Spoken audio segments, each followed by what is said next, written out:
Ready player gets set, time to raise the impact. All the way from APAC, now that BCT's back. We be going full stack, never gonna lose that spirit. Always fly high like a jet. Now here we are, crazy to think that we've come so far. Feels like a shark dove from so far. We be shining like a superstar. Here we are.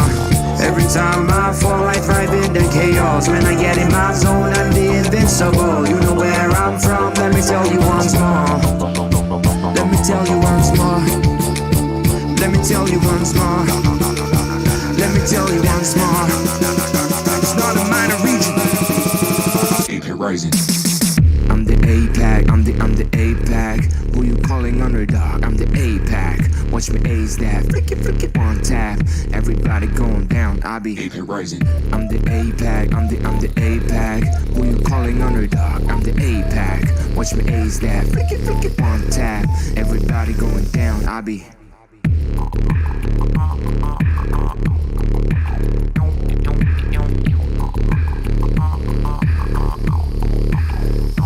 Keep it rising.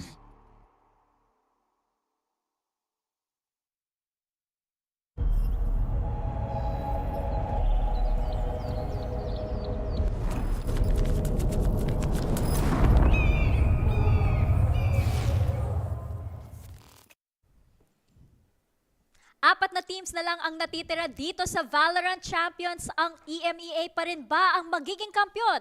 O oras na ba ng NA, ng Brazil, o kaya ng Asia? Welcome to VALORANT Champions PH Broadcast. Ako si Tita Mika Fabs at kasama ko ngayon ang mga mamshies ko si Ray Ray at si Honey Glaze. Hello ladies! Hello! Hello! Mare! Naging talk show na talaga siya. Mars, kamusta? Okay lang, Mare. Ikaw? Kamusta naman? Alam naman natin na galing tayo lahat sa isang historic siguro na Very match. historic. Very historic. First time na nangyari dito sa VALORANT Esports. Buhay pa rin ako, guys. Buhay pa rin ako. Buhay pa rin si Dax at si Black and Blue. Si Vil, hindi ko alam. Kanina nga nakasama ko siya dito, di ba? Nandito siya kanina. Parang hindi si Vil, Tapos, actually. nang nakita niya yung exit na team, na yun yung pinapanood ko, parang, ay, Umalis na-trauma na na siya. Oo, nakita ko si Vil, pero ang tahimik niya. Ay, Oo, dumaan lang si Vil siya. tahimik. Oo. Hindi kasi nasa letter X na mga teams yung tunay na trauma. Trauma! Nasa may letter X na mga teams. Okay? DRX, FPX, tsaka exit. Mas masaya to. Feeling ko iba yung iba yung ideas ni Ray Ray ngayon. So masaya 'yan. Pero ito, 4 teams tayo, isa per region. Ang loud, napaka-impressive nila. Ang lakas ng Brazil talaga. At parang sakto-sakto na kasi parang naghahanda pa na tayo para sa VCT 2023. Sa tingin niyo ba yun? Na, no? Oo nga, di ba? Diba? Parang teaser nga. Pero para sa akin kasi parang lahat ng mga teams na ito, may equal opportunity sila para manalo. Yeah, we have another rematch na naman dito for Loud and Optic. And hindi na to talaga bago sa atin eh. Ilang beses na sila nagkatapat Ilang ngayong beses taon ng VCT circuit. Kaya naman hindi na rin nakakagulat na it can be the same scenario since last time, or talagang dito natin makikita na pwede nang patumbahin ng Loud dito ang Optic finally in Champions pa. Wala talaga eh. I mean, parati na lang natatalo yung Loud, pero kailan kaya nila maipapanalo yung mga matches nila against Optic? But on the other side, excited ako for DRX kasi alam naman natin na hindi natin inakalang mananalo sila against a strong team such as isang Fnatic, di ba? Kasi kapag nasa lower bracket na to, usually yung DRX nawawala na sila ng gana dati. Yes. And yung Fnatic, syempre, one of the, akala ko nga, year na ng Fnatic kasi, di ba, ilang tournaments na, pero same sa side ng DRX and same din sa side ng FPX. Ito na naman, lower bracket run, yung rise from the ashes, parang Phoenix talaga. Pero parang wala na yung fun dahil seryosong-seryoso na ang FPX. At nakikita din natin sa previous match nila, feeling ko talaga, they will do anything to defend their ground. Exactly. Na-mention ko nga to nung group stages pa lang, or even in the playoffs na you can only defeat FPX once. And nakikita na natin that it can be really a possibility na talagang kumuha na ng magandang monstrous run dito, the lower bracket demons ang FPX para mapapunta ulit sa Grand Finals dahil di na rin nagiging bago to for FPX. Remember, ang mga FPX ang magic nila talaga usually ay kapag nasa lower bracket sila, gumagaling talaga sila. And we didn't expect that they will be able to defeat PRX that time. Pero ngayon naman, tignan natin kung masusubukan muli ng FPX yung kaya nila sa lower bracket dahil ngayon it's a different era here in VCT Champions, and knowing that DRX survived already their curse, baka kung ako yung FPX, magtataka pa rin ako. Yun na nga eh. Para pala akong lumulutang na ulo. Wala akong visibility ka Alam mo, ba? parang ikaw si ano ba yung sa Elastic Girl? Sa In The Incredibles. Oo nga. Ito, para lumulutang talaga. Ay, mga. May tatry mga iyan na sa buo. Ayun, oh. Ito yung bagong prop natin, guys. Ito yung bagong prop natin. Kung gusto mong, kung medyo malamig kasi dito, guys, sa Istanbul. Medyo malamig dito. Alam ko mukhang mainit siya, pero hindi yan totoo malamig dito sa stage sa Istanbul. Maniwala kayo, 'di ba? Pero ayun, alam mo ba yung yung dati kasi parang siguro akala ko na okay, sige Optic, FPX, yun talaga yung front runners. Pero ngayon, nagugulat talaga ako kasi yung Loud tsaka yung DRX are really doing their homework against these top tier teams. And nakikita nga natin some of the top tier teams like XSET for example, hindi sila nakapasok dito sa top 4 because of these teams really bringing their A game. Speaking of XSET, let's throw it to this short open mic between XSET and Saoirse.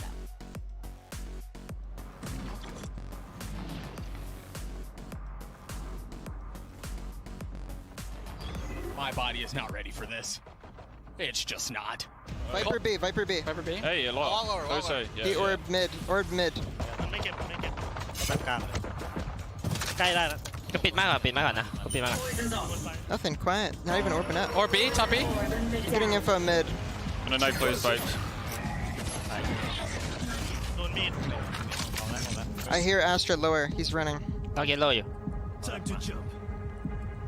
ปัน Fine. Okay. Up B? Up B. B execute. Okay, I'm coming. 3 up B. Could be kitchen, guys. Could be kitchen. Fast Fast retake, I'm coming.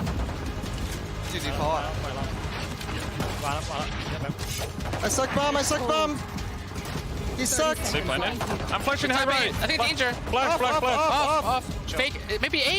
Your TP Let's probably. go fight him on the cross. Yeah, it is fake. It is fake. It is fake. It's a fake already. What? And they all bite. All of them are AP. ตักหลังดันได้เจมส์ เป็นคลาสสิกอะดูบี จากข้างล่างได้นะ We're flanking. Can't flank. We shouldn't flank. Yeah, like you said. They smoke spawn. Can you guys go I'm through gonna spawn no right now? close, yeah. Can you guys go through with Yeah, I'm that? dogging One it. close, Yeah. Astra. มาล็อกยิงขวากันรับเตอร์เจ้า Let's go maze. They're gonna play after Come plan. with me. Come with me. ขึ้นเนแล้วยังกูไม่ได้ Dog, guys. I got Me half. too. เฮ้ย Another insanely cool attack side pistol from Saoirse to kick off the game. Napakabilis ng decision making ni BCJ dyan sa round na yan. Pero nakita nga natin, di ba? Saoirse was able to take that round from XSET, isa sa mga teams dito sa playoff. So talagang feeling ko talaga dito sa Champions, lahat ng mga teams may equal chance and no more than these 4 teams na nandito. Kaya sobrang exciting kasi 1 per region yan. Pwede maging Brazil, pwede maging EMEA ulit, pwede maging oras na ng NA, at pwede din maging Korea ang nag-iisang pag-asa ng Asia. APAC. I'm the APAC. Kasi consider pa rin naman sila na Yun na nga, APAC. diba? Sila yung letter A sa atin. Ano ba yung A sa APAC? O, di ba? Asia. So, kasama pa rin sila sa ngayon. And, pero ako, napaka-excited din ako for Loud. Dahil, di ba, imagine mo to, yung nakailang international tournaments na sila. Mukhang on-form sila ngayon.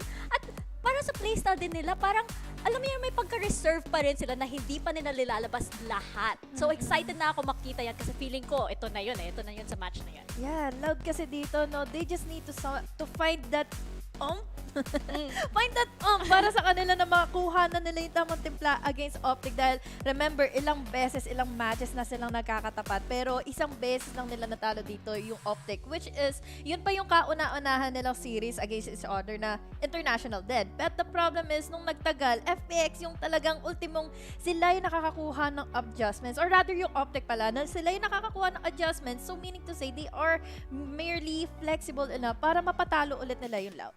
Alam mo, ang Optic, para silang anti-hero. Oh. Sila yung ganun, I like sila yung that. bida, Ako pero dyan. sila yung kalaban talaga. Alam mo yun yung scary thing about them. Kasi sila FNS, sobrang confident sila sumagot na kahit parang, yun nga, anti-hero yung tingin ng mga tao sa kanila, they still have something to say. And that's the thing about Optic, di ba? Nakita mo yung mga patamaan nila sa Twitter, pero still, ano naman kung medyo ganun sila, kung napapatunayan naman nila na magaling talaga mga sila. banter, Tama, diba? tama. Tsaka gusto ko din na dito sa Valorant, diba, ang dami mga personalities. Pwede mo talaga ilabas yung personality. Na nakausap ko din si Potter ng VCTNA tsaka sa Evil Geniuses. Wow. Sabi din niya na nung nakita niya yung Valorant sa lahat ng mga years niya sa FPS, na-excite talaga siya kasi sabi niya, this game will make superstars. At tama din siya kasi nakikita natin yung personalities ng mga players in-game tsaka out of the game, diba? I mean, yung parang tingnan mo naman yung FPX, diba? Ngayon, sobrang excited ako makita sila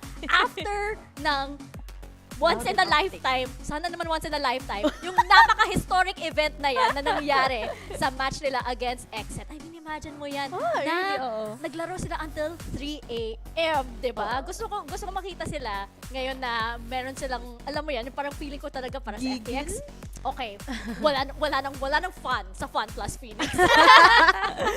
Ano talagang, speaking of personalities, si Bolster nga, nakita mo yung mga personalities niya. Yes! But at the same time, kung ang Fun Plus, gigil na gigil, I think DRX, it's time to shine, di ba? Pop, pop, pop, pop. Di ba, DRX talagang, it's their time also na talagang i-express. Kasi para lang silang, mga taga-Optic tsaka Loud, parating present pagdating sa Masters, parati na lang. Ever since, diba? nung Vision Strikers pa sila eh. Diba? Tapos, I think this is the moment of truth already for them. If they defeat FPX, I think they have a big chance to actually be crowned, diba? As the APAC champions. As the APAC.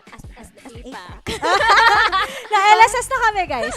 Nagawa na naman ng DRX na makalaban at mapatumba ang FPX. So, why not do it again, di ba? Yes. Dahil, syempre, nasabi nga ni Tita Mika after nung mga nangyari, once in a lifetime sana na scenario between them and syempre ng Exit, makikita ba natin dito yung mental stability nila, kung gaano ba sila kagigil, kung kaya pa ba nila dito yung stronghold na talagang we all know with FPX. So, hopefully, we see the best for both of our teams. Ako never ko i-question yung mental stability ng FPX ever. Okay na sila, guys. Okay? We're gonna throw it to a break and when we return, Loud na versus Optic.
Champions. At ngayon, Loud versus Optic will be our first match. Bumalik pala tayo sa group stage, girls. Ay, sa Copenhagen din. Bumalik pa rin tayo. Recorded to. Recorded to. Palit tayo na lang yun, yung panibagong additional. Oo, doon sa mga nangyari before. hindi pa kasi natin na nakipag-discuss, di ba? So, parang palitan lang ng shoutcasters pala. Pero ayun nga, itong match na to, nako, imagine mo yan, yung Loud tsaka ng Optic, di ba? Pumunta silang Copenhagen, pumunta silang Istanbul, tapos sa dami ng mga teams na pwede nilang harapan, Optic and Loud na naman ang nandito sa top 4 teams. That's 4 matches. 4 matches. 4 matches na Pero pinakamarami, no, na nakaharap yung dalawang teams. Yeah. Sa buong Valorant. Pag international. Pag regional kasi pwede yan. Ata. At ito pa, alam mo ba, fun fact, lahat ng yan, kinast ko. Lahat na yan. Kasi tingnan nyo, 2-1, 3-0, 2-1. Gets yun na kung bakit lahat ng yan ako nag-cast. Ayun pala guys. So, alam na natin yung score. Yung hindi lang natin alam is kung sino ba yung magiging 2 sa score na yan. Ganon Bali, pala. makiramdam na yung casters natin mamaya kung ano yung mangyayari. Alam ko na nanonood sila eh.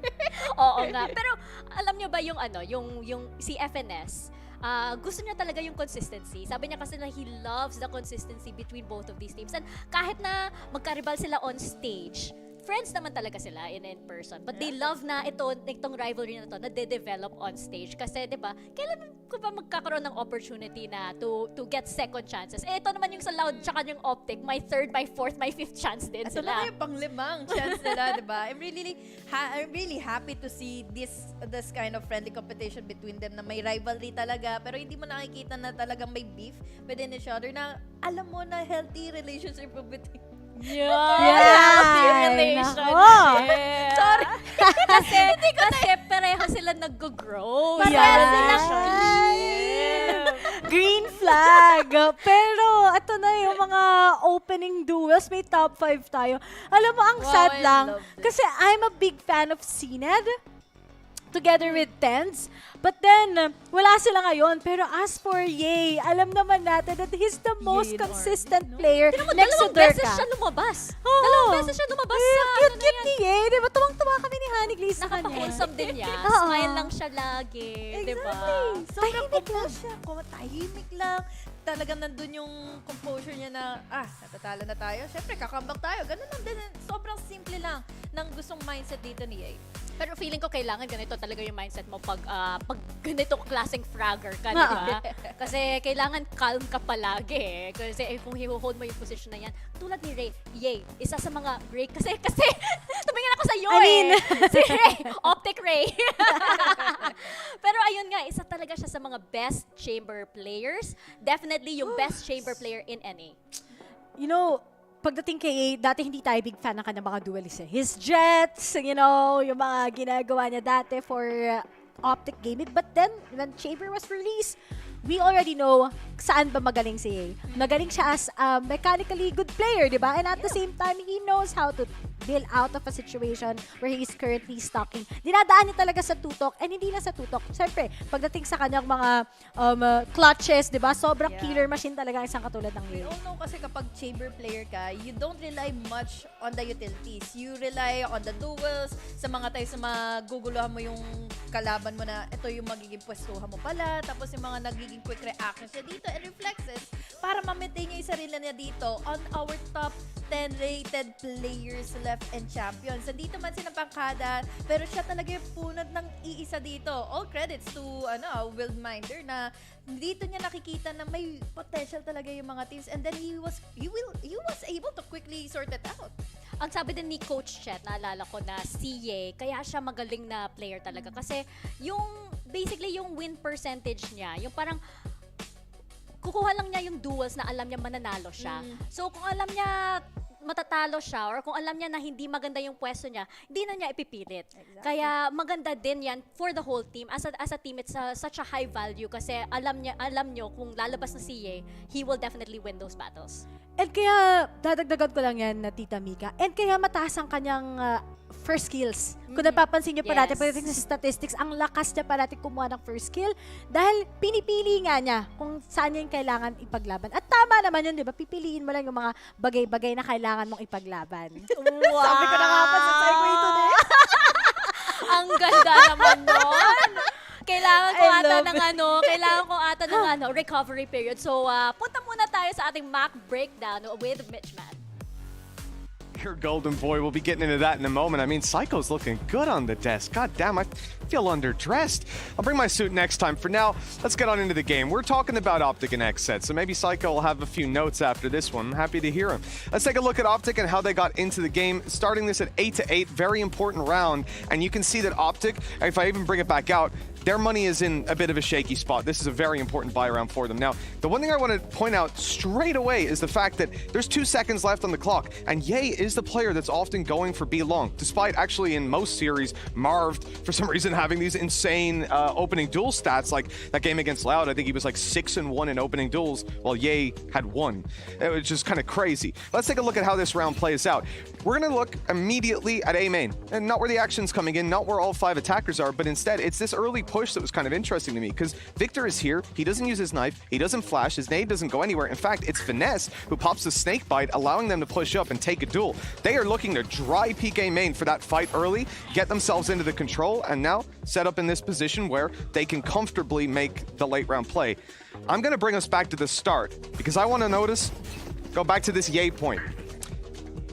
Round's already started as he TPs, like with 0 seconds left. He doesn't have enough time to pull back his anchor. This now means that Ye can't do what we've seen from him before, playing in this position or even aggressive on the corner and TPing back safely. He doesn't have that option now. Ye is currently not an agent. He is literally just a guy with a gun. But you'll see he still finds massive value with that. You have a trap down outside of A to cover the push-up, and the reason that you still have another player with Finesse watching that trap, it might seem a little bit silly, but the reality is you have got an ultimate on Def. It's about to come through. You're going to see it in about 2 seconds. And when this ulti comes in, that trap's gone. Space is opened up. Ye is holding the corner, not aggressively, right? You might notice normally he'll be taking that fight. He'll be successfully taking the fight. But instead, he's almost baiting that he's like a solo B player. This is a different setup than what Xset have seen before, and they try to heavy pressure him. You see the fast lane come through, a Prowler's about to fall. They are hunting this man down. Probably even trying to get him to TP, because he hasn't done that yet. So you're kind of thinking he's up close, has an escape, but he doesn't. Plays behind the wall, doesn't get caught from the flash because of that. Great repositioning, and he's ready to hold this control. And what's important about this, because I was kind of confused when I watched it back, Crash uses a full utility belt, and he doesn't use it. He actually just dry swings, which as a fade is like a big no-no. But Marv is stuck in elbow. They've seen him in U-Hall, so they need to swing out and try to take those duels. That's why we didn't see any of the utility coming through. And the silent hero of the round, the guy has no utility to work with, no fallback, nothing like that. Ye's already coming up for 2 kills because he's taken Def, Cryo, and then he'll finish it off with Aaron, of course, Def dying after the ultimate expired. This was an interesting round for me because the early aggression on A got them some information, but they held, they waited, they stood in place for Ye to get that contact. No one was over-aggressive, no one was swinging, they knew where their gaps were, and they were watching for it.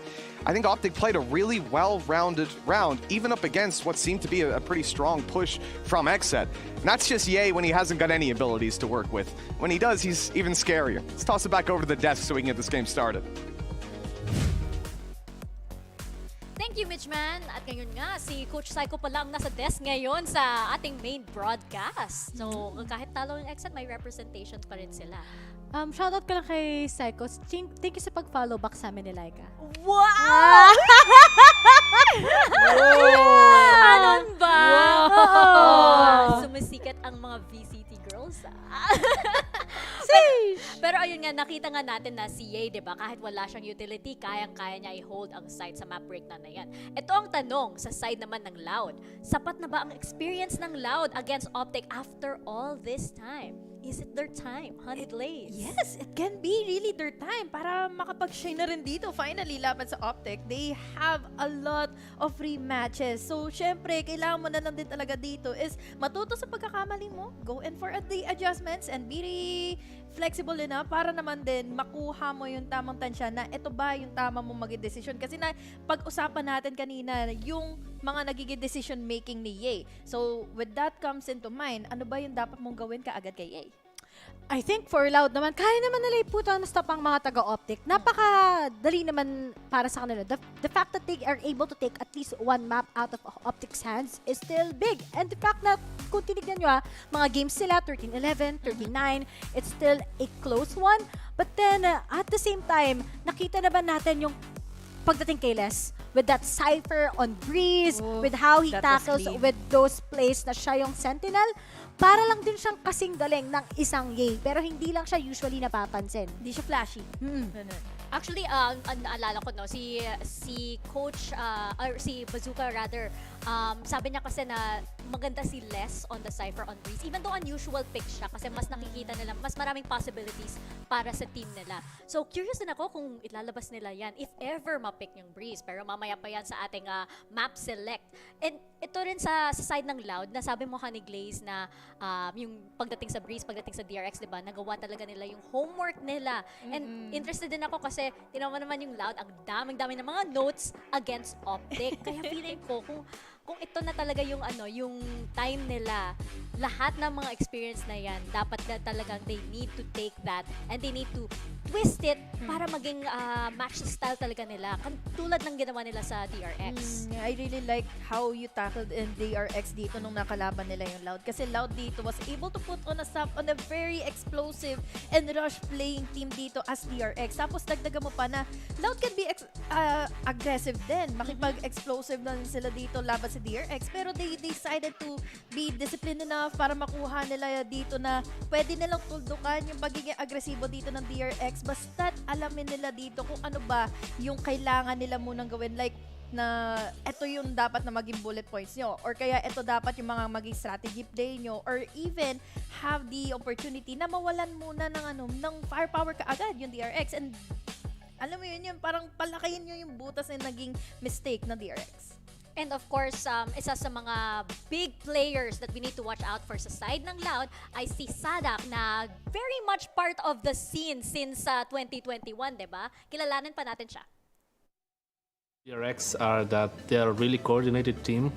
For us, when we were playing Breeze, we were having a lack of attitude to play when we were on defense. So when we swapped the sides, we just talked to each other and said, guys, we need to do our game. This is our moment to play. We can't let them do whatever they want. So I think that was the thing that changed for us. I think we studied them really good. We knew what they were gonna do on Heaven. So it went according to plan. We knew what they love to do on that map, the rotations they do, everything, and we just play our game and it went really good. Trying to get back in, fighting through. It's into a 2 versus 2. Why is that just one? What a swing round coming back. NA is really strong in this tournament, and I think they do have a lot of good players. I'm feeling really confident that we can beat them. I think that when we are under pressure is when we shine the most, because our mentality is really good. We trust each other really a lot, and we know that when the map is not over till it's over. So we're just gonna keep going and going and trying and trying.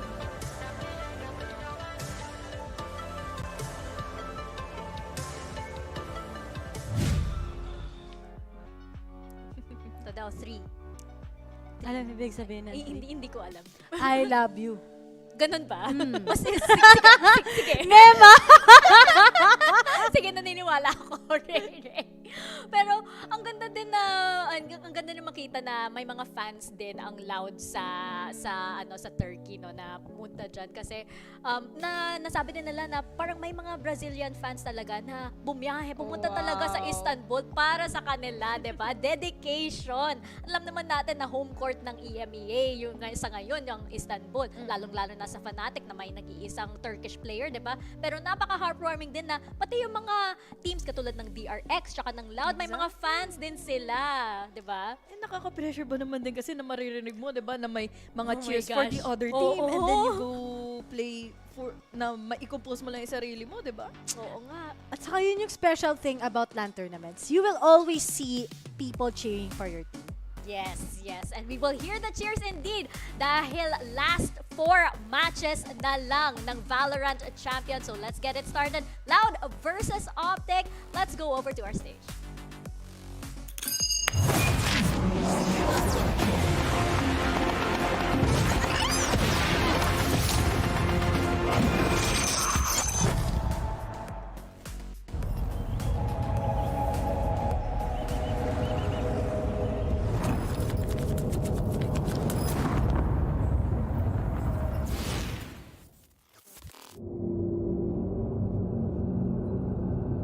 We understand there is no way back.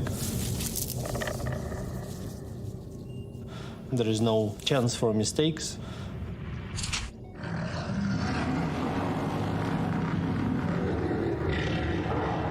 This is our moment to win.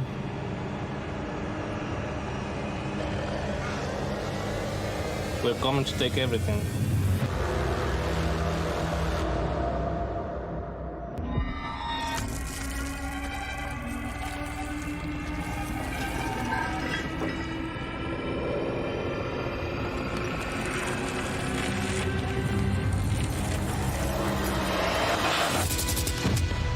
DRX, they write a new future. They advance. 일단은 1단계 저주를 푸는 거는 끝났고 이제는 끝까지 올라갈 일만 남은 것 같아요. The RX should fear our preparation, to be honest. I think we're the best prep team in the whole event.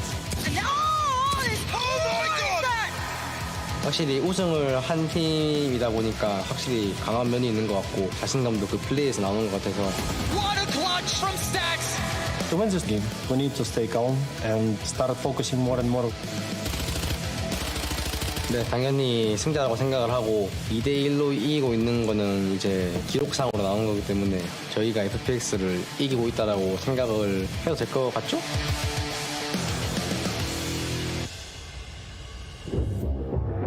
Loud are able to close it for the second time. They will be going to the upper finals. Being able to represent Brazil every time here was really good, really amazing for me.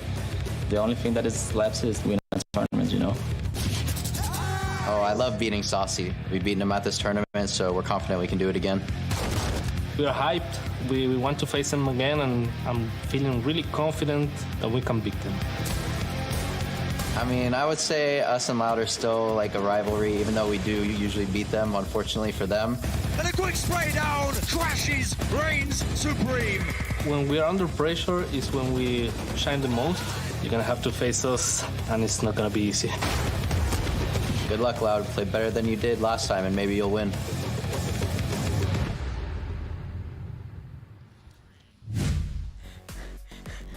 Wait lang, umiinit dito ha. Medyo mainit talaga yung laban ha. Hindi mo si Crashies, di ba? Yung parang yung confidence na yan na sila talaga ang mananalo sa match na ito. Pero tingnan mo naman din yung Loud, di ba? Ready sa match na ito and malalaman na natin. To settle the score, di ba? Loud ba talaga or Optic? Finally, di ba? After, pangilan na? Four. Ito Pang-fifth.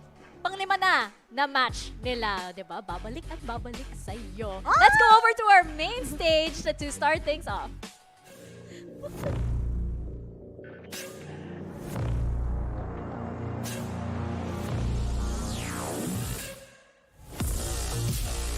Loud. Optic. DRX. VX.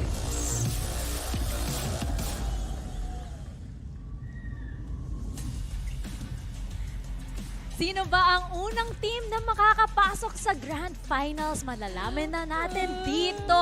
Loud versus Optic once more. At dito naman sa map select, Ray, sa tingin ko, Loud really need to bind against Optic.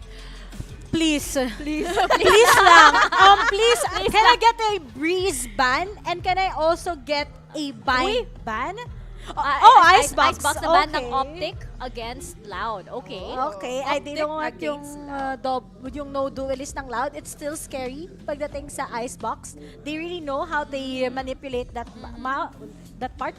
Pearl! I kind of expected it. Oo. Kasi sa tingin ko nga, yung parang yung question ko, ilalabas ba ng NA against Loud? Kasi, pero feeling ko yung Loud, they did not bind.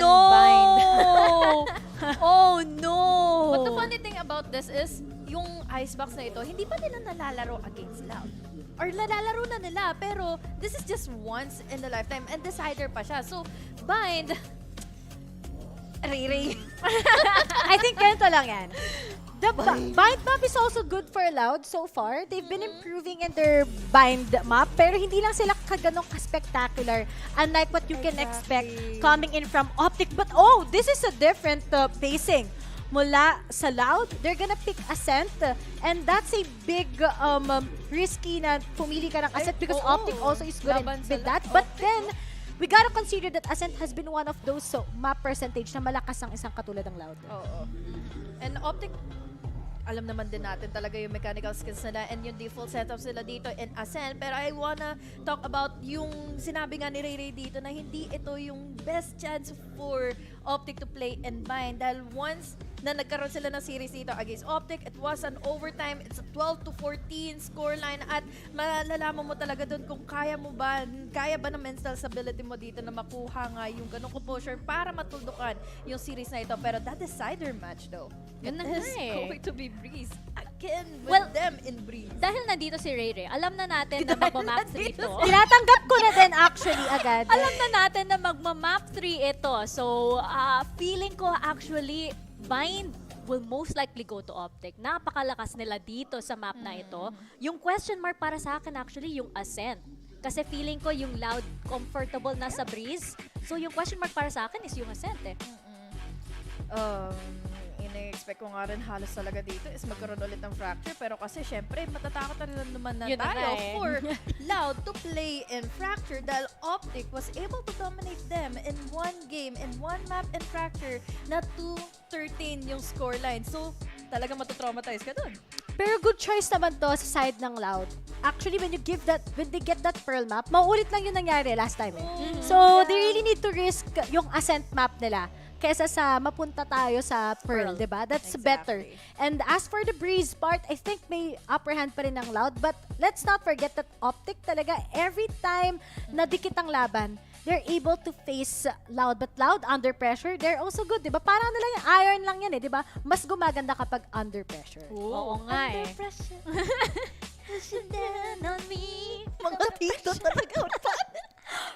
Pero tama ka, Honey Glaze, no? Yung Loud, gusto ko talaga sila pag under pressure nga sila. Kasi, dyan, humahato talaga si Sassy, si Sadak, yung mga clutch plays nila talagang hindi mo mai-expect, 'di ba? Hindi mo siya mai-expect tapos bigla na lang sasabog yung Loud, 'di ba? Yeah. Boom, Loud. They have their individuality.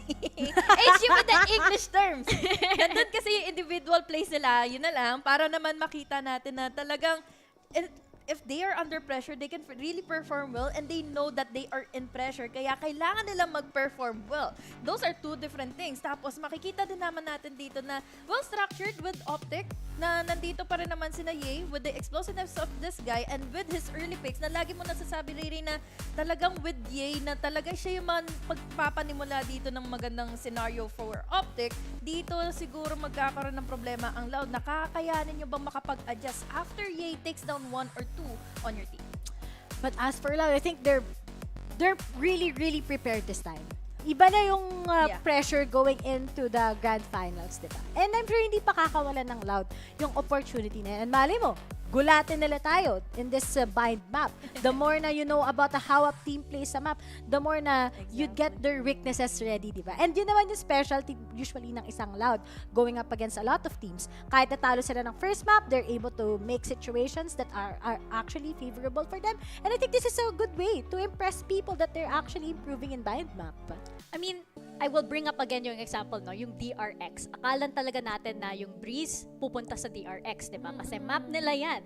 At nakita naman natin na yung Loud did their homework on DRX. Kung paano sila mag-play, nag-adjust din sila sa style ng DRX, sa style na binigay ng DRX. So, kahit na, let's say, yung Bind pupunta talaga sa Optic. Optic is very powerful on that map. Don't underestimate yung Loud. Pag sila talaga ang may time to research and really get into the heads of Optic, Honey Glaze. Yeah, that can be a usual problem din dito for Loud, no? Dahil Optic can really also read Loud in a certain way na alam nila yung default sila, alam nila yung mga mechanical sets nila dito, and even the comfortability kasi dito talaga na meron ang isang Optic Gaming. Imagine they have played in 14 na compositions, 14 times nila na-play yun, pero comfortable sila dito with 69% win percentage.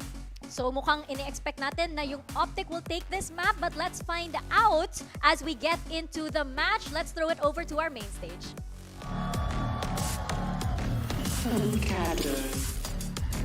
Ay, yung mga dogs! Ba't isa lang yung binuhat niya? Ay, iniwan niya yung dogs. Baka Ano gagawin nila? baka yung teammate yung kukun.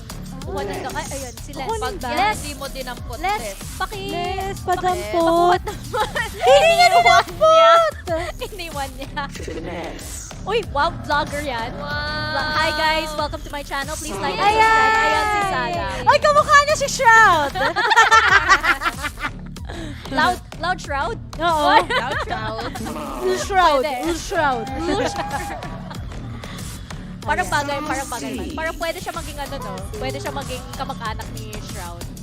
Alam mo, kapag may player talaga, meron talaga silang ano eh. Alam mo yun? Drowning yung bulb buff. Oy, meron, naniniwala ka talaga ako sa bulb. Oo, di ba? Dirky. Tingnan mo naman, gumaling yung fanatic nung nagkakalbo si Dirky. Ito pala, kapag si Jet, nagiging Chet talaga. Ano? Paano? Chet main. Kapag hindi tumatama yung knives ni Jet, Chet main. Ang corny ko dun sa partner. Kasi sumawa yung mga kapanel ko. So, ibig sabihin talaga, very lively itong panel na to. Oo, supportive kami, guys. Tita Mika, ito kasi talaga yung time na talagang maging good vibes tayo with Riri. Kasi alam mo yun, baka umabot din tayo katulad ng mga nakaraang Huwag mo siyang broadcast. pagalitan. Kasi Trauma. ayaw naman natin. Guys, ayaw naman natin. Di ba Grabe yung effort. si Finesse, nagva-vlog. Baka siya yung baka siya yung bumunot ng short straw at kailangan niya mag-vlog. Ay, ayun, content yan eh. Nabot sa content. Content yan. Guys, check out Optic Gaming sa YouTube. Lalabas yung vlog. Check rin yung Loud. Pero alam mo, ang laki talaga ng support ng mga Brazilian esports scene sa Loud. Diba, nagpapa-watch party talaga sila, tapos naka-color green, very supportive. Ano kaya pinagbubulungan nila ngayon, no? Uy, men, yung say, patutumbahin ko yan, sabi ng Loud. Narinig ko. Yun yung sinabi nila. Pero Pero tama ka, Riri, ang ganda talaga ng mga watch party sa Brazil. Nakita ko nga yung watch party sa Brazil, may orchestra. May orchestra sila! Ibang klase yun. Ibang flavor ng watch party yun. yung sa crew, may pa-festival! Diba? Yung may malaking bulb. Oh, diba? Ang bongga talaga. Kaya pala, humanda na tayo sa VCT 2023, diba? Kaya naman sa Brazil yan. Guys, hindi kailangan ng visa pumunta sa Brazil, yung mga Philippines. Just saying. Gusto ko yung kahit na nasa GC pa tayo, Tita Mika. Uy, visa bale mo. required pala. See you, Rio 2023. Okay. See you guys. Si Dax siya kasi black and blue next time na lang yan. Bye, guys. Pasalubong na lang. Pero pasalubong yung yung isa sa mga dogs ni Aspas. Kasi sayang, every dog daw, isang win. So, yung goal nila, magkaroon ng 6 na dogs. Tapos isa lang yung may pangalan dyan. Isa lang? Oo, isa lang. Hindi ko alam kung bakit isa lang. Dogarino daw. Ano? Dogino. Ano ibig sabihin yung Dogino? Mamaya nga, hanapin natin. Baka may meaning. Ayan na yung jacket parate. Yan yung baka dami. Diba? Oh, cute! Sorry, ang mga kahiligan ng panel ay stuffed toys. Diba? Akala ko cute yun. Gusto ko yun yung parang may emotional support sila dito on game. Kasi syempre, a lot of pressure is taking place dito sa ilang matches na lang din na natitira, diba? Diba? Pero ayun, syempre gusto-gusto naman ng Loud na makapasok sa Grand Finals automatically. And I would say na dito sa match na ito, front-runner yung Optic. Sa ngayon, front-runner yung Optic. Pero I'm so ready to be surprised by Loud. We wanna be surprised by Loud, definitely. Dahil syempre, na-take down nga nila dito yung may explosive team, di ba? Nakuha nila yung magandang structure nila dito para syempre ma-dominate pa rin yung upper bracket. Pero talagang nagkakataon na magkaharap sila dito ng Optic. I want to be surprised by Loud, but I want Optic to get that championship. Kasi, I mean, they're a good team and they deserve it, diba? Last time it was kind of heartbreaking sa kanila sa mismong Masters. Pero dito talaga nakita mo how dominant they are. They're very confident. Mga sagot pa lang ni FNS, mga sagot pa lang ni Marv, mga sagot ni Crashes, diba? Super accurate talaga that we can be the villains of this VCT Champions, but we can get that trophy, diba? Historical trophy. Optic kasi dito, Tita Mika, no, is CCC. Confident, consistent, conquers. Kala ko commitment to. Kala ko parang 3 C's ng Yes. dati kong, yung alumni ko eh. Saan ako graduate. Ano yan? Competence tsaka compassion. Nakalimutan ko yung unang letter C. So, sorry sa university ko. Sayang pa naman. Commitment, competence, compassion ata. Oh, diba? okay. Makes Pwede sense. din. Oh, yan na naman yung dog. Ayun, yung parang husky. Dogino daw yung pangalan. Ano kayang brand nung tatlo dun sa huli? Parang familiar eh. Parang ito, yung 1, 2, 3, same sila ng brand. Tapos yung yung 4 and 5, same sila ng brand. Kasi pareho yung mata. Ang sparkly ng eyes. Yun na nga eh. Uy, speaking of si Sassy, ang ganda niya sa ang galing niya sa video. Artista talaga. Artista, pagdating kay Vicky, sungit na tignan, no? Like, ganun talaga yung game mode niya. RBF yan. RBF yan. Ganon din ako. Mukha akong masungit pag naglalaro ako ng Valorant. Ni Happy Wits natin dito sa PH. Ano nga ba? Si Wits, marami multiverse si Wits dito. Marami yan. Minsan nasa Sir siya. Sa Sir siya. Minsan nasa DRX. Nasa DRX. Sa DRX? Alimutan ko, basta nasa DRX siya. Either si Hanapin Buzz natin ata or siya. si RB. Basta hulaan. Parang hindi si Buzz eh. Basta isa Parang si sa RB, di ba? Ang RB. Gets ko yung tinutukoy matita. Ayoko na sabihin sa broadcast. Hindi pa sa na... Parang logo pala ng Loud. Oh my God. Grabe si Ray ah. Oy, mabait ako. Grabe na tong panel na to. Hindi ko na kinaya. Bakit ganon, Tita Mika? Wala na sana kaming sabihin lang namin kamukha ni Vince. Dinagdagan niyo po. Grabe, hindi ko naman sinabi parang logo ng Loud. Ano ba yan, Ray? Pero when kaya magsa-start? Hindi ko agent select na. Hindi ko alam kasi parang ang tagal nila mag-agent select ah. Punta sa agent select. Review will talaga. Nasa panel pa lang ako nito. Hindi pa kayo kinakabahan. Ay, ayan na. Nasabi kasi ni Ray Ray. Okay. So, nag-start na sila. Thank you. Thank you, Prod, sa Istanbul. Narinig si Ray Ray eh. At ito na, Agent Select. Bind is our map. Optic versus Loud. Ano kaya makikita natin dito, Honey Glaze?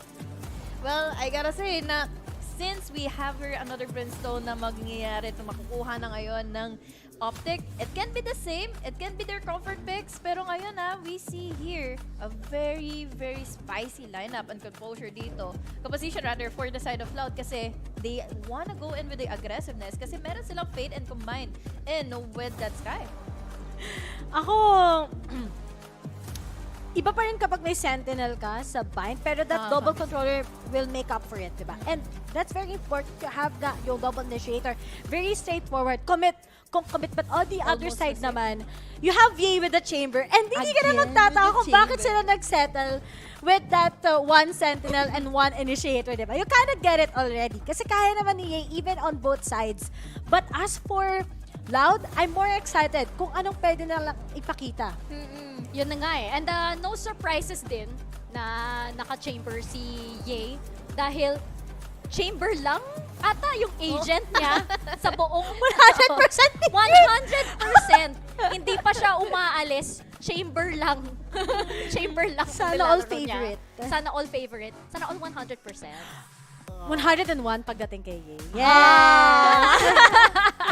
Ganun pala. So, sa tingin nyo ba, dahil din nga sa bind tayo, early prediction mo, Honey Glaze? Well, optic. Optic? Optic. Optic. Oh, ako din, Optic dito sa bind map number 1. Let's find out kung totoo nga. Let's throw to our casters, Dax and Black and Blue. Thank you sa Tita Trio natin. At mamaya na muna mga marites na nagkwentuhan sa panel. Tingin talaga ni Riri sa akin. Tita Trio or T? Trio. Tama. Alam mo naman, palagi may chika pag sila ang kasama. Oo Pero nga. tayo muna magsasama dito, Black and Blue. Andito na naman tayo. Pangilang araw na to? Hindi ko alam. Pero ko ano na bang alam. pagchichikahan natin ngayon dito, Dax? Valorant, sabi. Valorant. Yung trabaho natin, sabi nila. Yun yung gawin Usapang Valorant. Usapang Valorant. Ito, usapan ko. Ang rinig ko sa kwentuhan sa Valorant, pang 5 beses na nakikita na naman ang Optic at Loud. Yun yung mga constant sa buhay. Diba? Pagkain, tubig, hangin, Optic versus Loud. Yung constant na yan. At hindi lang yan yung constant, Dax. Ito yung exact same map pool na nakita natin nung naglaban sila sa Masters Reykjavik para sa championship. Same exact maps. Bind, Ascent, Breeze. Pinagkaiba lang is yung anong nauna. Ascent nauna doon, tas Bind yung naging map 2. Pero tingnan natin. Loud, naging overtime pa nga nung huling paglaban dito. Early push dito sa may A short from that defensive Loud side. Pero Optic, parang handa naman sila. At Optic talaga. Ilang beses na pinagsasabi kahit na sa panel, diba? This is one of their best maps. Sobrang komportable sila dito. Ang ganda ng mga galawan dito ng Optic. Ang ganda ng level of play nila. And dito malugi yung Loud in a way. Pero at the same time, tingnan natin stats ng Loud. Level of competition a little bit weaker, sige. Pero isang beses pa lang sila natalo dito sa Bind this year. At kalaban nila Optic nga in overtime. Pero Loud, di nagpapatalo sa opening duels kagad dito. 5v3 na bigla sa simula. Marv though, waiting it out sa may A-short. Makakapitas pa nga ng isa. So have to be a little bit careful kasi delikado to. Optic, nakapasok na. Galing sa shower control. Si Sassy, hold lang. Pitas pa nga ng isa. It's gonna be 2 versus 1. Si Les na lang natitira. At kanina, advantage para sa Loud. Optic, bigla na lang binaliktad eh. Wala, naghintay si Les dun sa may B. Alam niya kasing may tendency din tong Optic na mag-iwan ng isang naglo-lurk dito eh, no? But if he's able to find Marv dito especially at natira na lang si Crashies na low HP, kayang-kaya to ni Les. Let's see if he can go for more. Kaya nga eh, para sa side ng Loud, kailangan nila masyado mag-ingat. Kasi pag nag-overextend, dun pa nga sila pwedeng malugi. Les, galing nga sa short angle, ingat lang. Meron pa siya may showers. Cloud, gonna be in the way para lang sa defuse. Tanap na muna yan. Stick na halfway. Diretso kagad dito ni Crashies. At ang ganda push galing sa side ng Optic para sa simula ng laban. 1 HP pa nga. Sige. Okay ka na lang, Crashies. Kakaiba ka talaga. Pero Optic this is a team na tinitingnan na marami na pwede umabot ng Grand Finals. Nakita mo ang predictions natin, di ba, Black and Blue? Para puro Optic tayo eh. Totoo naman eh. I mean, pag tingnan mo yung Optic dito, they haven't been dropped to the lower bracket in so long. At ever since, pagkatapos nung Masters Reykjavik performance na, sige, yung Copenhagen, medyo sablay. Pero they seem to have found their form. And more so, compared to almost any other team, parang talagang nagmumukha silang kayang-kaya mag-double championship dito. Ang pinakaunang team sa buong history ng Valorant na posibilidad yon talaga. So, tingnan natin dito, Optic, tong matchup na to, katulad ng sabi ng panel, is one na mas pabor sa kanila. Alam nila kung paano maglaro ang Loud. Natalo na nila dati ilang beses. And yung all-time score nga nila, parang 3-1 sila. 3-1, diba? Yung Optic. Hindi na ka pang best of 5 eh. Oo nga. Tapos na eh. Pang best of 7 eh. Oo nga. nga. May tunay na match point. Magkikita na pa kaya First to sila. 4. But ito yun eh. Baka mga pwede pa silang magkita kung sino man matalo dito. Tapos bumalik, Lower diba? bracket, From lower bracket finals to grand finals. Tapos take 2. Tingnan natin talaga eh. Kasi Ganun din nangyari nung huli, nung Reykjavik eh. Diba? Diyan ba yun? Oo. Loud sa taas, Loud sa Optic taas. galing ilalim, tapos bumawi. Tama. Yun yung nag-iisang panalo ng Loud. Yun yung first time nila nagpakita eh. Talaga. Nung simula, Loud. Tapos biglang sabi ng Optic, ay hindi, kami na lang talaga. Tapos after nun, dire-diretso na, puro Optic na lahat ng matchup nila dito sa group stage, ng Copenhagen din, elimination. It's funny to think na upper bracket final na naman sila nakita eh. Parang the first time eh.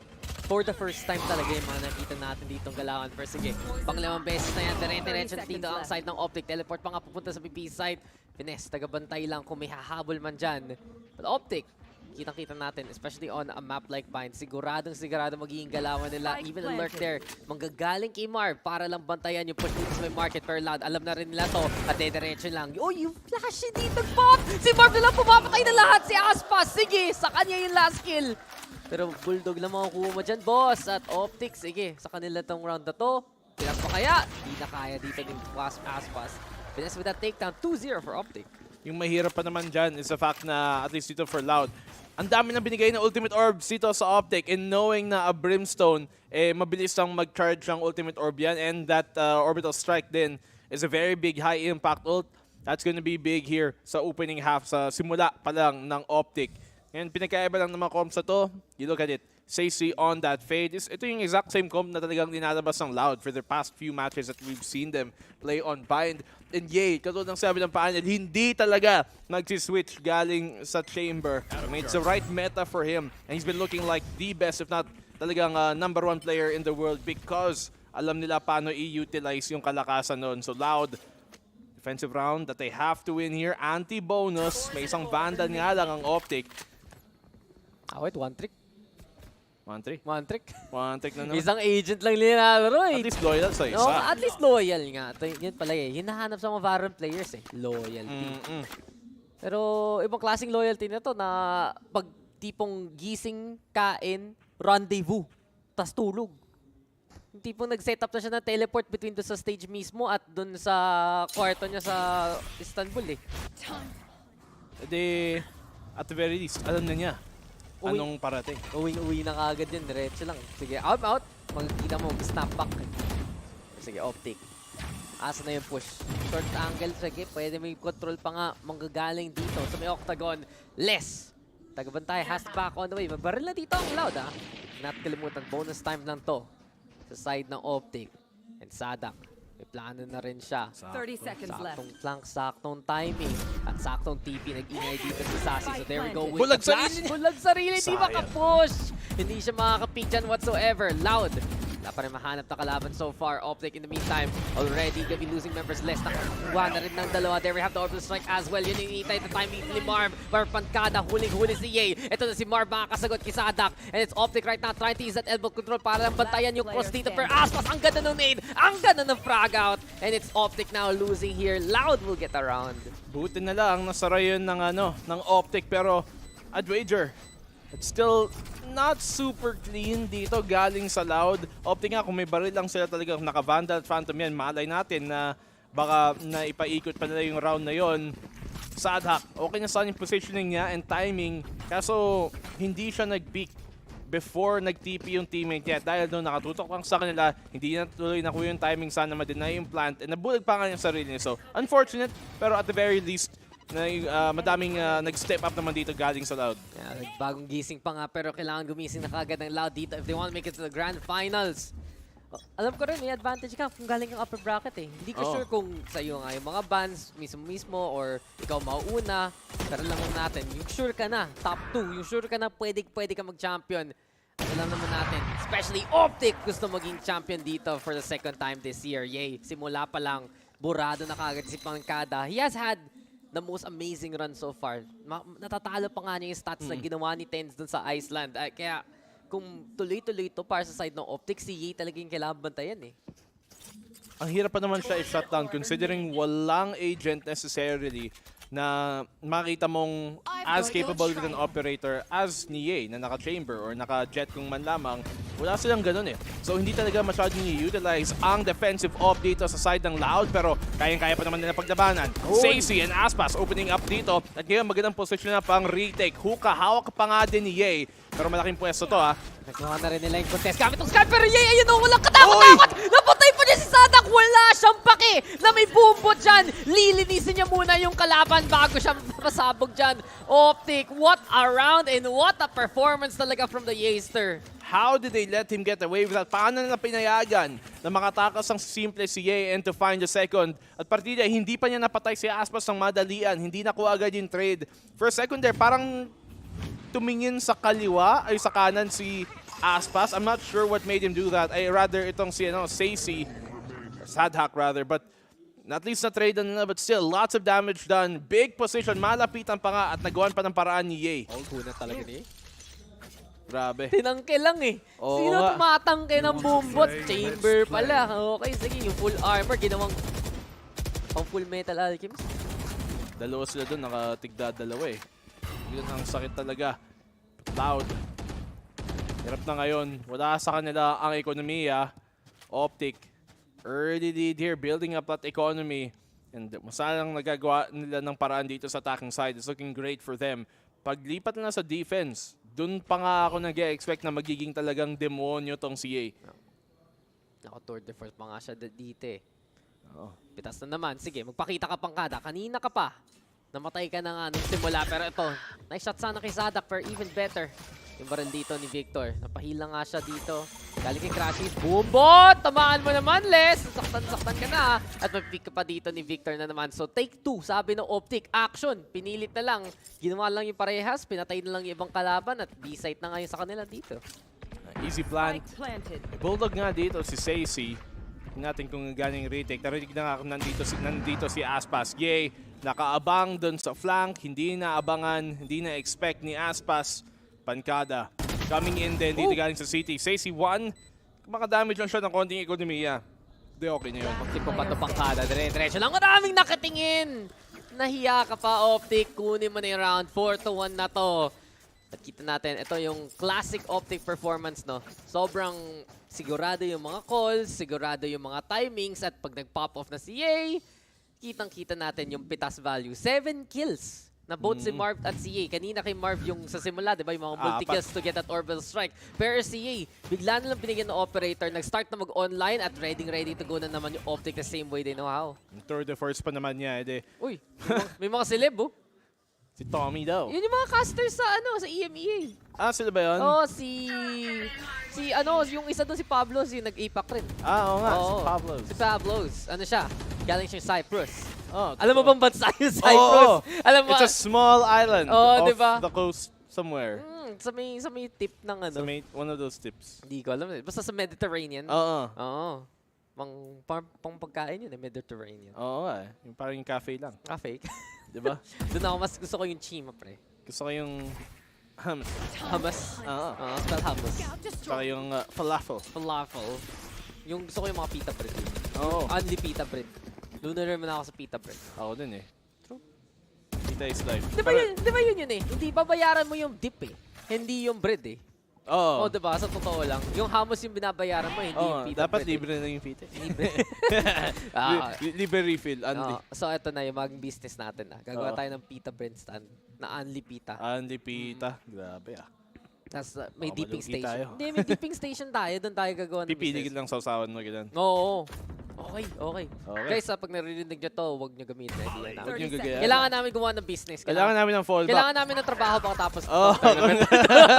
Pero ito, trabaho na kagad. Sabi ni Loud, Nightfall muna maging galawan. Pagka mapapatay mga si Marvin, si Sassy, nandiyan na rin. Aspas also, nice showstopper. Galing sa side ng Loud. So, hold dito, papunta may B-side. Loud, nakamit talaga yung timing. Maganda yung call para mag-bunker down lang dito. Nascan pa nga ang isa ng Optics of FNS. Mapapaback on the way. Huli siya dyan ni Les. Natitira lang dito si Crashies. Pero dahil lang dun. Loud, nakapwesto at pinaghandaan. Wala, Optic, hindi rin kasi sila gumawa masyado ng talagang effort makaabang ng push. Oo, kinuha na yung showers control, sinubukan nila nung simula. But then, wala, naubusan na din sila ng oras, had to make a hasty push, papasok sa site. Sige, nakapag-intro nga, interfrag, I guess basically doon, si Pankada. And after that, everything just crumbled. They lose their smoke. They lose everything else on after. Ye lang nakahanap ng pitas. And yun nga, once again, yung Orasan pa yung naging pinakamalaking kalaban dito ng Optic. Hindi nila kuha yung first pick eh. Hindi nila nahanap yung map control na gusto nila. And presence pa lang ni Pankada doon sa hookah. Laking abala na yun sa side ng Optic na hindi sila makakagalaw in the space and the timing that they know how. And I think that's why malakas sila sa bind eh. Kasi pag nakuha nila yung dalawang lane ng control, maganda yung sync. May stopwatch sila. Ano yan? Parehong Rolex. Bigay ni Chet. Ni Coach Chet. Ano yung tawag doon? Yung Fitbit? Fitbit. Oh, may Fitbit sila. May stats na agad. May Fitbit. Kaya itong orasan natin. Pang Mission Impossible yung mga watch nila eh. Kaya timing talaga eh. Alam mo yung mga tawag doon, bracelet na yung parang may yung dating sikat. Power balance! Yung power balance. Alam ko na yun, Camille eh. Pre, itong plastic na to, lalakas ka. Promise. Ito yun eh, may minerals yung gitna, yung metal. Pero ito, metal. May astrological something. No, ito, may napatay. Oh, may namatay nga. May naman si Crashies. Pag yan nabuhay sa power balance. Power balance yan. So, lagay mo biglang sinuot mo, gigising. Pero si Victor, showstopper siya dito. Di niya kailangan ng power balance, pre. Nag-ano na yan. Nag-leg day na yan. Hindi pala yung totoong ring of power. 30 seconds left. Hindi ko trip yun. Sa totoo lang. Hindi ko vibe. Parang yung host din natin, hindi yung balita ko eh. Oo Hindi ko nga pa napapanood, pero... Ang big fan na nga siya ng Lord of the Rings, pero ito na, Lord of the B-side. Gusto gawin ni Victor. Pinasabog pa nga si Sassy. Gipit na gipit. Orbital strike there. Used up by Pancada para na lang sana ma-funnel out yung side ng Optic. Pero ito may oras pa nga sila makaplant at naglagay nila dito. Loud losing out onto the side. Pero meron naman silang hook control. And Pancada, nakita yung mahabang barrel na yun ni EA.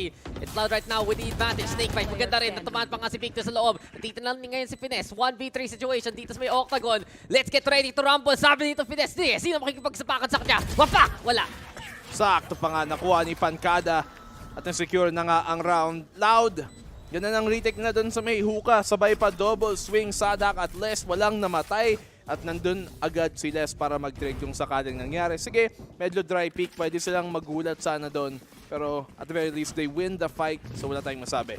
3-4. And Loud. The fact na nasa slow talaga nila yung pace with these type of rounds at yun nga, napita si Crashy sa mga ganon. Malaking bagay yon. And Pancada has been that player na step up dito para sa Loud. Top fragging para sa team niya and really making sure na hindi komportable ang Optic sa attacking side talaga nila. Ayun nga eh. Para sa side ng Loud, kailangan talaga may mag-step up para pigilan si EA as much as possible. At yun nakikita natin sa mga series eh. Pag hindi nag-online ng todo-todo si EA, kaya pa ang Optic. Pero pag biglang, okay, it's EA time to go to sleep. Basically, sinasabi niya, yung puro mga 3 out of 4 first kills per round. Nakikita mo, doon lumalakas talaga yung Optic pag ready na sila. Pero yung sync talaga, habol natin sa side ng Optic. And you can see both sides trying to push up dito sa may A side. Nice position daw, galing kay Pancada. Doon lang siya sa likod. It's Loud right now, respecting yung gusto gawin dito ng Optic kasi alam naman may Viper Spit na pwede gamitin eh. Laking bagay ito na na-secure ni FNS itong banang lamps. Ngayon, that allows him more opportunity makapag-plant sa may default. Walang denial kasi nagamit na nga ang Molly, ang Paintless na rin. Hindi kapit ni Aspas, wala silang mababato. Gay and Marv, ang dalawang naka-vandal dito man lamang sa Optic, nakakuha ng dalawang pitas, Dax. At mukhang mapagana pa nga nila ang Eco. Wala ka na nakikita dito pero sige nakakita pa ang Optic ng members ng Loud. Out in the open, si Aspas na lang, delikado. May maze pa siyang kailangan daanan. May green sa kanan, may brown sa left. Ano gagawin mo? Saan ka dadaan? Saan ka magpapakita? Pero si Victor, ito, hinaghahandaan si Pancada. Speak into the showers. Nice push. Galing kay Aspas, napatay pa rin si SCA. Pero 4v2, bulag na bulag. Walang makita, kundi ang kamatayan. At si Les na lang, siya natitira dito. 1v3, kaya pa ba niyang pumalag? Nag-pick up na ng mga rifles dito. Ang natitirang members ng Optic. At kinuha pa nga yung site at yung point mismo. This is exactly what Optic needed yet again to make the play work. At dahil lang doon, map control, lamps control sa kanila yung round. Oo, dahil sa mabigat na presence ng Optic na madami sila, hindi sigurado ang Loud kung ilan talaga ang nandun sa showers. So napafocus sila sa showers. Meanwhile, nung buong time na yun, si FNS, dahil sa wall niya, nakagapang na tuloy papuntang lamps, kasama ni Crashies at nakapag-planta rin sila gamit yung Viper Spit nga dito. So, Loud, parang masyado nilang ni-respect. Okay naman yung nagawa doon ni Pancada. Sige, Molly yung showers, pero the rest of the attention galing sa Loud. Walang nakatutok, walang naka-asenso doon sa may lamps position. At kaya na-control nila, and once they got that, everything went the way of Optic. Hindi sila pwede pumayag lang, no? Kasi pumayag lang sila. Si Pancada, nag-molly ng showers. Kita mo, napaback off yung mga manggagaling showers. Pero as na yung pressure sa short, as na yung pressure sa lamps, wala silang pake. Sige. Pag naka-eco yung kalaban ng gano'n, naka-SMGs, the hardest part of that is getting sa site mismo, makapasok sa site. Pag nakapasok ka na, sige, pwede mapagana yung SMG sa close plan. Pero the fact na binigay nila yung pinakamadaling parte ng round na yun para sa Optic, ayun na nga, andito na i-secure. Ba't parami yung flashes? Naging 4 na sila. Oo nga eh. Hindi, pero although yung isang araw, madami din yung madami nga eh. Gusto mo makakita, may isang tao na pupunin niya yung table ng flashy. Gusto ko pag may pumunta dyan, may malaking Zoid o Gundam dala. Yung nakalagay sa table. Actually, gusto ko yung mga oversize. Kahit ano, basta mas malaki pa dun sa monitor mo. Kailangan takpan. Pretend may giant bear. Gusto ko yung, alam mo yung squid na pwede mo, ay octopus na pwede mong baliktarin para nakikita yung hindi. Gusto ko ganun eh. Nako, halata ka na pre. Bakit? Octopus ng... Bakit? Problema sa ano? Octobuds. Wala naman. Diba? Okay, sige. Marami naman. 8 is great. 8 is great. Oo nga, sakto. Kakatapos na ng round 8. Round 9 na tayo dito. May lineup pa nga, pang TikTok dito si Boss Marv.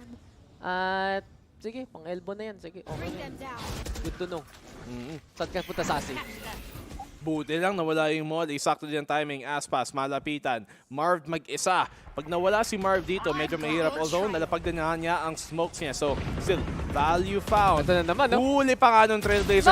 Easy kill dito para kay Aspas. At huli pa dito ng Loud. Pero sumugot pa ng Optic. 3v3. Yung short control na naman, yung delikado, yung octagon control rather, yung nagiging problema dito ng Loud. Long has been something na pwede gamitin ng Optic para makapasok dito sa may side. Ito na naman yung guiding light manggagaling sa side ng Loud. Lots of value galing kay Sadak, and here he goes yet again. Loud getting the man advantage. Trailblazer para sa scout. Alam na kagad ng dalawa dito nakatambay. Pero si Les pa rin yung kailangan bantayan. CT, gonna be the angle. Yay, pinaghandaan pero hindi siya enough para mapakapitas. Loud, only one member remaining. Kailangan lang patayin. Si Crashies naman pupunta na dito sa may garden. The backside we go, and Les again is gonna be the best one there. 4 to 5. Nakaka-keep up pa dito ang Loud nga, di ba? And pansin talaga natin, kung hindi sila mapigilan dun sa either sa flank or dun sa hold, delikado pa rin yung pwestuhan ng Optic eh. I'm surprised Sadak has been winning some of these fights na akala kong hindi siya yung lamang. Like FNS doon.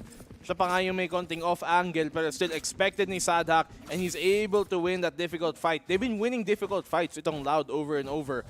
Pero sige, gumagana ngayon, pero talaga bang tatagal ang series na to na naipapanalo pa rin nila yung mga round na ganon? Optic, medyo shaky na ngayon sa post plant nila.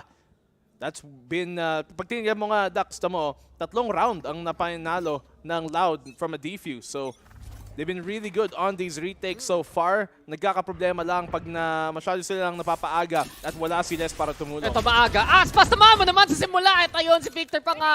Nahabol niya. Katapos niya correct konti yung aim niya dun. We also have a little bit of that raise utility. Boombot, may smoke na nakaharang para lang makaback on out siya if ever. Pero habang nangyayari yan, may gapang dito galing kay, may gapang rin galing kay Finesse, yung mga sneaky boys sa side ng Optic. At kita natin, napitas pa nga si Pakankada sa simula. So, okay, early aggressive play, galing to side ng Loud. Pero kita mo, lane control pa rin. Lahat talaga ng pwede gamitin daan ng Optic, ginagawa nila. Alam mo, ito, sila yung, hindi sila yung gumagamit ng Waze. Sila yung mismo, yung, butin lang. Sila yung nag-mapa para sa Waze eh. Buti lang nag-ulti to sing Sadak. Ngayon, nabuking tuloy si FNS na nasa lamps na pala. E nakatawid siya, hindi sila sigurado. So they use that utility to try and confirm that information. Pero Sadak, he has to hit these shots. Yun pa nga yung easy shot, hindi niya tatamaan dito galing sa flank. Oh, sige, hindi niya alam. At nakuha pa nga. Masyado po siya matagal doon at mukhang kita na natin dito si Les. Mapapatay na rin si A 3v3 scenario. Optic na yung backing on out. Pero ang ganda pas ni Aspas! At wala, hindi kahanda dyan para kay Aspas! Naku! Buhangin lang mga kain nyo dito, Optic, kasi na-tie up na ng lahat ng scoreline na to. Aspas, gumanon siya. Sabi niya, sige, lapit kayo dito, mga pusa. Ginawang ming-ming si Aspas. Ginawa niyang ming-ming eh. Ay, nako. Basic lang daw eh. Toasted Shopa 1, 2, 3. Nako, mahirap yan. Okay lang. Balansa. Marami ang pusa, okay lang. Oo nga. Animal lover po kami. sa pagkain o sa pag-keep us fit? Pareho. Depende kung anong yung tasty. Sarap. Huli ang Optic. Huling-huli. Kitang-kita. Kulong na kulong. Kulong na kulong. At ang rami nangyari, medyo nakulong talaga yung mga teams natin. Naipit si Sadak, naipit yung Optic, napatay mo tuloy dito ang Optic sa lahat ng nangyayari. At nakakambak pa nga yung Loud. Laban pa rin ng laban ang Loud. Sabi nila, hindi sila magpapatalo 4 times in a row. Binila ko muna. 4 times the charm. 5th times the charm. Kasi nung first time nakuha na nila. Nakuha na nila first time. First pala. Hindi kami magpapatalo the first and the 5th time, sabi ng Loud. Kaya ito na yun, ilaban pa rin. Best of 7 nga pala to, di ba? So, kaya talagang habulin para maging 3-2 na. Oo nga. Kung mag-grand finals sila, tapos manalo rin yung Loud, hindi pa tapos yung Champions, di ba? 3-3 pa din. Oo, maglalaban pa sila ulit. Oo. Post-match para... Pero best of 1, tapos sa split. Best of 1 lang. Best of 1 sa split. Ay, nantitira eh. Bring it back. Di ba? Tignan natin talaga. Loud. Sige, bumabawi na ngayon. Optic, may tour de force para gamitin dito sa attacking side nila. Kaya B-Long ang kanilang pinili. Isigurin. Pero that hunt gives away mga balak dito ng Optic. Ano balak nila? Lumapit. Mag-push. May iba akong sasabihin sana. Feel ka bawal sabihin mga binabalak talaga na pag may balak, may Trailblazer. Sad hack. May sad hack.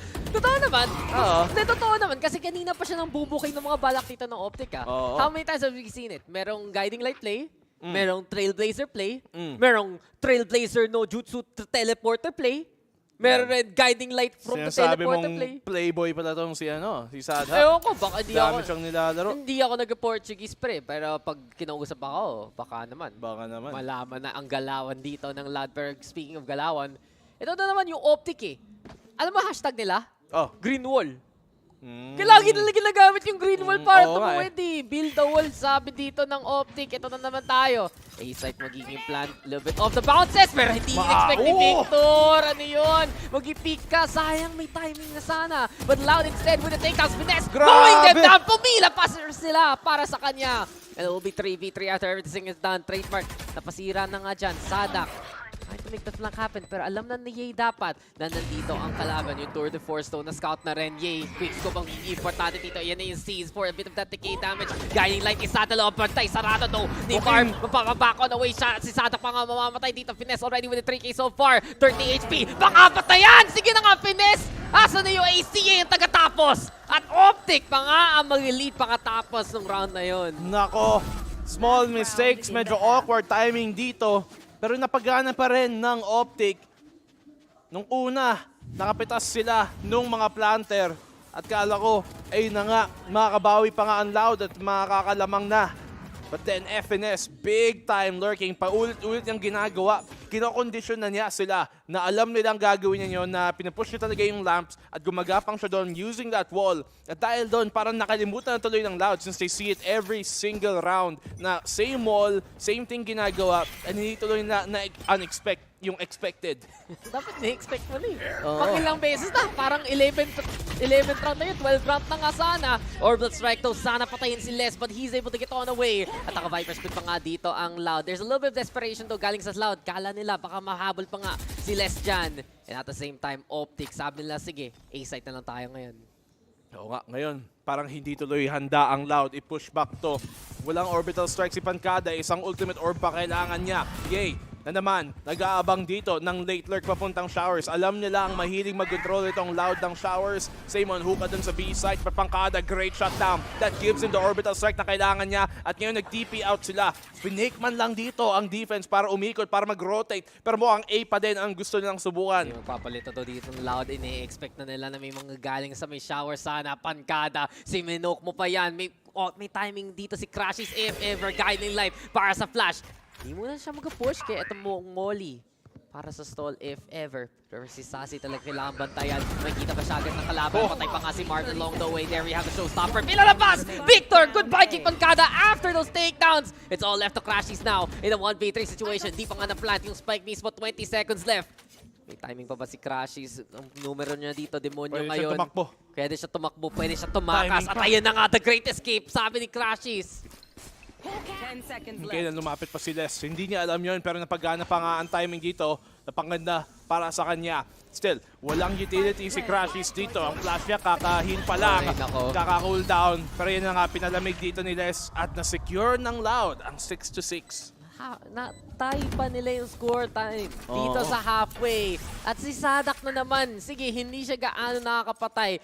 Pero yung mga utilities niya dito para sa side ng Loud, laking tulong. Lalabas niya yung ibon, tapos biglang, habol na habol. Nakita mo naman parehong initiator dito ng Loud. Hindi sila nakaka-frag masyado pero the amount of information na gagather nila para alam nila Pancada, para alam nila Aspas kung saan titingin. Ayun talaga malaking na itutulong nila eh. Don't touch the birdie. Ang birdie yung nakahawak eh. Bigla na lang touch. My guiding light. Oo. Just call for it sa comms and it will come. Oo, sabi na loud yun. Tawag pa lang. Nandyan na. Oo nga. Ready nang tumuka. Oo nga. Lala lang. Kaya kanina may aso, may ibon, may pusa. Ayan. Balik tayo sa ibon. Bird. Bababa. Bird. Bird is the word. Shoutout sa mga crowd dyan. Oo nga eh. So, ang rinig ko, andyan na sila Boss Raz at sila Boss Magu. Boss Raz and Mags. Oo, andyan na sila. Naka-shortcut. Mga mga content creators pinapunta eh. Ba't wala ka dun? Mukha ba ang content creator? Oo, kaya. Ang tanong ko, ba't wala si Fluffy02 kung siya talaga ang content creator na Whoa. You have to do the guy dirty. Kinol out P. Siya talagang kilala kong number 1. Oo nga eh. Sa totoo lang, lahat ng lineup sa totoo ko Fluffy. Shoutout kay Fluffy, by the way. Shoutout sa mga nunod ngayon. Sa inyo. Parang tagal natin di nagsama guys, mga 2 days. Ang pinagtataka ko, alam ko kasi sa stadium, parang Turkish broadcast yung sa stadium mismo, di ba? Hindi naging English yan. Hindi English eh. Turkish. So, bahala kayo mag-translate. Sana mag-get sila ng mga guest na siguro naman. Make sounds like egg. Okay, may egg. Buff Astra. Ito, Edward. So, sino ba si Edward? Oo nga. Never ka pa na-experience. Si Ray kanina sabi niya may kilala siyang Edward. Ayan! Sinasabi ko si pareho sila. So, ito, alam ko, either Little's Pet Shop o yung isa pa eh. Hindi ko, nakalimutan ko yung tawag eh. May pangalan sila? No, legit. Kung anong klaseng plushie yan eh. Talaga? Alam ko yan eh. Galing mo so. Kasi pupunta ako ng Toys R Us from time to time. Masaya eh. Para sa'yo? Oo. Masaya kaya. Di yung tipong titingnan ka na Actually, ako din minsan. Pinapanood ko yung mga yung mga parang roller coaster na paikot-ikot. Minsan, men. Ngayon pa nga, now, na mas tumanda pa ako kumpara sa mga early 20s ganun or late teens. Doon ko pa ako napapaelip parang, uy, may Beyblade. Ay, hindi pala yung Little's Pet Shop. Ano siya? Beanie Babies. Wow, Beanie Babies. Inform. Malaki. Pag malaki yung mata. Alam ko yun, syempre, memorize ko yan. Ako pa. Pero sige, ito na tayo. Balik tayo sa alam nating Valorant Victor. Bigla na lang mag-teleport play ang side ng Optic. Gusto nila mag-resolve. Huliin yung Loud. Pero sabi ng Loud, Shotty, I'm outie. Rotate muna tayo dyan, sir. Takbo muna sa showers. Kailangan lang siguraduhin, huwag matapa dito. Yay, nakaabang. Ang plant, madedenay pa nga niya. Pwede pa siyang mag-rendezvous out. Alam nila, nandito siya sa may taas. At ayun na nga, naka-atras. Boss, anong klaseng pwesto yan? Yay, mga naiimbento mo talaga. Back to tower go. Pero ito na ang side ng Loud, pumapalag pa rin. 2v2 after everything is said and done. Di pa sila makaplan. There's a double less is best! Huwag mo kalimutan ang salita. Less is more! Ay, less is kala best! ko more. Less is best. Kala ko less is more. Best si Les. Ay nako. Kailangan natin ng sync lessons. Oo nga. Masyado maaga. Hindi na less is more. Less is the best. Less is the best pala. Ayun po. The best in the West. Tama naman, West pa rin ang South America. Oo, Southwest. Western Hemisphere. Western Hemisphere. Totoo, di ba? Pero Loud. Pati si Coach Bazooka, napaingay doon, napasigaw. After that round from Les, laking bagay ni Les dito. A lot of the rounds nung defense sila, kung hindi siya makatulong agad sa retake, doon talaga nahihirapan ang Loud. And this time, nakatulong nga dito sa kanilang take naman doon sa A site. Grabe do. Dinoble pick pa siya nun sa lagay na yun ha. Oo nga eh. Sinabi niya partida, 2 lang kayo. Hindi rin makatama yung kalaban niya, nakaklasik lang din ata eh. Hindi, si Les yun. All less. All less. Is the best. Less is the best. Less is more, less is most, the best in the West. The best in the West. Bakit labanan to ng Americas ha? Oo nga eh. Huwag kalimutan. South America. North versus South. Versus North America. The South remembers. Ano na to pre? Quezon City versus Alabang. Alabang! Pinil lang kayo. Uy, parang yung duo lang natin, ha? Oo North nga. meet South. North meet Dito South. sa sa may... The North remembers. Dito may sa may San Juan. Pero dito talaga yung South hindi dapat makaalala. Ayun! Nasaan ka nakatingin, Marv? Marv, nakatingin masyado to the north. Ito na loud, dumidiretso na lang kagad dito sa may side. Sasi, nakatatlo pa nga. Wala na makakadepend dito sa side ng Optic sa may B side. At tapos na kagad yung round unless. Yay. Baka Hip, hip. naman. Hooray. Yan na. Wala. 150. Okay. 150. Okay, sige. Isa pa. Libre. Wala na. Ang tanong, Dax, asan talaga ang totoong gitna ng Maynila? Makati? Tingin ko din Makati eh. Ayoko yung mga taong, oy, tara, kita tayo midway, south ka, north kami. Sige, Mega Mall. Parang men, parang lugi ako talaga. Ortigas, pwede pa. Hindi, lugi pa din. Lugi pa din. Hindi, lugi palagi ang taga-south sa distance. Pero palaging lugi ang taga-north sa traffic. Diyan mo nila yun? Oo. Kaya nga maarte yung mga taga-north eh. Kasi yung traffic yung problema. Yung QC pa lang. Buti nga kayo, may trend eh. Buti ka pa kayo, may skyway eh. Sabagay. Wala! Dire-diretso lang. Biglang, oy, andito na ako. Kami, sir, Ang distance pa din, mas malayo. Pre, nasa kuba pa ako sa galing QC. Pero yan na nga, you can see na si Victor, pinatay nga si Sadak sa Zamala at Optic. To, may baril na nga sila. Loud already getting first 2 nuts itong second half na to.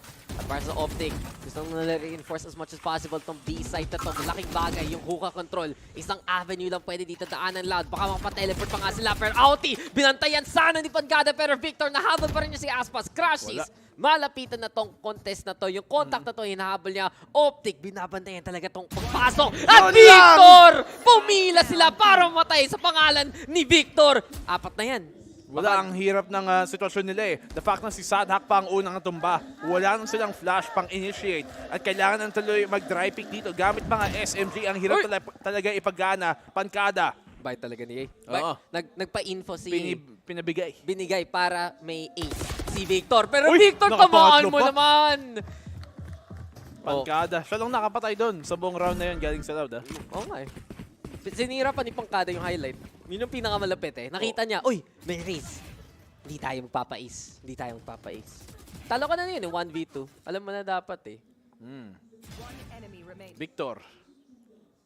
Gusto ko makita yung pick ni Pankada. Bakit? Gusto mo makita yung tipong tinignan niya masama si Victor. Sabi niya, bawal ka mag-ace dito, boss.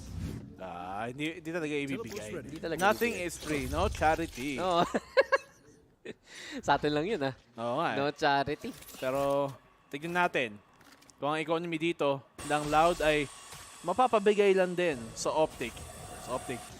Full gun round versus the opposing side. FNS, naka-judge. Huli ba nila? Kita nga! Na-shutdown ni Aspas pa din. Sasabihin ko sana, Pinoy itong si Fines eh. Bakit? Kasi kita mo yung gun niya Christmas.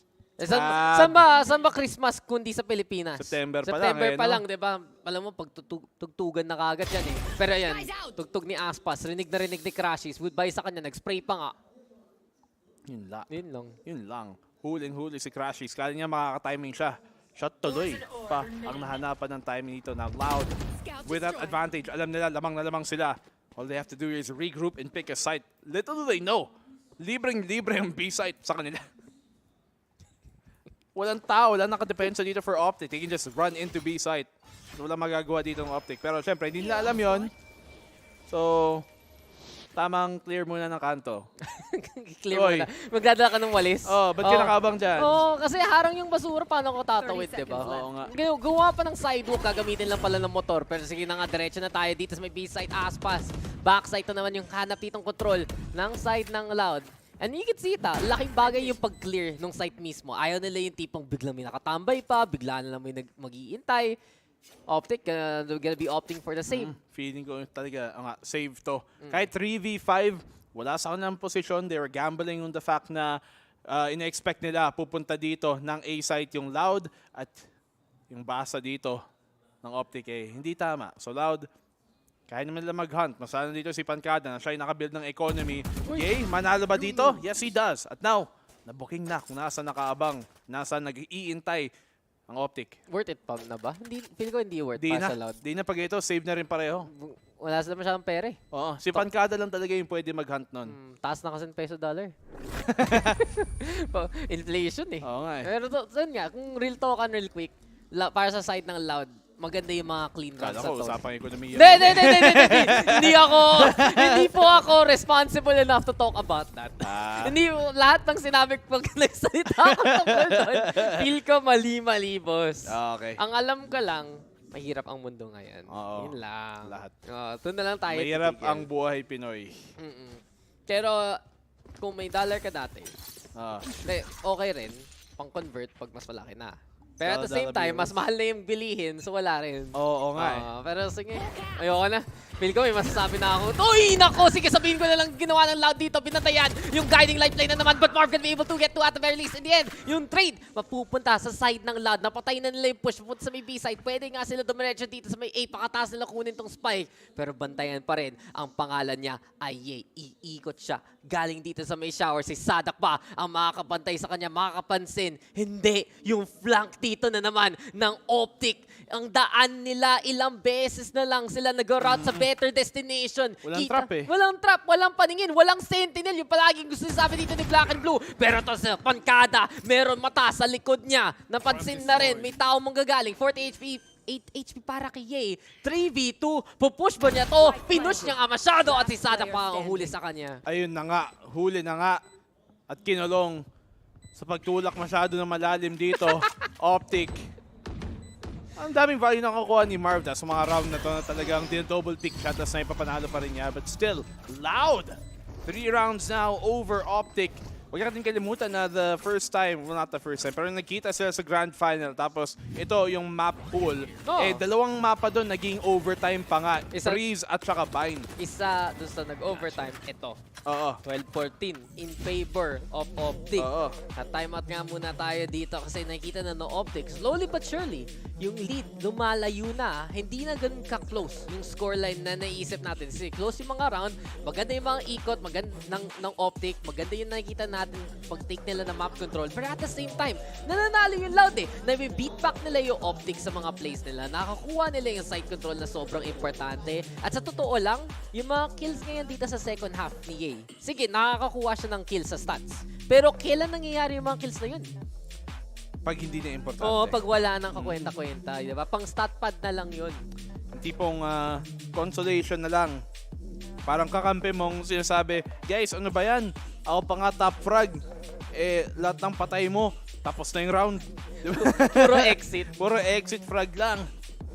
Yung kakalimutan guys, may quality of frags over quantity. May mga kilala akong kakamping ganun, yung tipong mag-alert lang. Naalala mo pa yung isang OG clip ng Valorant? May isang jet player sa split. Sabi niya, guys, help them. Guys, help them. Tapos nakatingin lang siya dire-diretso sa may from outside garage. Hindi mo alam yun. Hindi. Si Kefri yun. Na old clip. Pakita sa'yo mamaya. Pataas ng map na to. Dami ako nakikita gano'n sa ranked eh. Ayong mga installer arena. Totoo naman eh. Totoo naman actually. Totoo naman eh. Gusto nila pang devour bro. Pinaka maganda yung mga reyna sa attack na nag-o-off tas nag-lurk pa nga. Grabe. Parang I know so many people bro. Oo nga. Ay nako. May listahan na ako ng mga ganyang klaseng players. So guys, kung gusto magpa-impress kay Black and Blue, pag mag-rain na kayo, dapat entry lang ha. Sayang, hindi pa nga nahuli dito.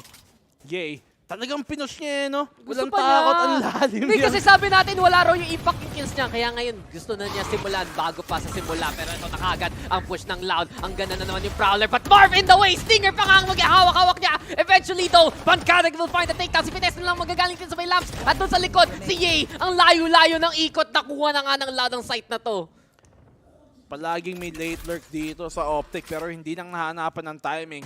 At ang hirap ng sitwasyon na inilagay si Ye dito. 4 bullets! Uy, 4 na kalaban lang din. Basic lang yan kay Ye. Ayan na. Hindi binaril. Sige na. Info 1, 2! Oh my God! Quick throw! Pero wala pa rin. Si Sadak ang tagatakot na naman. Sadak is there yet again. 11-7 na to. Tuloy-tuloy na lang yung score ng Loud ngayon. At sabi mo, late lurk ang problema ng Optic. Pero ako, I'll look at it, dun sa other side ng coin. Yung optimistic side para sa side ng Loud. Pass, execute ang nagiging sagot dito ng Loud ngayon. Basong kalahating puno pala. Di mo na kailangan i-translate yun.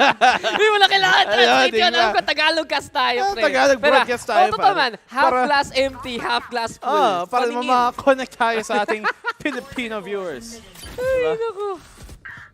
Ayun, connect. Uy, tumama pa yun. Kala ko paatras na nga eh.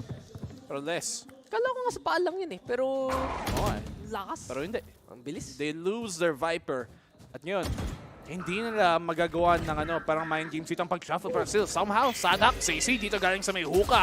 Nahanapan pa nga nila ng paraan dito. Crashies underneath. May seekers para makahanap saan talaga nakaabang ang Loud. Nakuha nila ang site. Mag-isa nga lang dito si Aspas. Ito na naman tayo eh. Basta may control konti. Uy! Ang optic hindi tumama pero si Victor tinanggol niya sarili niya para lang patayin si Pancada. Dun sa dulo, Sadak lang tita rito. 1v3 situation, guiding life. Papunta sa may tower pero walang pake si Ye. Sige, flash mo ko, patay ka pa rin. Si Victor pagtanggol pala eh. 11-8. Loud. Slowly medyo bumabawi na ngayon ang optic dito sa lamang nila. Meron pa din naman. May huling buy naman din sila. Yung sunod pwede medyo forced buy. Tama naman ginawa ni Les dito eh. Hindi naman niya talaga kinumit yung peak. Nag-jump peak man lamang para makuha ng info pero napakabilis pa din ni Ye. At medyo masyadong na-expose ang onte. Hindi niya inakala ayun yung angle pala na ino-hold doon ni Ye. Now Loud. Let's see if makakabawi naman after this or Optic. Mako-continue na ba nila ang streak? Now nakahanap na sila ng momentum. Ito yung nakakatakot sa Loud eh. Dito na nagsisimula usually yung Optic comeback. Nakakita ka na ng first kill ni Ye. Hindi lang yan yung mag-iisa. Rarami pa yan. Kaya kailangan na tapusin na kagad lang Loud, diba? Napapako sa 11 minsan eh. Oo nga eh. Bigla na lang, hindi makadaan eh. Hindi makatagos. Kailangan nila hindi maharangan ang sarili nila dito. Oh wait. Inspiring yun ah. Don't be in your own way. Your biggest enemy is yourself. Man versus others, man versus self. Eh paano yung man versus ultimate? Na hinaharangan sila ng Viper Spit ngayon. Ayun, sinagot. Ayun na naman tayo, Ye. Tamaan mo naman. Hindi makakahabol rin with the Headhunter per sige. Si Sadak namatay na rin sa side ng operator. Nakita natin yung Nightfall para lang mapababa yung Viper Spit. So at least may nakuha yung Loud dun. Pero ito na nga, diba? Sabi natin, umpisa pa lang yung last round. Ito na, tuloy-tuloy na para kay ito. Kailangan maggumana to. Yung lurk ni Les dito sa may A site. May konting control siya ng A short pero not deep enough to go for a plant just yet. He has to find yung pick na nga na kailangan nila. Victor lumalapit. Pwede niyang off-anglean to. May paint shell pa nga siya para deny yung plant. Kumuha ng info gamit yung bot dito at alam na nila. Marv nandun para tumulong. Plant denial, saktong-sakto pero yung C's hindi naman tatama. Ang ganda daw ng bounce ng paint shots na Orbital yan. pa. Practice pero ito na kagad. Orbital strike at si Marv na naman magpapakita dito galing sa showers. 3v2 na kagad to. Maupos na ang oras ng Loud. Snake fight to. Absolutely on point. Pero si Clashies na yan.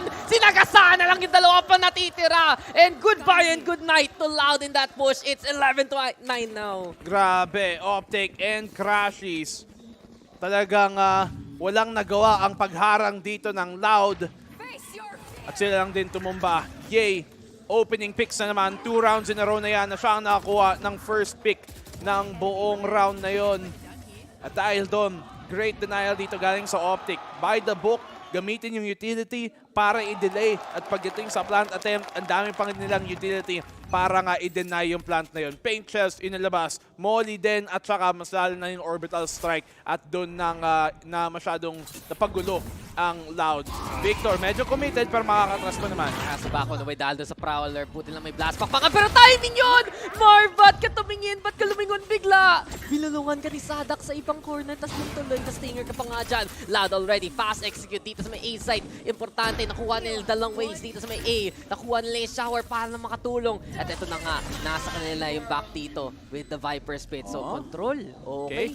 Pero hindi nakaplan para sa City, hindi nakaplan para sa kanila. So, they still need some sort of short control dito kung naasan nga sila Sacy at nasa Pancada. Optic, retake, nakuhunde pa nga dito si Sadak. Malaking player ron. Ngayon, wala nang flash ang Loud para lumaban. Hinihintay ko, Optic, papasok pa sila para pick off like that. Very, very essential. Sassy, nasa labas lang. Orbital strike para sa stall. Gusto nila makuha itong point na to as soon as possible. And here comes trouble. Crashies, nahanap pa rin rin si Les. Paubos na oras dito ng Optic though. Pero finesse and yay, the timing is perfect. Pancada lang natitira. The Molly has to be the one to win it here for the side of Loud. Pancada, Guardian spam! At Loud, oras talaga. Pinili lang niya. At 12-9 na to. Na-clutch pa nga ng Loud. Binawian pa nga dito ni Pancada. Orbital Strike para maipilit ang Optic na hindi ma-defuse. Tapos ang Molly, napakasakit pa naman, napakatagal din ng effect nun.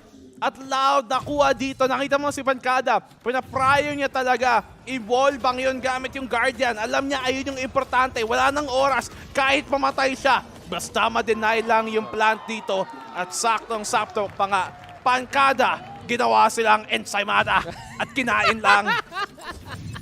Ay nako, naging merienda pala kay Pancada to. At dahil lang doon, may laban pa nga ang Loud. Meron na silang money dahil lang doon. Meron na silang arsenal na hinahabol nila. At sabi nga, di ba, yung score pa rin yung importante. Ganun kadikit yung rounds in terms of quality. Pero Optic, napansin na nila na match point na pala sila dahil lang doon. Grabe. Kala ko kumakambak is real na tong Optic. Pero Loud, hindi nila papayagan na basta-bastang ganun mapupunta ang laban na to. 5th time nila magkita dito at ayaw nilang maulit ng pang-4 na beses pa nga. Sadak, ang dami niyang damage na kinain doon. Buta na lang, hindi naka-vandal tong si Victor, kundi patay na siya. Papalag pa rin nga sabi, di ba? Best of 7 sa mga series. Sige lang.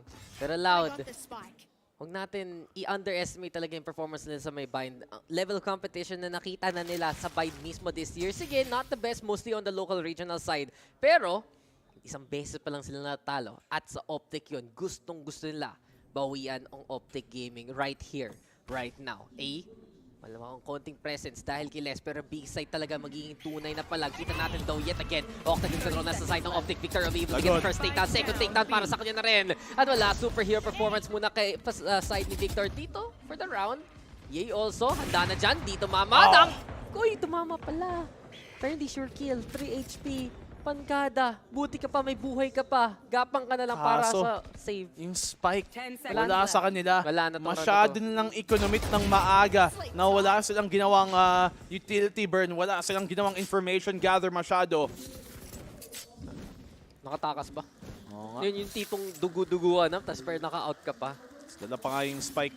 Yung unang dalawa pang pumasok yung may spike, hindi naman talaga dapat. Big misplay dito galing sa Loud na talagang tama naman, may punish ang Optic ng ganon. Papansin ko to, pag hindi talaga ma-pressure ng Loud yung isa pang pwede daanan papunta sa site. Ang dali lang sabihin ng Optic, oy, timeout, base. Magpo-focus lang sila dun eh. Diba? Dun sila mag-out dun sila pupunta, hindi nila kailangan pumunta sa backside, hindi nila kailangan pupunta sa may spawn nila. At dahil lang dun, extra angles para i-clear ng Loud na ginamitan na nila yung usual angles ng utility nila eh. Okay, sana yung parang sinubukan nila doon na parang sige, medyo tahimik, wala tayong masyadong binurn. But then, your execute has to be on point and every player dapat on board. Hindi yung ganun na parang nakita mo, naguguluhan pa sila. Kung ano talagang dapat gagawin. Sasama ba talaga ako na Viper dito sa Raze?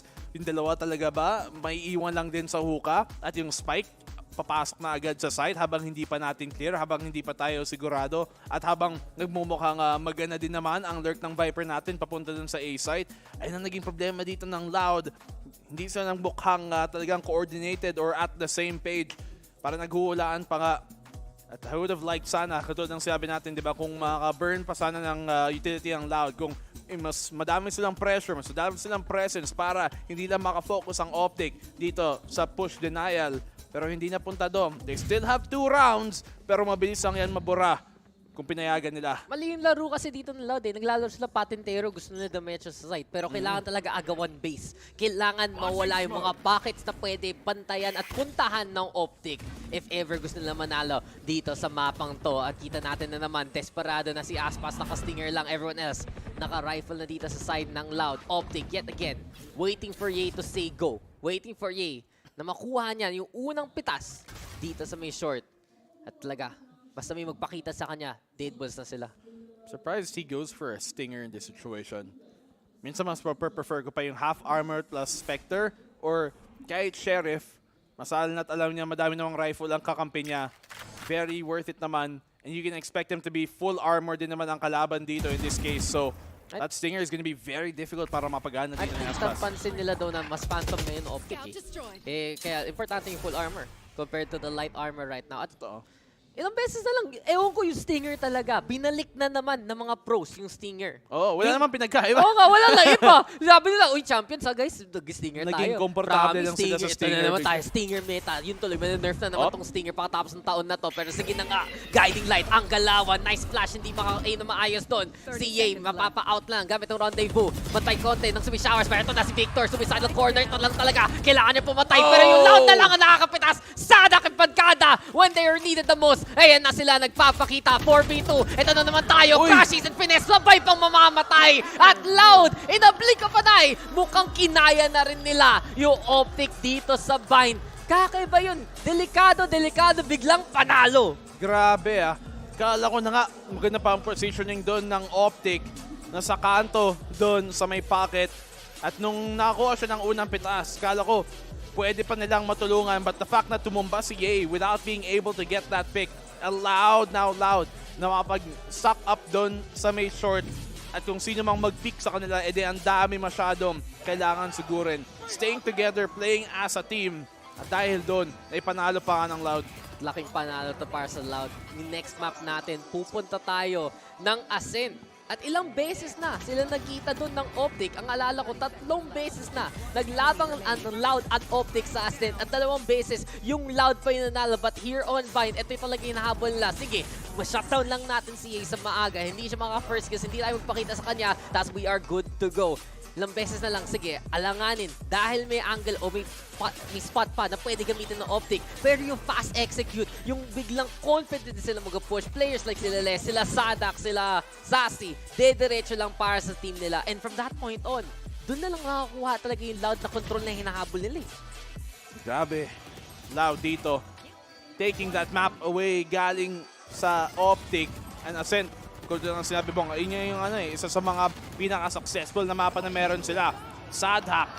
Ito ang sinasabi nating quality frags over quantity talaga. Sige, hindi mataas yung score niya, pero a lot of the kills that he was getting are kills na kailangan nila makuha na sa difficult situation, pero somehow napagana pa nga niya. Parang pag easy look pa nga, doon pa siya nahihirapan. Pero pag talagang kailangan nila manalo sa mahirap ng sitwasyon, doon pa niya nagagawa ng paraan. Ini-expect na niya mahirap Gusto, ayaw niya yung difficulty easy. Gusto niya... no charity na talaga. Oo, diba? Ano siya? Difficulty impossible will make it possible. Sige, there were some timings there. Ye, of course, no surprise. Naka 5 first kills doon sa game na yon. Always gonna be an absolute threat. Pero at the same time, hindi nila na-suppress si Ye. More like, na-mitigate naman nila yung kalaban nila at mukhang yun yung isang pwedeng sagot nila sa side ng Optic Gaming. Pero guys, mapapabreak muna tayo and we return. It will be the panel breaking down what happened at may map number 2 pa nga tayo. Dax here with Black and Blue. Kita-kits muli tayo dito sa VALORANT Champions.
Pabor tayo sa Optic dito sa map na ito, pero Loud, prepared na naman. Take bind, Optic's map pick. Nagbabalik kayo dito sa ating panel desk. Kasama nyo kami, mga marites ng VCTPH. Si Mika Fabs, si Honey Glaze, at si Ray Ray. Ray Ray, alam mo ba, pinag-usapan nga natin, di ba, behind the scenes na yung Loud, parang prepared na naman. At yung mga players ng Loud, parang lahat sila really came to play. They all really showed up. Wala parang star player dito sa map na ito. Lahat talaga sila really showed up. Parang sinabi lang ni Black and Blue kanina habang nagkakas sila na parang hindi natin nakita yung individuality ng mga taga-Optic. Instead, mas nag-shine talaga yung Loud. And this is not something that we usually see. But now that they're more concise, already here in behind, talagang nakita mo kung paano sila mag-stand up eh. I also took note nung mga sinabi nila Black and Blue kanina na talagang akala natin magkakaroon na ng pagkakataon dito yung Optic na magkaroon ng comeback, but unfortunately for the times na magkaroon sila sana dito ng retake laban sa Loud, hindi sila nagwawagi. But here in our post-game stats, makikita din natin no, for the first consecutive rounds na nakukuha dito ng Loud against Optic is successful sila pagdating sa retakes.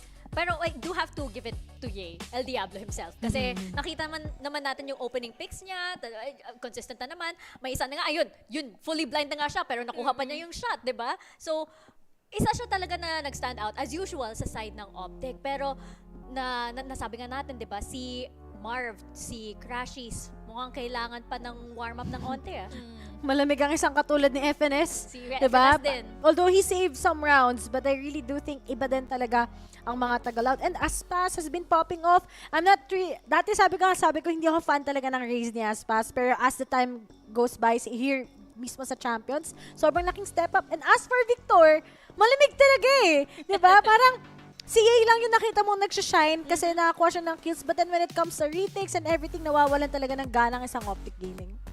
And si Pangkada, very, very good in terms of the follow-up. Tsaka yung tandem ni Sassy tsaka ni Sadak. Actually, nasabi din ni Sadak, I remember before, na yung isa sa problema ng Loud is hindi nila mamamatch yung aggression ng mga kalaban nila. At yun talaga yung isa sa mga ni-review at inayos nila going into their previous match. I believe their previous match was up against DRX, di ba? Yeah. Yun yung na-work nila. So, going into this match against Optic, mukhang new and improved Loud ito It is. Kasi they went in for the utility play. At alam nila na dito pala sa composition na meron na nga ang Optic kanina, they only rely or mostly rely on the duels. Katulad nito ni Ye. He was able to tap on the top of their food chain. Tapos, dagdagan mo pa ng pagkakataon nga dito ng side na nga ng Loud that they were able to dominate in with less impact. With his impact na nakakakuha siya ng alam mo yun na hindi siya ine-expect most of the time ng Optic. At gusto ko yung sinabi mo na si Les talaga nakita natin, di ba? Talagang Viper Diff against FNS. Literal na marami talaga siyang na-punch na. Nakita mo naman ng pistol, di ba? It's really insane. And I think the fact that it was a 6-6 on the first half, alam mo na malaki yung chance talaga ng Loud na makabawi sa second half. So, yeah. Less is the best. Ang sabi nga nila. Ay, less is ano more. yung sinabi nyo? Less is more or less is the best? Less is best. Well, hindi kayo nag-uusap nun eh. Hindi kayo nag-uusap yun eh. Hindi nag-uusap yung mga...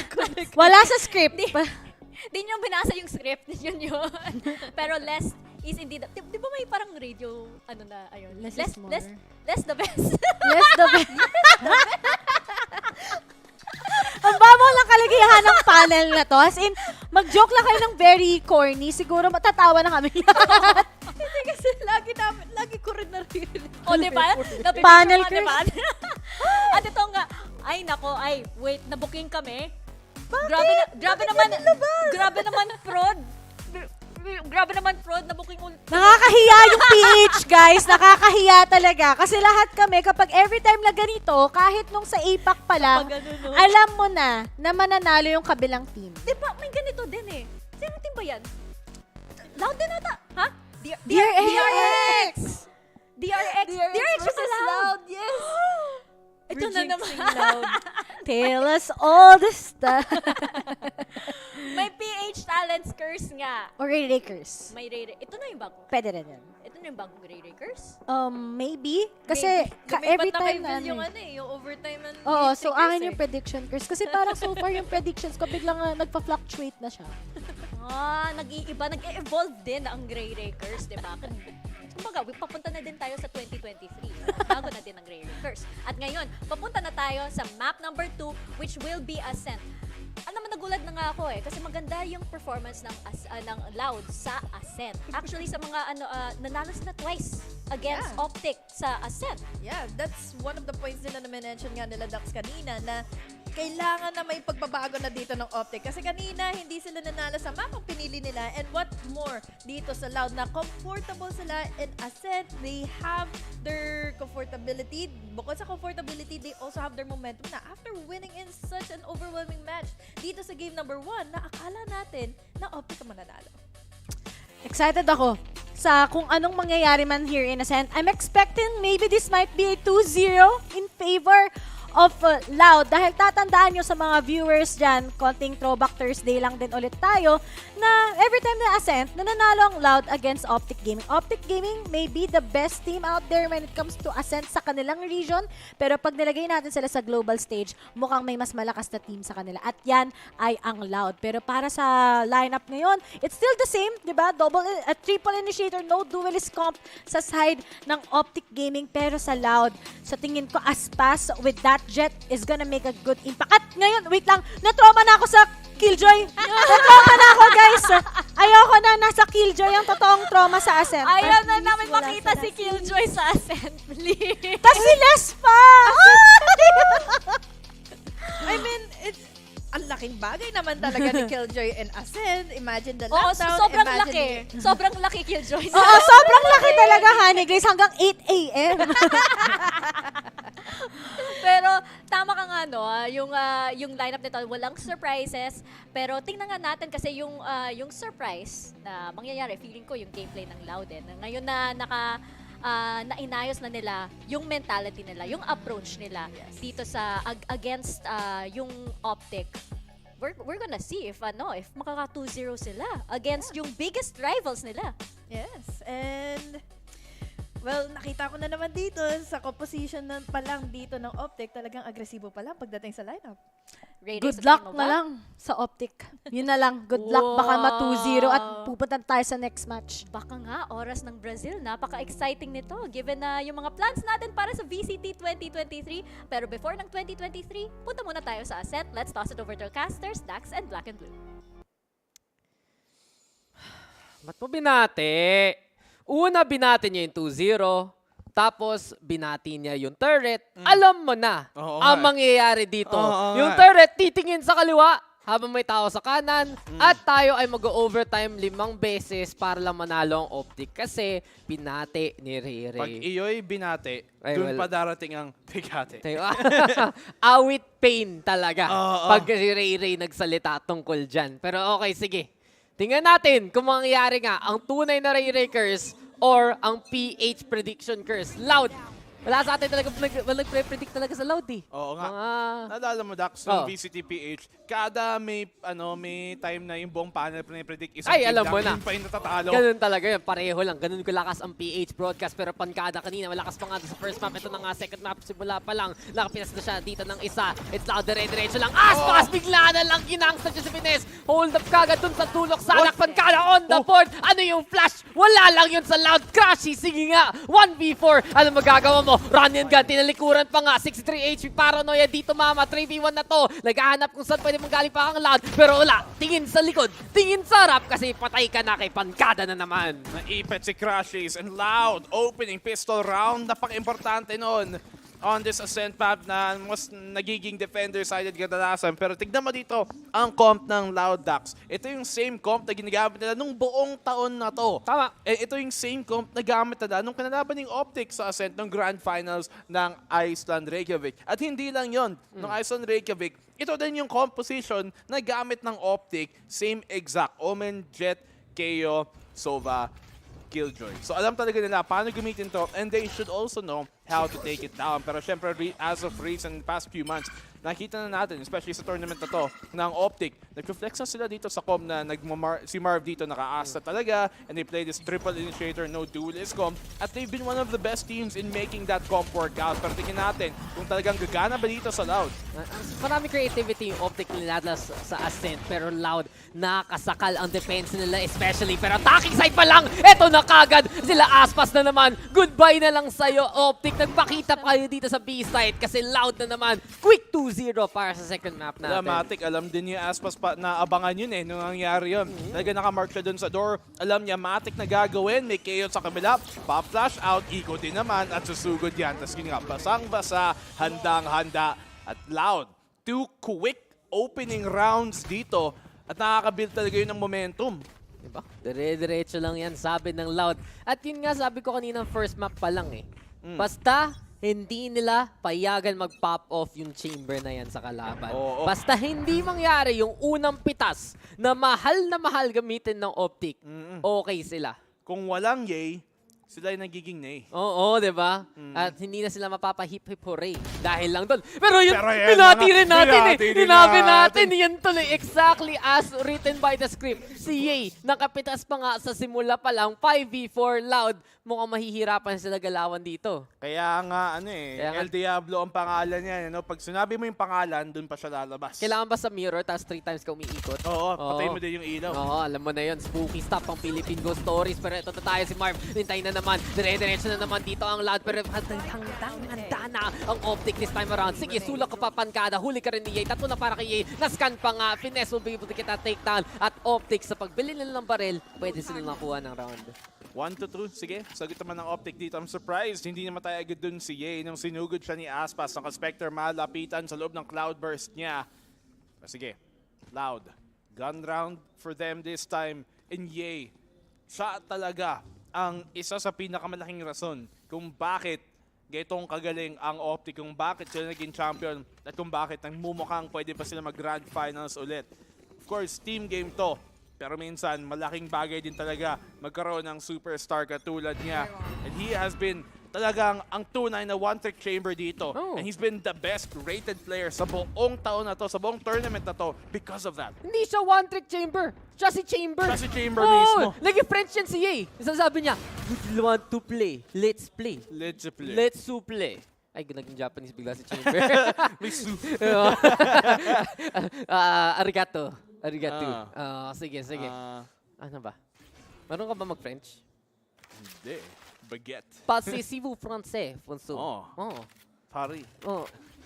Un Venice. Wow. Oui. Je m'appelle Dax. Wow. J'habite à Quezon City. Diba? French 101, City. Ito City side, syempre. Optic, ito na naman tayo. Victor manggagaling sa may garden. Here we go. Pankada, pinaghahanan naman yung smokes.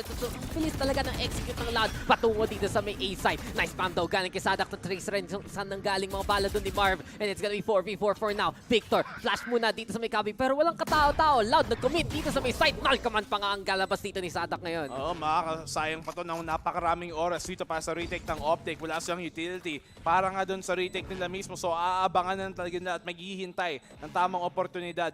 So give them a lot to work with here. A lot more time. Loud. Nakahanap ng isa si Sadhak. 3v3 na nga. Stacey finds Ye somehow through that spam. Victor. Okay, big Victor! time. Ayun na. Kumain ng bato. Mad Pankada. 10 HP. Kaya pa ba?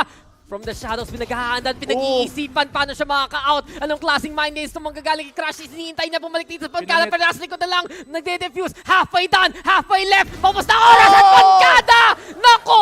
Grabe talaga pang Chris Angel, pang Mind Freak Pro. Blows your mind, saan siya pupunta? At nanalo pa ang Loud dyan. Grabe naman. From the shadows, out into the light. At nakahanap pa nga ng paraan dito. Loud. At alam pa nga doon ni Pankada na talagang walang time doon para i-stick talaga. He backs out into safety. Tama naman ang ginawa niya talaga. Nang nakuha niya yung unang pitas doon sa 1v2. Inisip ko na agad, right decision here for him to make would be to go doon nga sa A-main, magpa-ult doon.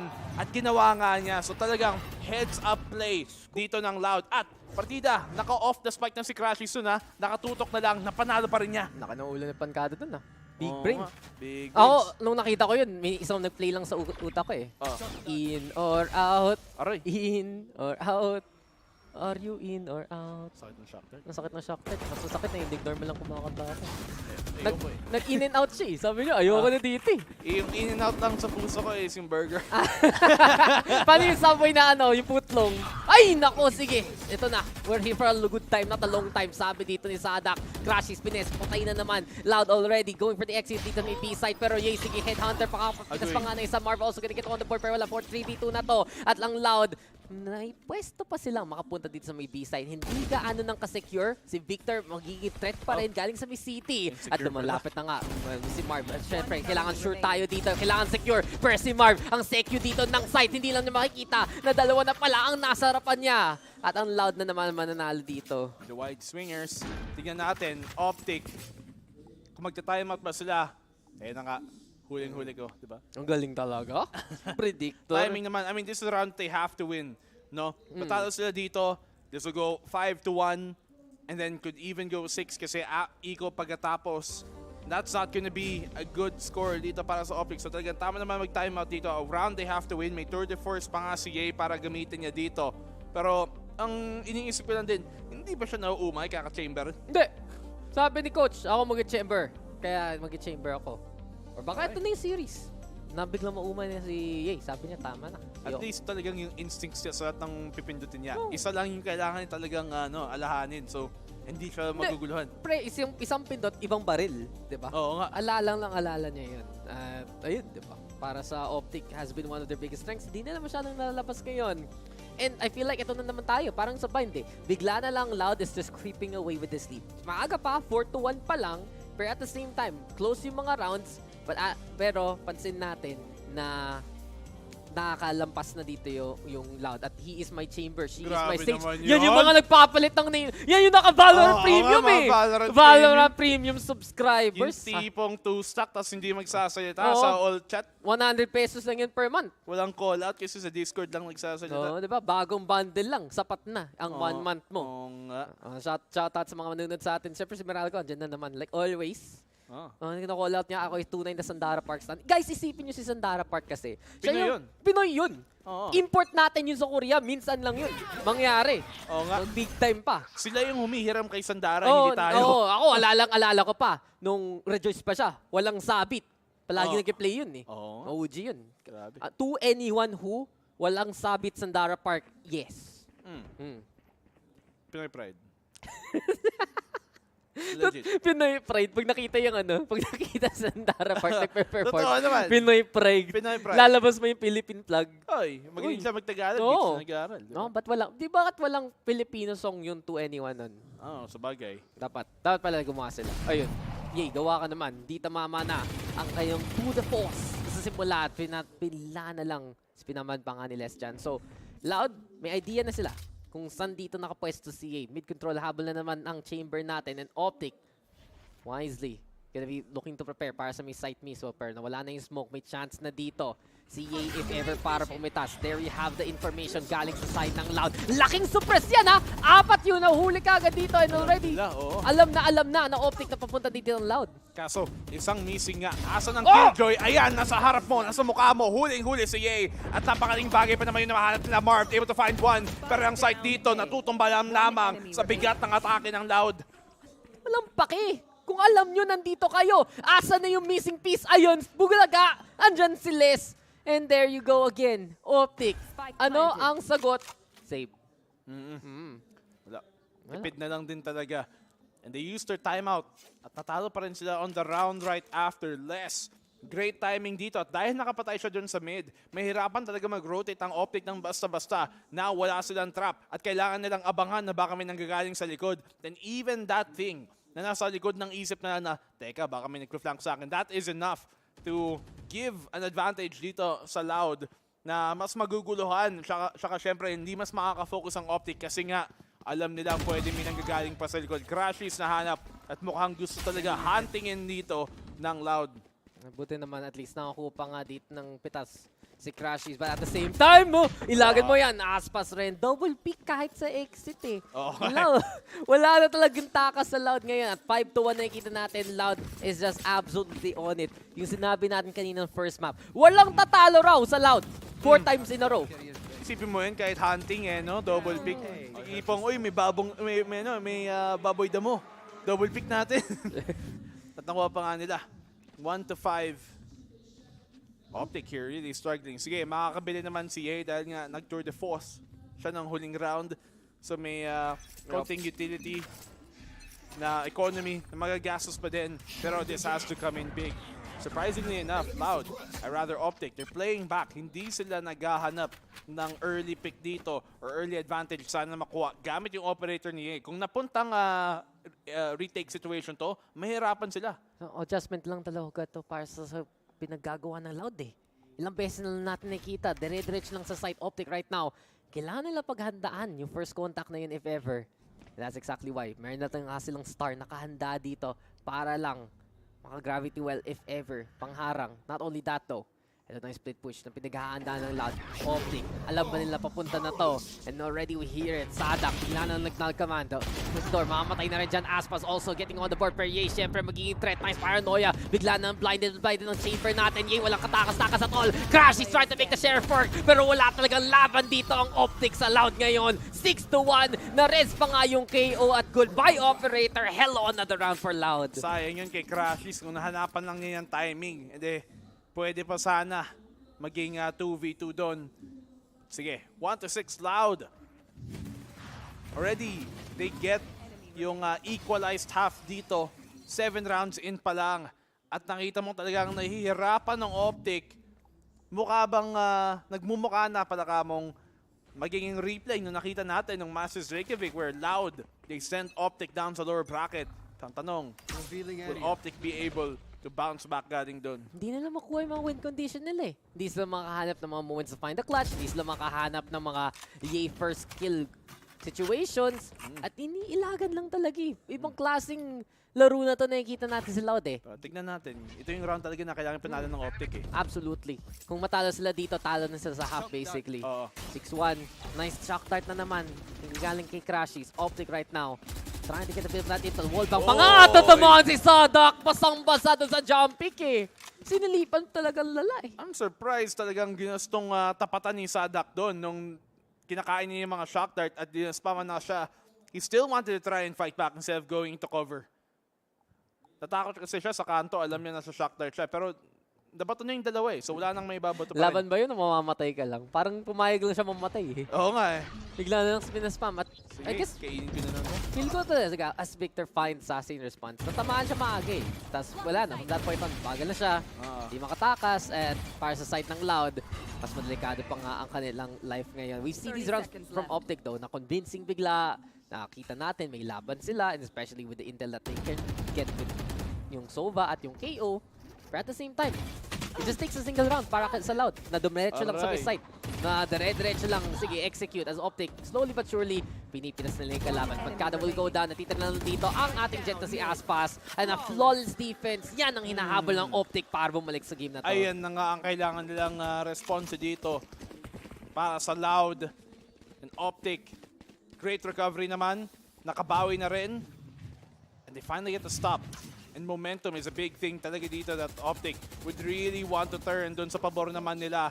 Crashies, big plays. Victor din. Nung nakuha niya itong pitas kay Sacy, ayun yung big time eh. Nawala na yung dalawang initiator dito ng Loud.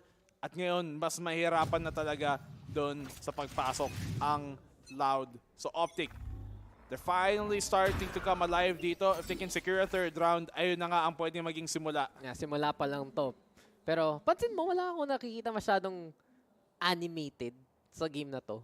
Di ba usually nagtatastukan sila or something? Hindi natin masyadong nakikita ngayon.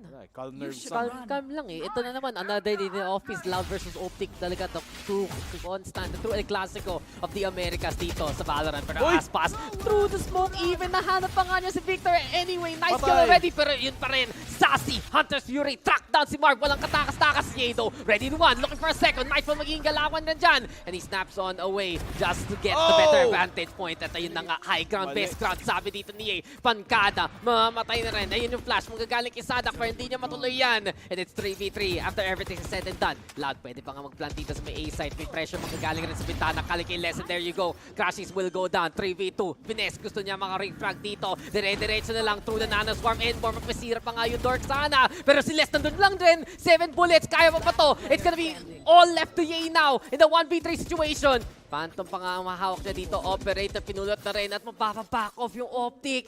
Loud, napilit pa rin nila. Naka-straight line approach si Sadak dun sa may site mismo. At ito na naman tayo. Loud will take a round. Ganda ng fake nila eh. Lockdown, papuntang B lobby para din mas na i-burn yung Hunter's Fury ngayon na meron sa Optic. Alam nila, tapi Hunter's Fury si Crashes at sinugod nila yung 3, pwede silang maipit eh. Pwede silang madali. But no, they burned that Hunter's Fury at ngayon meron na sila kay Sacy na may gamit para tulungan din ang pag-push nila. So they go for that A split. They find the pick. Somehow, nanalo pa rin dun si Aspas dun sa may short. Kahit siya pa nga ang tumatagos yung baril. Siya pa nga ang kita. Ye did a good job here to hold on. See, napunish siya si Pankada sa pagkakamaling TP niya doon as an omen. Pero less. Always being that thorn in the side dito ng Optic. Hindi nila ma-expect kung nasan siya. Being that killjoy, hindi lang siya taga-abang ng flank, kundi siya din taga-abuse ng flank ng kalaban. Sige, may mga moments dito si Ye, pero ang tahimik talaga eh. Ang tahimik ng series, kahit nung Bind. Pinapansin ko yung stats ngayon, naka 22 kills. Pansin mo naka 22 kills kanina si Ye sa Bind? Hindi pansin, di ba? Hindi gaano yung, oy, eto na, Ye round. Sige, there are moments, pero sobrang scattered. And we get it yet again. Loud, naka-clear out nila lahat ng kailangan nila i-clear out bago nila i-contact si Ye. And we see it there na napatay pa nga nila yung sa may 3 area, hindi sila masyadong lumusob dun sa may operator, nakapitas 2 beses nga si Ye, but what has already happened? Nandun na sa site, yung spike, nakahanap pa nga ng pitas, at nakahanap pa nga ng flank yung Loud, thanks to Les. And it really just goes to show, tong Loud na to, alam nila sino yung pinaprioritize nila, especially dun sa mga kalaban nila ngayon eh. They're kind of playing these mga setups na talagang hindi pabor din sa comp nila eh. Like they were playing that contact dun sa may short. Pero knowing na may Asos sila, bakit hindi nila ginagawa yung kadalasang mga trap setup nila, di ba? May star dun sa short, papasukin nila, tapos pag nakapasok, dun nila pwedeng combohin. Bato ng fragment molly, pull ng gravity well. Pwede lang comboin. Ayun yung kalakasan ng comp nila. Considering 3 initiator nga, they have to play those type of trap setups para makapag-punish sa mas aggressive composition dito ng Loud. But Optic, ginugusto nilang i-individual, ginugusto nilang tapatan at dun sila talagang matatalo kasi pabor talaga yun sa Loud. Oh, diba? Anong malakas sa 2-3? Wala. Loud. Handa palagi tumulong sa isa't isa. And really, teamwork we're seeing here from Loud. Sobrang on point, sobrang in sync. It's something na nasabi natin kanina dun sa first half for Optic, pero hindi na gaano. Ngayon, dito sa Ascent, familiar territory, map pick nga to ng Loud. At para sa kanila, the greatest way to make it the Grand Finals, kung 2-0 nga nila ang Optic dito. Pero tama na ang bati. Ito na tayo, papunta sa round na naman. Split push, ang magiging galawan dito ng Loud. But at the same time, Victor, ina-anticipate na kagad yan with the null command. Di makakadiretso dito ang Loud ngayon. Back on away. And baka nga, rotate na nga sila papuntang B-site dito. Sige, hindi pa magko-commit ang Loud. May option to go to B mid at split that B site. Yay, nakaabang. Operator na nga. Has to find the pick dito. Has to hold on to that B main as much as possible. Mid ang gusto nilang sigurin. May trap nga dito. Mahuli din sila. They find out where that rendezvous is. At dito si Ye, delikadong posisyon. Na-scan pa nga. Makaka-atras na nga rin. At Crashies, big pick. Pero na-trade ang agad ng Sadak. Sadak nakapatay na rin. There you go. Sasis na huli niya si Ye. Ayan na. The evil has been defeated. Sabi ng Loud. And B-side para sa kanila sana to. Finesto will get 1 less already with a trade. And less is more now this time around. Nakatalo pa nga dito si Les. Natito na lang si Marv in this situation. At 3v1, ano pa ang laban ng Optic ngayon? Ginamit na nila yung null command para pilitin mag-B-site ang Loud kung saan nakahintay si Ye. Pero wala pa rin napala. Isa na naman punto to sa Loud. Hindi handa tong Optic. May Astra nga sila sa comp. They have to play off of that. Parang kung may breach ka sa comp, you have to play off of the help na tatawagin mo galing dun sa Astra. There has to be a star na talagang laging handa, na libre lang kay Marv na pwede niyang ilapag ng kahit anytime na nasa pocket lang niya pag kinailangan ng tulong. Parang sa ganun, a split push. Dapat doon, pag ganun si Ye, pengi ako ng star galing sa market para makatulong. Gravity well, kung kahit ano man lamang, That is what you have to play when you have an Astra at hindi nila na-utilize yung parte ng comp na yun. Yun nga, di ba? Kailangan mo ng certificate. I own this star. Ever ka ba binili ng magulang mo ng ganun? Ano? Yung mga star certificate. Yung... Hindi. Alam mo, pwede ka maging lord. Nakita mo na yun sa Facebook. Parang may ads. Pwede ka bumili ng isang maliit na part ng land. Tapos pwede ka maging official lord ng Scotland. Totoo yun. Tagal na nun actually. It's not actually that expensive. Parang $60? Baka, 50, gano'n? Baka naman, kung gusto nyo maging royalty. Meron din star, you can name a star. Yun nga, diba? After yourself. Kaya nga na-bring up ko eh. Pwede mo sabihin, eto na, kung may Big Dipper, may Little Dipper, may Black and Blue Dipper. Dax Dipper. Dax Dipper. Ay, nako, mas malaki pa yun doon sa Big Dipper, pre. Ibig na Orion's belt, Dax's belt. Mahal na yun. Makukulangan ako ng star certificate pa doon. Yung buong langit. Wait. You are my langit, bro. Damn. Awit talaga. Ang langit. Awit ang langit, pero awit ang scoreline para sa Optic ngayon. 2-8. Nakikita natin on the defending side. At masihirap pa ang buhay nila pag ang loud na ang defending. Defensive setup na naman ng Optic. Look at this. See, they're playing this contact again towards mid. Walang star, kahit miski isa, nakaabang doon sa nag-iisang membro sa A site. At mag-iisa talaga dito si Crashies gumawa ng something. Ayun na nga, dito na nga yung star. Pero too little, too late. Crashies just find one. Big pick yun. Les, will he go big? No, nahap ka ni A. Sabi ng Optic, sige, pwede tayo mag-retake. Hanapin lang natin yung pitas outside of the site. And it will be a 5v3 situation na hinahabol dito ng Optic. Hindi lang isa, kundi dalawa. Tumingin kay Les. And as you mentioned, malaking pitas nakuha doon ni Crashies para lang kontiin yung mga member dito ng Loud ngayon. There we have the paranoia. And here comes Optic. Bigla na lang nagpakita ang buong force, ang buong gang na Optic Gaming ngayon. At si Sassy na lang titira. Siya na lang first in the world pero walang laban-laban ngayon sa Optic sa pag-adjust nila. 3-8 at sabi nga ng Optic, ibahin na lang natin kung paano natin hahanapin yung mga kalaban. That round talaga.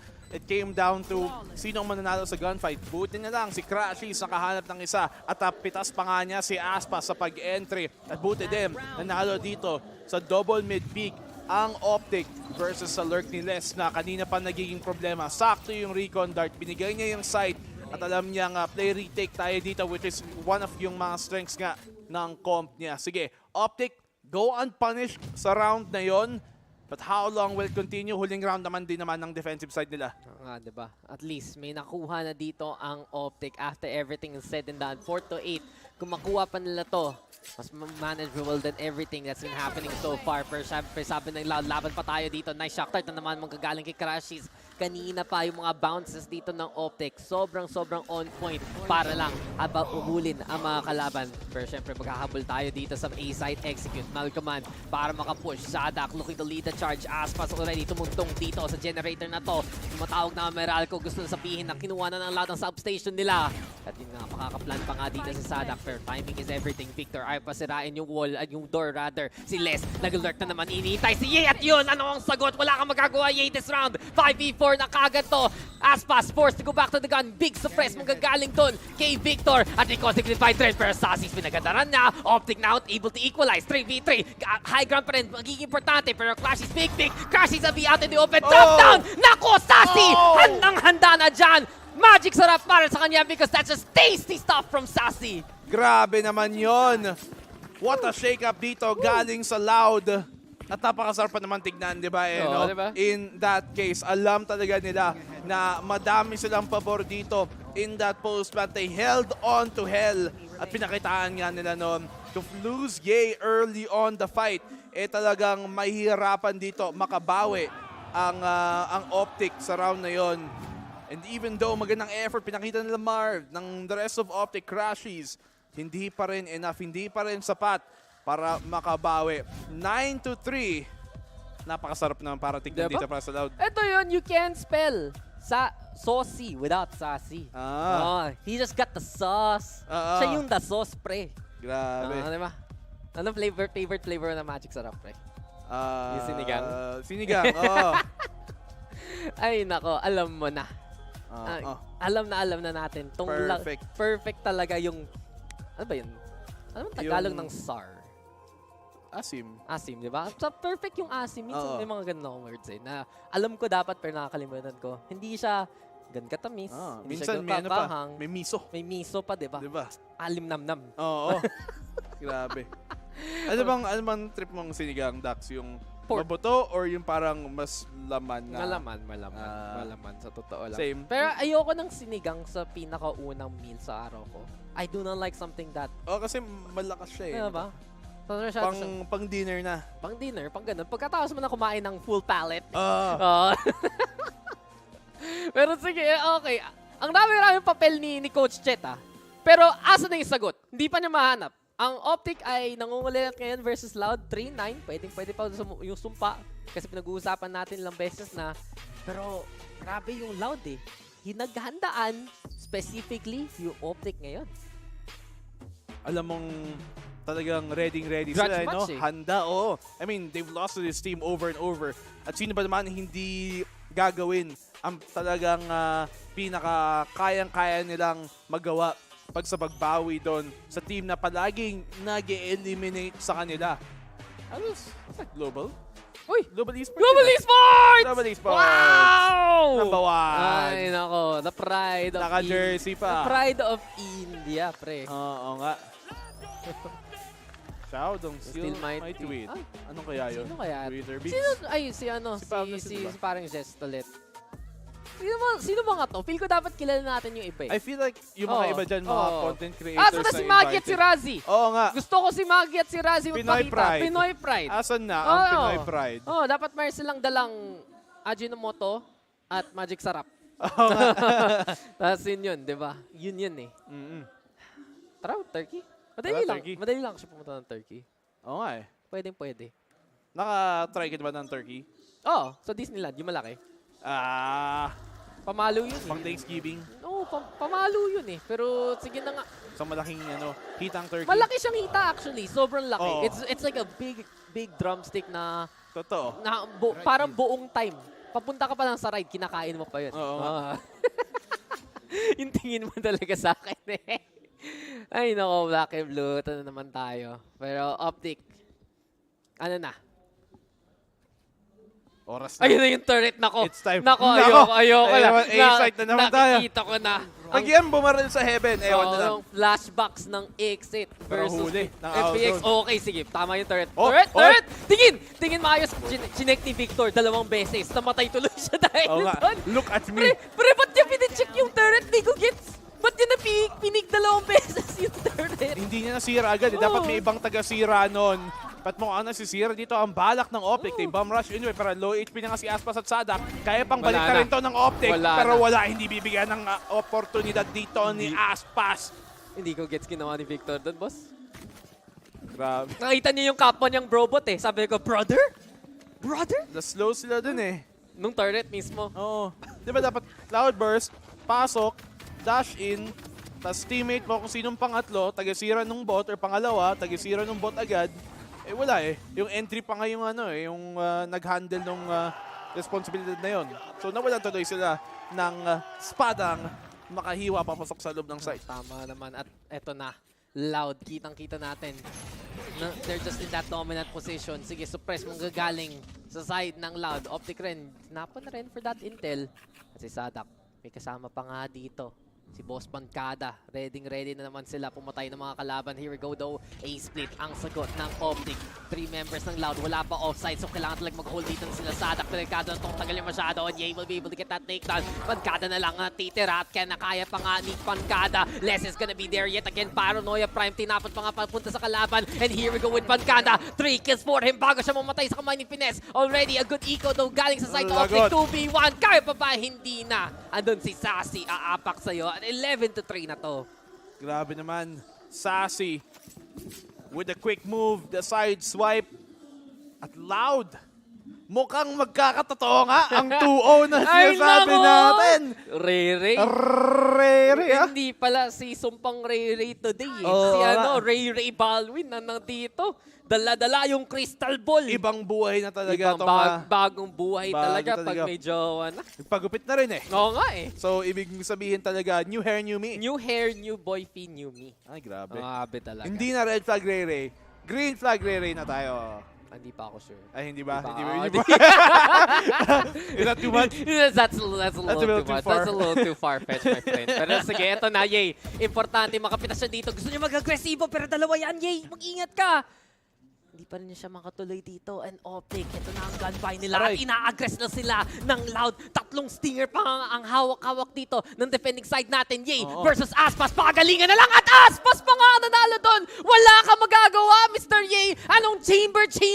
Walang tamper pro dito. Jet lang ang malakas. Bigla na lang may Aldro manggagaling dito sa side ng Optic. Pero mapapaback on away dahil lang doon. Victor will find Sadak to. Nice scan manggagaling, especially kay Crashies. At yung mga initiator gustong pumasok dito sa may A side. Here comes Crashies yet again. Kaya pa. Laban pa na laban. Victor is on side. Crashies, buhay pa rin.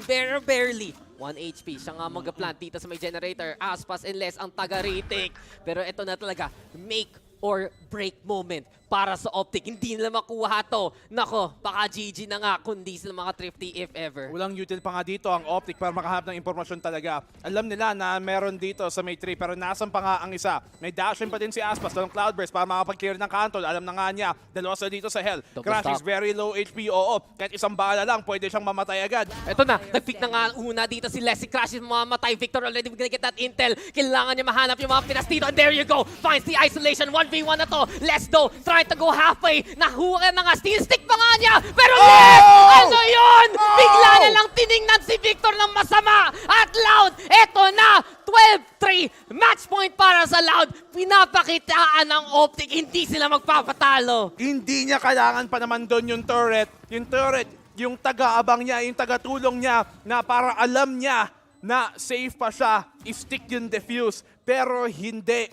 Less. Big time player making a big time play dito sa ating laban. And he, so far, has been my MVP for this series dahil sa mga nagagawa niya. Talagang high quality rounds and so many clutches ang nakakuha ni Les.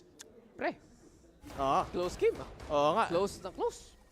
Gusto i-close na kagad dito ng Loud. 12-3. At kita mo yung disparity ng barin ngayon. May operator, may Odin na handang-handa na. Pilit na ang Optic bumili ng kahit ano. And sure, they have some rifles to work with. Pero ito rin yung maging delikado. Light armor para sa iba. Yay! Wala nga siyang tour de force eh. Usually, sa ganitong klaseng round, pang round 4 ng isang half, meron na siyang ready ultimate. Hindi natin nakikita. Headhunter lang ang sagot dito ni ngayon. Tatawa ko, ba't hindi binaril ni Les yung hunt doon?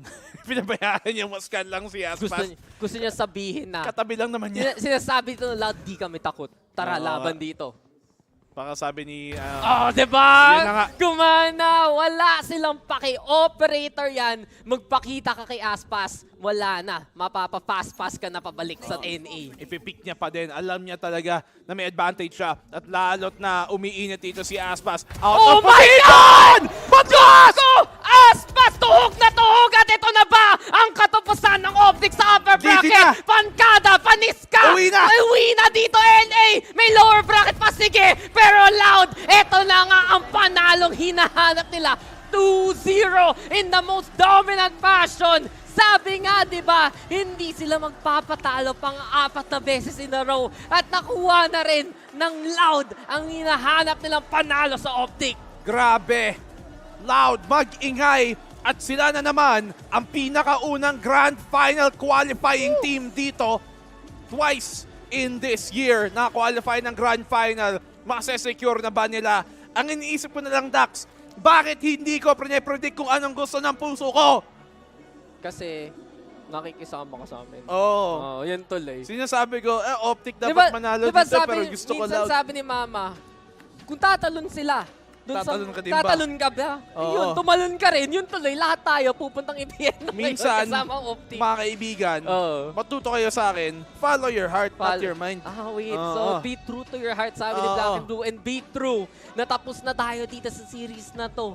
Pinaka-overwhelming victory na nakita natin to in the history of Loud versus Optic. Kahit na 3-0 nung Optic yung Loud sa Grand Finals all the way no Masters 1. May mga OT pa yun, ha? Dikit yung labanan, pero ito na nakuha ng Loud ang bind sa Optic. At biglang itong Ascent, pinakitaan na lang paano laruin. Anong nangyari sa Optic? Yun talaga yun. Ito na ba ang katapusan nung Chamber era talaga? Posible. This is one of the biggest blowout wins na nakita natin dito between these two teams. Yung isa lang nakatapat doon is yung nag 13-3 sila at 13-3 ng Optic, yung Loud sa Pearl noon nung group stage ng tournament na to mismo. But man, Loud miss just goat daw. Oh, wait. Wala na siya for wala na siya for playoffs forward. Umuwi na siya after nung break na to. Wala. Nasaan siya? Down under. Nasa down under. Pero eto na, up we go yet again. And para sa Loud, sila ang pinakauna nating grand finalists. Na naman. Ilang beses na lang natin nakita. Masters 1, second place. Masters 2, wala, second place curse, the usual. So dito sa Champions, ang pagbabalik ng Brazil. At mapapavamos ka na lang talaga sa pinakita natin dito. What a performance na nakita natin sa side ng Loud. And especially, yung masasabi ko si Pancada talaga, above and beyond the MVP of this game, of this series. Ilang beses na lang na siya yung nag-come in clutch para sa team in terms of the kills. Sige, may mga moments, of course, si Aspas na biglang pop-up, si Les yung mga flank, and Sadak Sassy, yung backline, ang ganda utility. But Pancada just does not disappoint there at all. Oo, yung dalawang controller nung bind si Les at si Pancada for both maps. Talagang si Victor, galit. Oy, huwag kang pikon. Porkit natalo kayo, minsan lang. Minsan lang yan. At kita natin dito, walang kaingay-ingay yung Optic. Tahimik lang sila pupunta ng lower bracket at iintayin nila ang sino manalo sa next series natin, which will be DRX versus FPX. Pero wala talaga. Lahat tayo hindi natin predict Loud versus DRX. Lahat tayo hindi natin predict versus Optic Gaming. Baka naman may mag-predict na sa Loud in the near future sa atin. I mean, minsan talaga kailangan mong i-predict kung anong gusto mo manalo, hindi yung anong tingin mo talagang manalo no? In that case, tingin natin lahat na matatalo Loud dito, but they prove us wrong. But we've seen this in the past nga, Dax, nung Copenhagen, nung Reykjavik pala kamo, na natalo ng Loud sa upper finals dito ang Optic. Napapunta sila sa lower bracket at bumawi yung Optic from the lower bracket going all the way to the grand finals at na 3-0 pa nga nila yung Loud. So that run is still possible. Pwede pa mangyari yung timeline na yun. May laban pa nga ang Optic if ever. Meron pa naman silang lower bracket finals na pwede daanan. Pero right now, Loud absolutely well-deserves grand finals. Kung ano man kuha nila bonus run for being there. First and foremost, pinaka-importante talaga yon, and especially if it involves the map draft itself. Best of 5 ang iniintay natin dun, there and then. Pero syempre, may best of 3 pa tayong iintayin ngayon. So, paano gabi breaking down ang nangyayari? Syempre, ang panel natin at ang isang nating taga-future seer, si Ray Baldwin, nandun rin. Kung si Dax kasama ko din sa Black and Blue, kita-kits muli tayo dito sa VALORANT Champions.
Ang ingay talaga ni Ray Ray dito sa panel. FYI lang. Kaso lang, parang may mas malakas na curse pala dito sa VCT PH broadcast, ha? Yung PH talent curse. Pag lahat tayo nag-predict ng... Hindi, kasama ka pa rin. Yung PH talent ka pa rin. Pag lahat tayo nag-predict ng isang team, di sila nananalo. This is the second time. Pangalawang beses na yan. Grabe talaga yung mga page casters. Di marunong mag-analyze.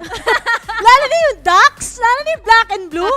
Balita ko gagaling nun Bakit lang kaya di marunong mag-predict? Pare-parehas tayo niyan Walang sablay dyan. Pero tingnan mo naman, I mean, alam naman natin na, 'di ba, yung parang pabor sa Optic yung series na to, history-wise. Yes. Lamang yung Optic. Wala naman mag-expect na 2-0 ng Loud yung Optic. Pero ako, happy ako. Yeah. Kasi nakakagulat siya. Pleasant surprise siya. After so many series, after so many Wait! Sino yan? Wait, Fade. pwede pakibalik sa cosplay. Fade, kahit tapakan mo ako pa magsosorry. Nawala na tuloy tayo sa... Si Mommy Fade kasi yan Oo, si Mommy Fade. Na lumabas din dito sa Vine, pero sa side ng Optic, at hindi naman... Ito talaga Oy, si Tom Holland din pala nandiyan. Ang dami palang mga superstars. Hindi, joke lang. Naniwala na sana ako. Ganun ako Spoy Demon. Pero ayun nga, yung Optic, wala talaga sila. Yung sabi mo nga, Ray Ray, na parang hindi sila yung Optic na kilala natin. Sorry sa term, pero super disappointed ako. This is not the Optic I'm looking forward, and this is not the match I'm looking forward against Loud. Yung first map, medyo bigay, pero alam mo na, hindi pa rin yun yung topmost na Optic. Kung kailan pa importante yung match, tsaka pa sila natalo against sa Loud. But let's not forget, konting history lang, parating napupunta sa lower bracket ng Optic, and that's how they'll be able to gather their strength again, and maybe get that lower bracket Cinderella story. It's the same scenario na nangyari na nga dito ng first Masters dito na players or ng team na ito na nagkatapat. Natalo yung Optic in one series on the upper bracket dito laban sa Loud, and then they came back up very strong.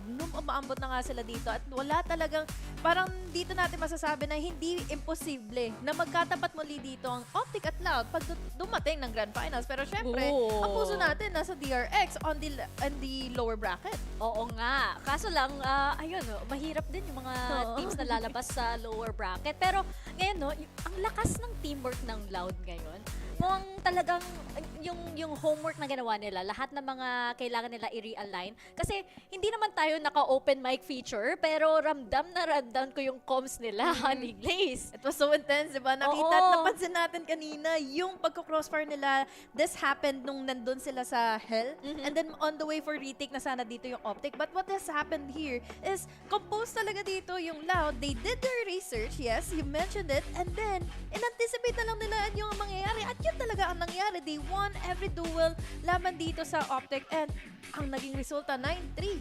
9-3 on the first half. Napagtagpi pala ng isang Loud yung kailangan nilang gawin. But then guys, let's remember, nung Exit versus Optic Gaming, I think na-reveal na din kasi yung cards ng Optic Gaming when it comes to that no duelist comp in Ascent. Ano nga bang naging solusyon ng Exit? Iwasan si Ye. Ano nga ba din ginawa ng Loud? Iwasan na naman si Ye. Kung hindi si Ye, si Marv. Tapos si Victor hindi pa sobrang nagpa-pop off. So that became the problem of Optic. Imagine a 13-3 in Ascent.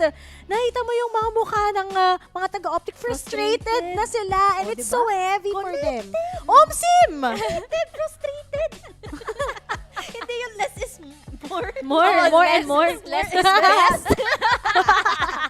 Pero gusto ko lang i-add up yung mga sinabi ni Ray Ray kanina, no? Napansin ko siya kanina in Ascent.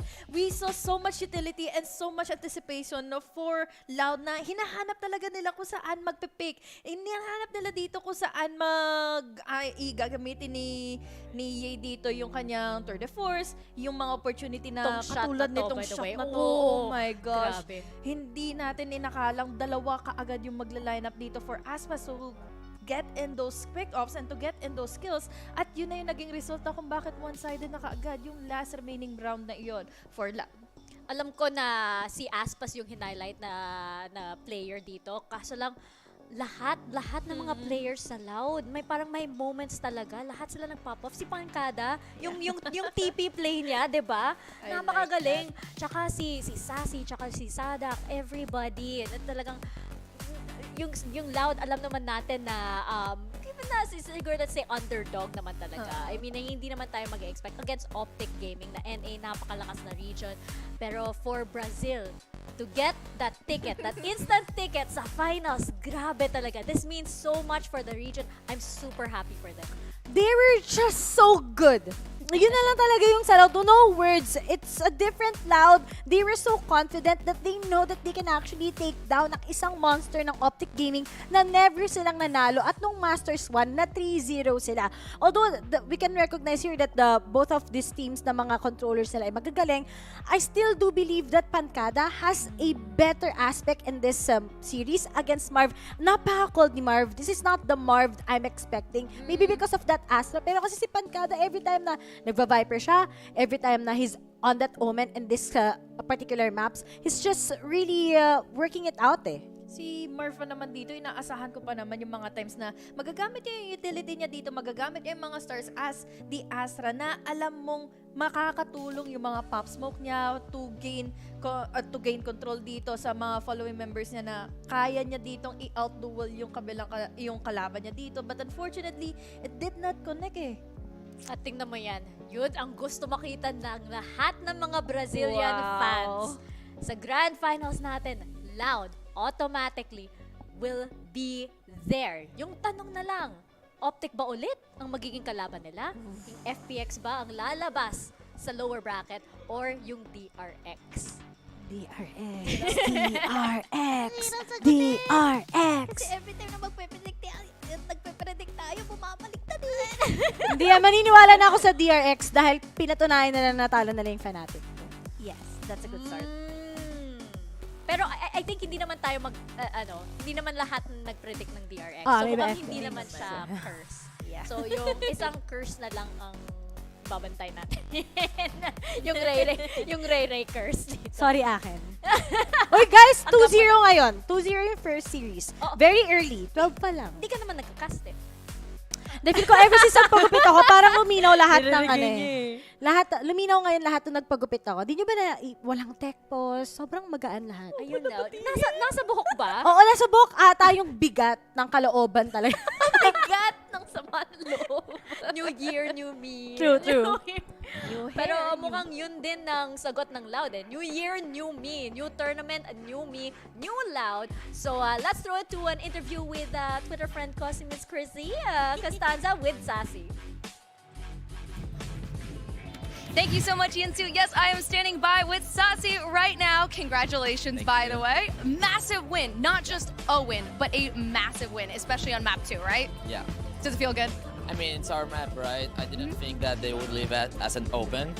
But yeah, I mean, our draft was pretty good, like, you know, the pick and bans, and we felt pretty comfortable. So after our win on Bind, I mean, yeah, we had a pretty good chance to win this series. And that had to be a good feeling, too, to win on their map pick as well, right off the bat, knowing you're going into your map pick next. You're in a super comfortable place. Obviously, Optic is a team that you've gone up against a lot. You know, in Reykjavik, they beat you. They knock you out in Copenhagen very early on. Does this feel like redemption to you, or will you not feel like it's redemption until you've taken it all? I mean, honestly, it's not over yet. You know, the history can repeat itself. So I'm working to make it not happen.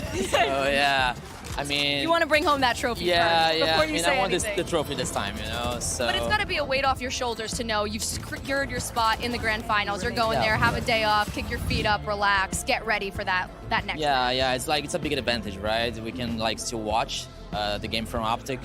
We still don't know who they are going to play against. Yep. But you know, it's a pretty good advantage, and still we have more bans on draft. So yeah, it's a good spot. So, irrelevant to this tournament specifically, but just a question that I wanted to ask you. As someone you're at the top of the ladder in the VALORANT chain right now in the world. You're the first team to secure your spot in the grand finals, in the biggest tournament of the year. What advice would you give to young gamers who want to be in this position one day standing on this stage? I mean, you know, I've been gaming for 8 years, I guess. Yeah. I've come from League of Legends, so now I'm playing Valorant. It's pretty strange, right? And you know, honestly, I'm glad that my parents support me. So I mean, never give up. You know, gaming is like it's a really professional sport. You know, so you just take serious the game. And you Absolutely. take far away, you know? Yeah, it's brought you all the way here to Istanbul. Yeah. Hopefully next year we're gonna be coming to you in Brazil, and Yeah. hopefully we're gonna come visit your trophy there, right? Oh, I hope so. Hope so, absolutely. Yeah, but first this one. First this one, Yeah, yeah. yeah. We'll bring the trophy back to Brazil, and then we'll go get another one, right? Yeah, I Well, hope thank so. you so much. Congratulations. Looking forward to seeing you in the grand final in 2 days. Hope you Yeah. have a great day off tomorrow, relaxing, prepping, getting in the zone. We're going to be taking a quick break, but when we come back, it's another rematch. It's FPX versus DRX. I will see you over on the desk. Stay tuned. Yun pala yung reward din nila. May day off din sila. Na all. Na all. At mukhang may dadagdag pa na stuffed toy si Aspas sa sa mga alaga niya, 'di ba? So mukhang may fifth na. Fifth dog. Ay, six na. Six na dog. Six na dog. Tapos may trophy. Yes. Yun yung plano nila. Oh, kaya pala 6 yung goal nila. We're gonna go to a quick break, pero pagbabalik ng Valorant Champions, PH Broadcast, DRX at FPX naman ang lalaban.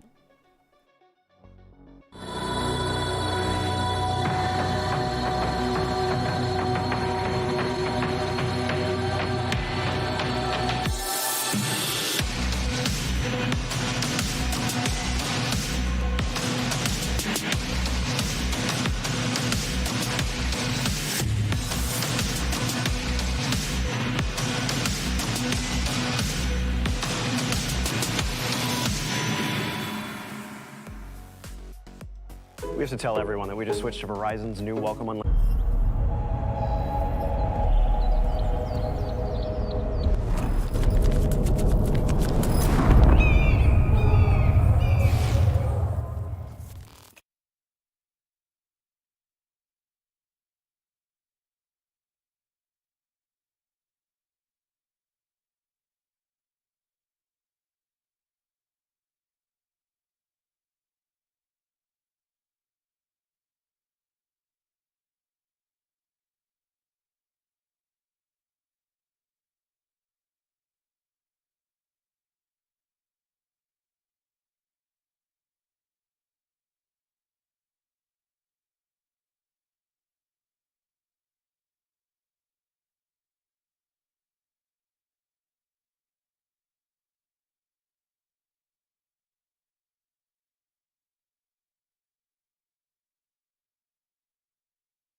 of the X's na naman dito sa VALORANT Champions. Kasama nyo kami ang panel. Ako si Mika Fabs, the model, at kasama ko, the other guys, si Dax at si Black and Blue. Andito na naman tayo. Na-miss nyo ba si Asuray? Hindi.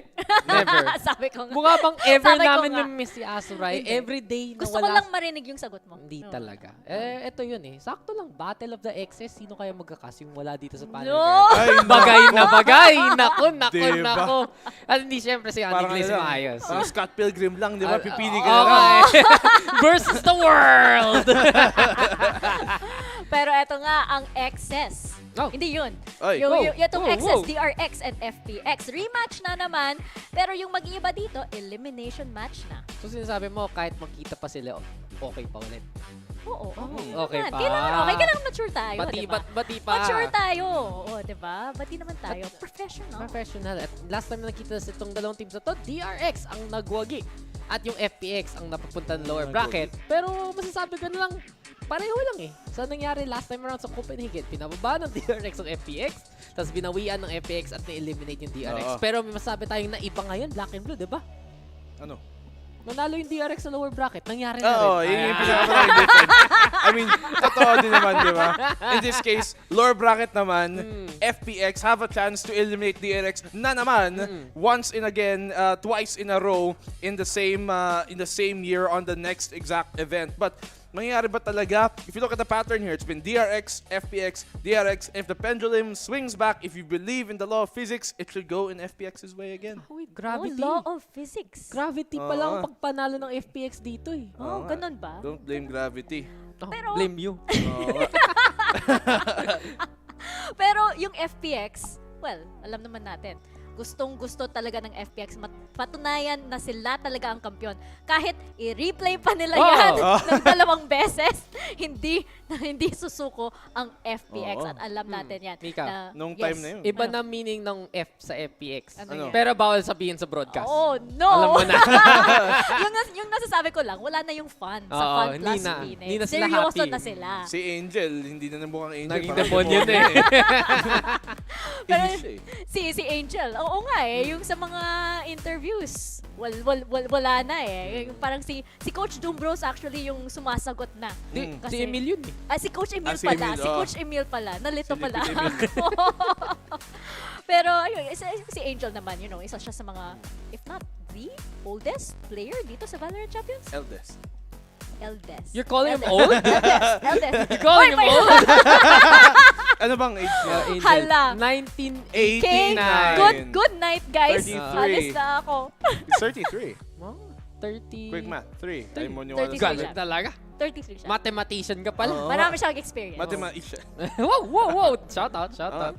Marami siyang experience and I really do respect yung mga IGLs kasi dito naman talaga sa mga matches na to, sa mga high pressure situations na to, it really boils down to the calls ng IGLs. Napakahalaga ng role nila especially when it comes to yung mga nasa mid rounds and yung mga mid round calls that really falls to Angel. So it's gonna be para sa akin yung head to head na to, it's Angel versus Stax. Wow. Yung mga shot caller talaga eh.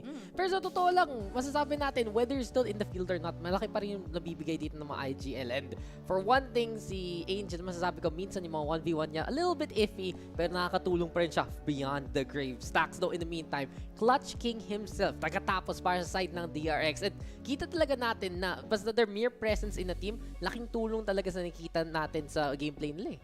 Oh, laking bagay talaga. I mean, you look at, obviously people look at, Buzz, look at RB, but really, katulad ng sabi mo, Stax, ang dami niyang clutches. How many times have we seen him on different maps? Ascent, on Breeze. Ang laking value na bibigay niya. And Mako as well, being that always reliable controller, to have the thing locked down, to have the line locked down, has been a big thing for them. You look at FPX's side though, a lot of people look here toward Ardis, right? And you talked about Angel, but I really want to look at Suigetsu, who has always been doing yung talagang right choice, yun yung talagang gagawin niya, always making the right decision during very difficult rounds, and they win so many rounds dahil sa simplong placement ng positioning niya. And I also have to, kumbaga yung i-mirror sa kanya, sa DRX, para sa akin, si Mako. Si Mako talaga. Kasi like you mentioned, yung positioning niya and his ability to really save those rounds. Si Mako din sa side ng DRX ang his plays were the ones that really pushed them against Fnatic and got them to win against Fnatic, one of the powerhouse teams dito sa VALORANT Champions.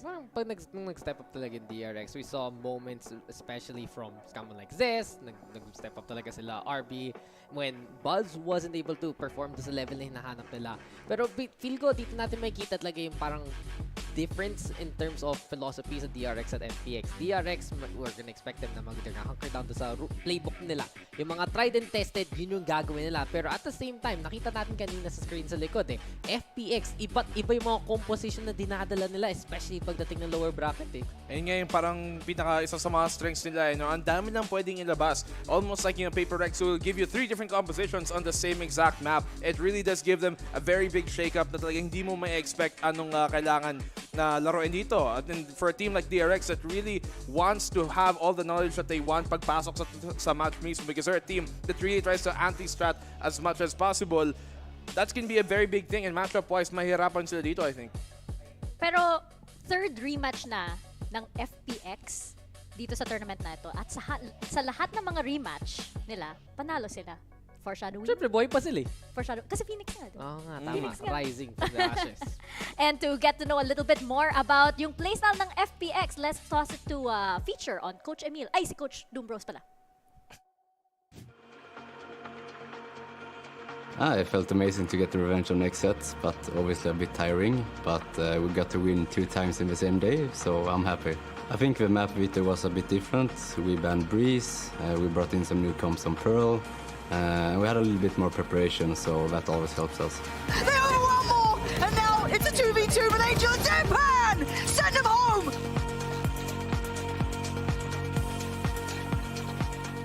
DRX is one of the strongest teams in this tournament, both strategically and individually. I like the guys in the team as well. So I think it will be a really great matchup, with the masterminds of tactics. So our mentality in FX is really strong. The things we have gone through this whole year, if we put any other team in this situation, I don't think they could do as good as we are. Our confidence is always high. We believe we can win it, but obviously we take it match by match. Some matches are harder, some matches are easier, but in the end, we can win it all.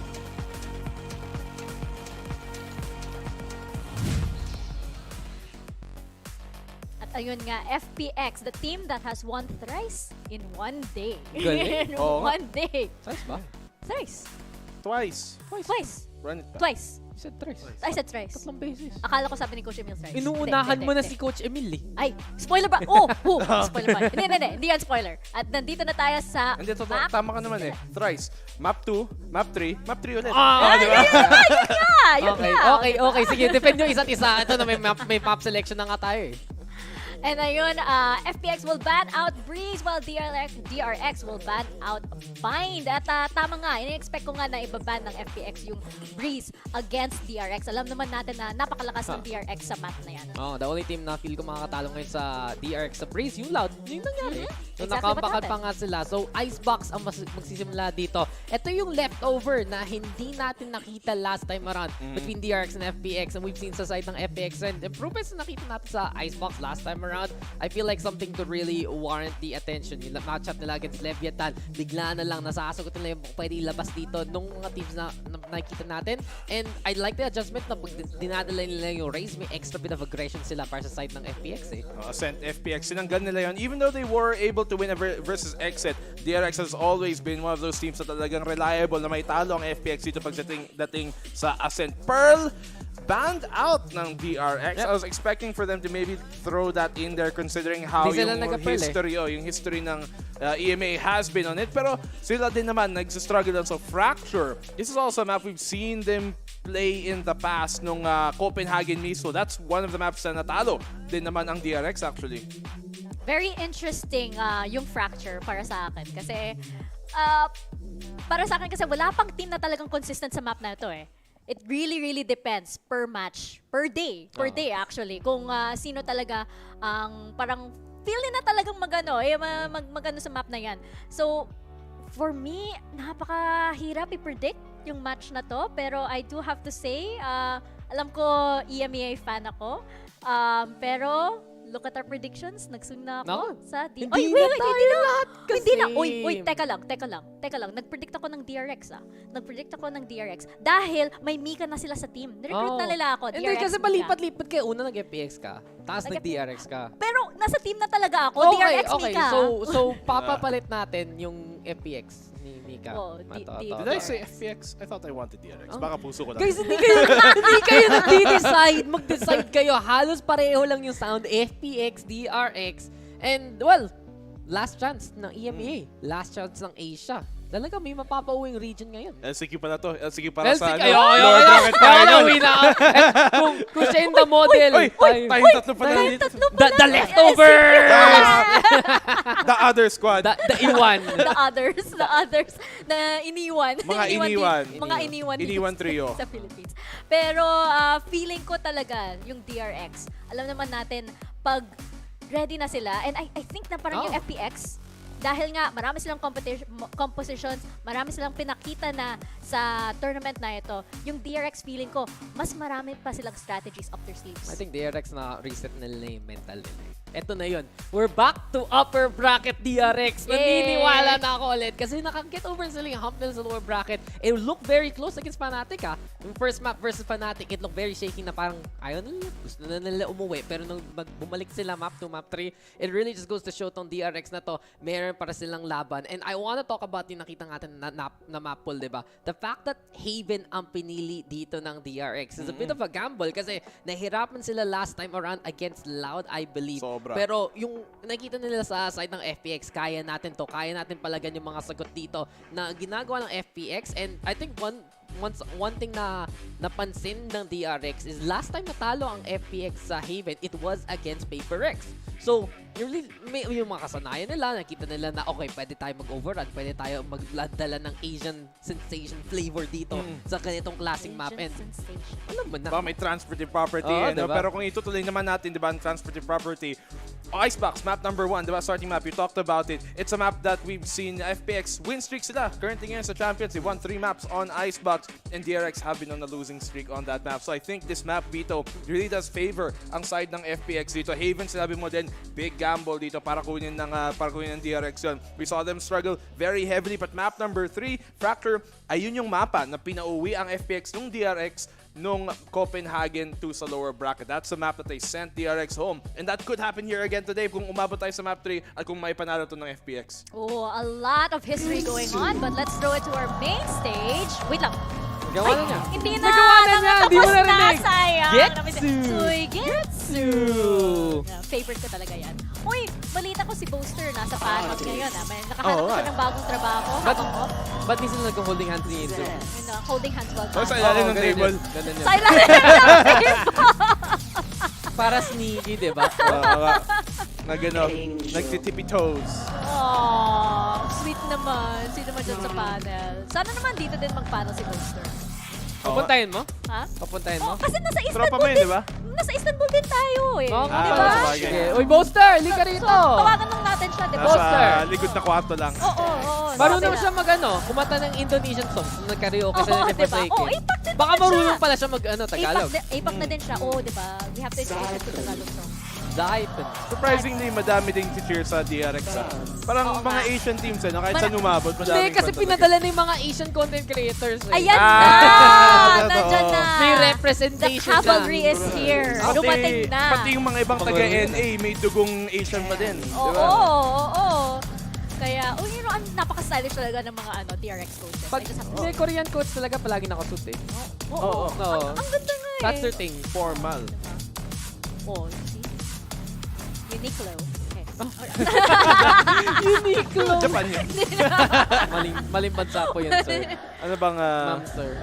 Ano bang sa Korea? Listen to that crowd. Ayan nga, home court nga ng EMEA teams. Kaso lang, yung DRX dito, okay naman sa kanila na underdog. Quote-on-quote sila eh. Payag sila dyan. Okay lang. Sige, underestimate DRX at your own risk. And just nag-aaway na. Stocks! Harutan. Hindi sila friends ni Buzz. Wala na. GG na. Internal strife. Ano yan? Kulitan? Miscom? To infinity. Kilite? May kagat konti. Ganun. Hindi ko mapipicture yung FPX na magagano. Masungit na sila eh. Ito na FPX sungit version Ganun mo si Angel. Tignan nga, gawin mo. Parang, o si Ardis. Gawin mo. Takot ako. Parang kung nag-away yung FPX, legit eh. Feeling ko si Ardis pwede pa. Si Angel hindi na. Oo. Hindi mo pwedeng biruan ng gano'n. Hindi na masungit na yan. Si Xiao si Getsu cool kids sila eh. Ganun yun eh. Baka mabatok ka pa. Feeling ko si Xiao kasi parang serious mode na siya eh. Oo, So I get so feeling ko serious lang siya dahil serious yung mga kasama. Oo. Uy, pre. Serious na pa tayo? Okay, sige. Hilang. Pero, Nahawa. tinan mo yung DRX, at least high spirit sila, di ba? Nabuhay pa sila sa lower bracket eh. Sino, kung hindi ba, diba? Actually, nanalo na sila. Nanalo na sila. Yung biggest battle everything nila. else, bonus na yan. Importante yun sa kanila considering ang isang question natin sa DRX lasing mental nila pagdating sa gito. Never ko na i-question yung mental ng FPX. Ever. Oo. Ever. After ng malupit na... Na-turret? Na-turret. Na-turret po ang FPX. The turret that changed the course of Valorant. Na-run it back pa tayo. Yung tipong umabot na tayo ng umaga dahil sa turret na yun. 8 a.m. Anong oras ka ba nakauwi? 8:30 na sa bahay. 8, ganun. What talaga? Ako 9. Anong 8? 8 tayo natapos eh. Hindi kaya. 9 ako nakauwi. 9 a.m. 7:30 tayo natapos. 8 o'clock, nagbubuk ka pa lang ng ganito. Bahala kami. May oras ako. Nag-tweet pa ako at lahat. Alam ko pa 8 pa uwi na eh. Sige, mga 8:15. Sige, 8:30 at most. Ayun, may agents lang eh. 8 agents? 8 agents. 10 naman. May 10 naman yung agents.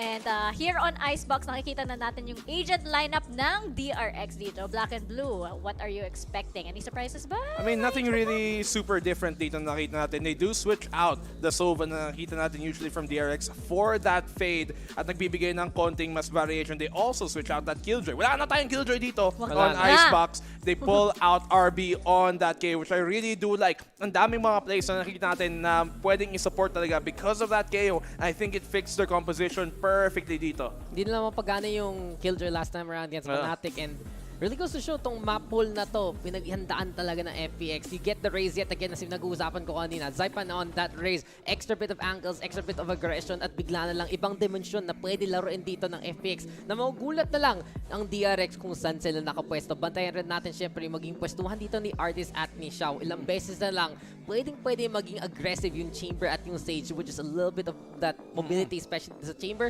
Pwede ka sa mga aggressive angles eh. But ito nga ang composition na nakita natin recently for the most part galing nga doon sa FPX. So katulad ng sabi ko kanina, DRX, they know what to anticipate now because they don't really see any different changes galing dito sa composition ng FPX. It's DRX nagpakita ng innovation dito with that fade, with that chamber, and with that KO. I'm looking at the head-to-heads between Buzz and Ardis na nasa Chamber Showdown na naman at si Xiao tsaka si Stax na parehong nasa Sage kasi syempre alam natin yung clutch potential ni Stax at alam din natin ang clutch potential ni Xiao. So sila siguro yung talagang players na I will be looking at for this round to make this round happen. Pero Dax, sa tingin mo ba, pabor ba to sa DRX or sa FPX?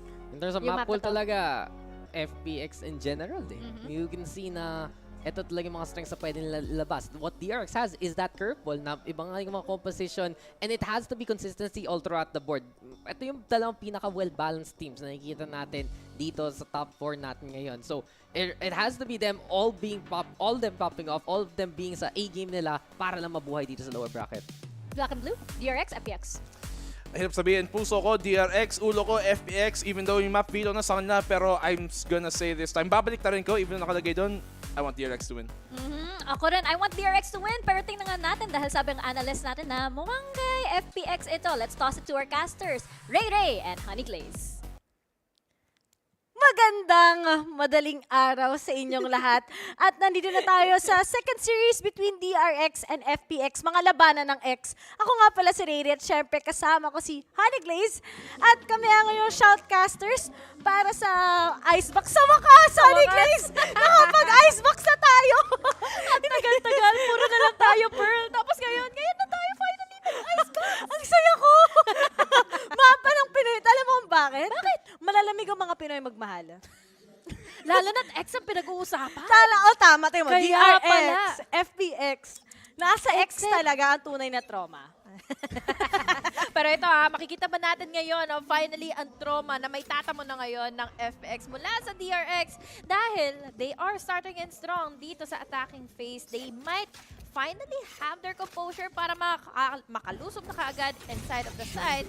Pero ang magiging problema pala dito, Ray, is yung retake. Nalalaroin na lang muna ng FPX. Alam mo, nakakapanibago. Usually, na-expect ko DRX meron silang duelist, diba? Kasi nga, gano'n ang APAC, may duelist kahit anong mangyari. Kaso ako naman.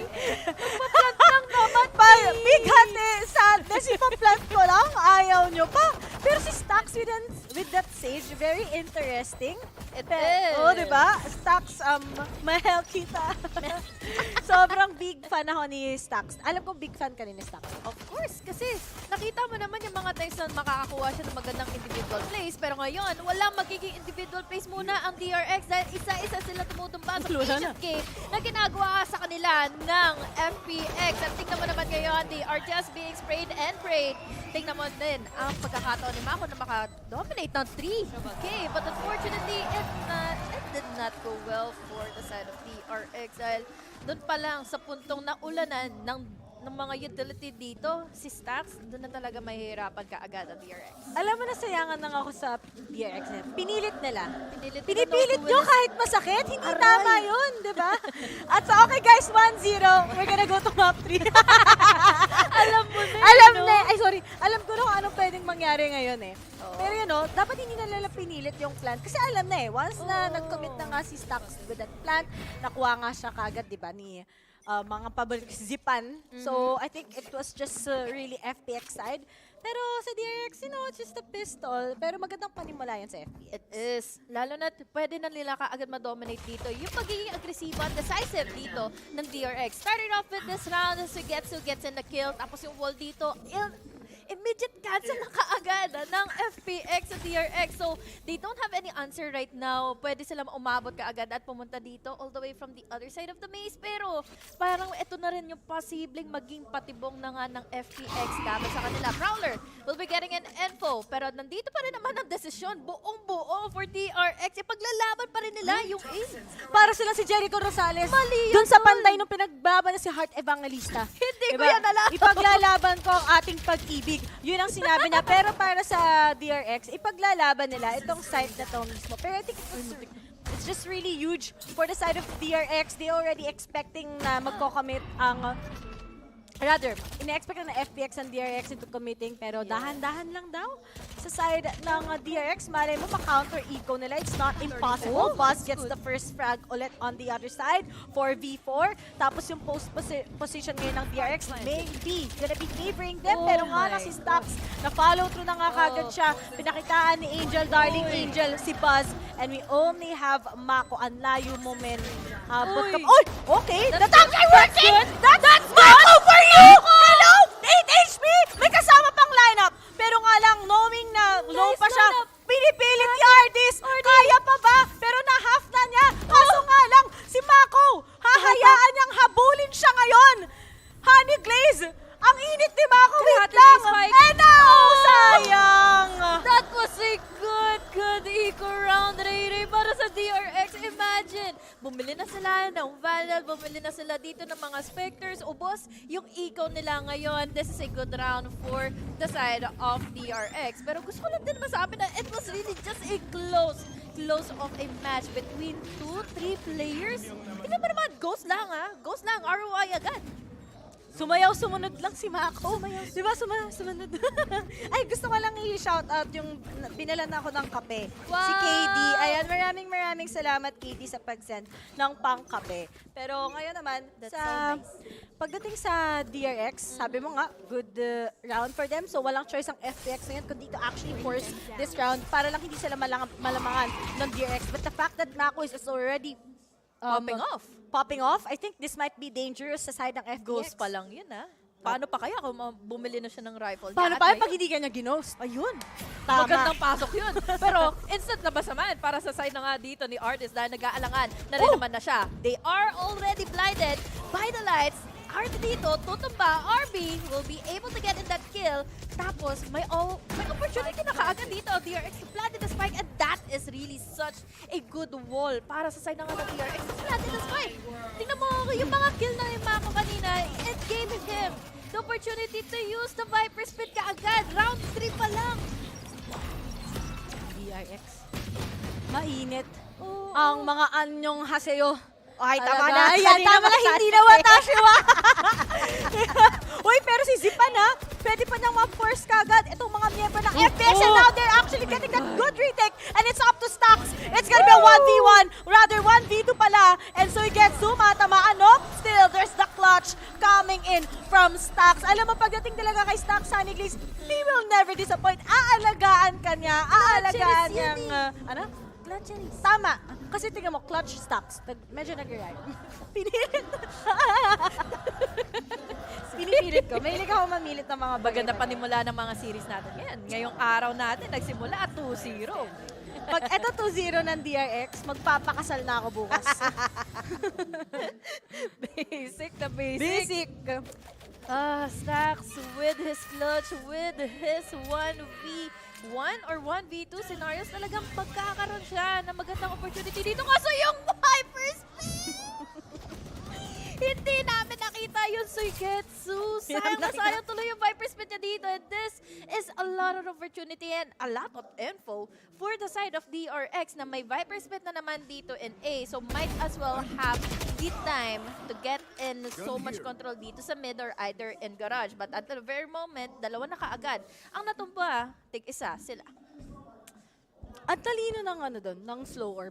Just because of that slow orb. Nakakainis. Na walang nagawa si Suigetsu eh. Kasi kapag na-pop off niya yun, wala na kagad choice ang DRX kundi to actually go into B side. And then there's just Ardis meeting them. Pero nga lang, buti na trade si Ardis into Mako. But this is the next hard thing that DRX is gonna be recognizing. They don't have that controller anymore. They don't have Mako. Wala nang walls to actually block off yung angle sa kanila ng FPX. So Suigetsu, there's the lineup. But I think mapipilit. Kayang-kaya ni Stacks pilitin ng mga bagay-bagay. Sabi ko nga sa inyo, di ba, pinaglalaban niya basta para sa kanya. And as of now, there's just FPX positioning themselves, getting information. Pero nga lang DRX, hindi nila makikita kung nasan sila.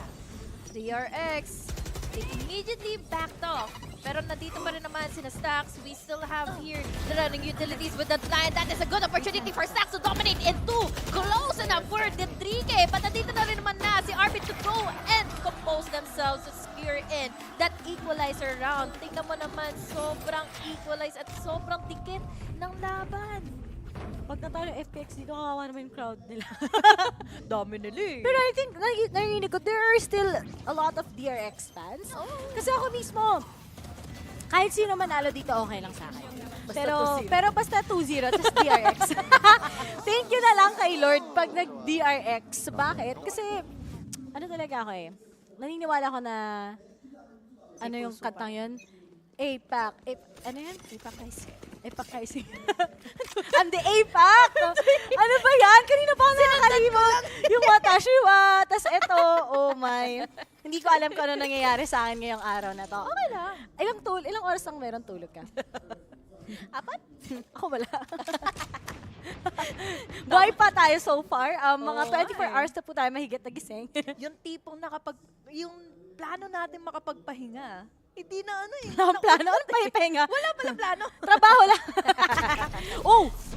Trabaho lang daw. Walang personalan, sabi ni Sir Getsu. Tumaba si RB pero naka-ready na rin naman na dito si Stacks with his revive at ngayon makakapag-plants and pa siya ng spike. We still have your 5 players na kompleto pa rin naman for FPX pero wala silang barrel na kasama dito para ma-dominate nila kaagad yung retake na lalaroin nila. Pero ngayon, looking back into our minimap, we have your Mako once again with his flank. Kaso nga lang, inabangan na naman ni Sir Getsu. Si Suigetsu, sugoy, no? Sugoy? Milig talaga siya sa Naruto kasi yung Suigetsu daw, nanggaling yan sa Naruto. According sa mga prod team natin, milig sila sa anime eh. Ako alam mo ang favorite ng anime? Hindi ko na sabihin. Kasi baka mabantay dito. And now it's just DRX winning that post-plat. Already predicted kung saan mga galing FPX. Good eco somehow sa FPX. Nakabawa sila ng dalawa but not really big of an impact against DRX. And remember, this is an FPX map. I'm kinda expecting kanina na sa lineup ng DRX, they're gonna be having a duelist, maybe that Raze, diba? Pero wala eh. No duelist comp sila, pero sobrang structured ng mga taga-DRX. And if they actually start this good, I'm expecting their Haven is gonna be more explosive than the Ito nga, usual. parang ang ginawa dito ng DRX, ina-expect nyo kami lagi na makapag-rush, na maging aggressive. So ngayon, we are playing it passively, we're playing in with our utilities. Ang daming nade-deny dito ng mga pushes and aggressive picks from FPX dahil lang sa slow orb na ginagawa ni Stax. Then, there is also the follow-up na makakakuha rin naman sila ng mga early picks. And now, this is a good start for them to secure in another round under their name with their utilities already being pumped up. Kaso nga lang, salong-salo na naman ni RB. Utilities pa lang. Dito, ni Zipan. Zipan Zag. Zipan. Zipan. Zipan. Ang cute ng name niya, no? Zipan. Zipan. Ang cute. Pero, anyway, oh, ito, nabawasan si RB, walang information, but oh no, si Zest gumawa ng paraan. There's a showstopper, pero inilagan lang, tapos hindi nila pansin na si Mako makakapagkuha against him. And now, there are only 3 members remaining sa side ng FPX. Honey Glaze, pinag-aralan ng DRX itong FPX kung paano yung lineup nila pagdating sa defending. Kasi it's kind of really big weakness, pero at the same time, tungayan nyo kung anong meron pag isa lang yung initiator mo here in Haven. Tapos wala ka pang KO. Ang dami kasing nalalak na information pa rin kapag meron kang Fate. Pwede lang siyang for that second initiator, but as the main initiator, I think that's still pretty bad. Siguro kung yung FPX, nagkaroon sila ng Sova, going up against double initiator ng DRX, I think they could have standing chance. Pero let's wait. Baka may surprise pa naman si FPX. Balikan natin dito sa replay ha. Ang ganda ng mga naging crossfire sa at yung mga nagiging objectives dito ng DRX to completely destroy the retake potential na ginagawa sa kanila ng FPX. And that is just really bad for FPX Eco dahil tingnan mo naman ngayon, Sheriffs na naman ang kaya nila mapanghawakan at talagang dito dominate na talaga sila dito with the momentum that they are being charged in by DRX. Nice use of the Prowler, may makukuhang info pero tingnan natin kung ano ba yung magiging decision nila dahil matatapunan na naman dito si RB. That is a good of force for that utility. We had the patience, kaya napwersa si RB dito na kumaliwa kaagad at mapunta sa crosshair dito. Sila Zipan. Ay, buti na lang. Akala nila makapag-bail out sila kasi tumingin sa kaliwa si Buzz, pero okay lang naman daw pag tumingin ka sa kaliwa basta hindi ka nakakaliwa. At ngayon, si RD guess what? Si Xiao ang natitira na lang. And now, it's just DRX dominating once again. Xiao na lang natitira pero gagastusin pa ba niya ang isang rest? Tingin ko hindi na kasi nga hindi na naman worth it ipaglaban ng mga ganitong bagay. Dapat talaga pinag-iisipan muna bago ipaglaban. Kaya ngayon, Xiao, ano ba ang ipaglalaban mo? Yung makapitas ka or talagang maunahan ka dito ng mga tropa mo?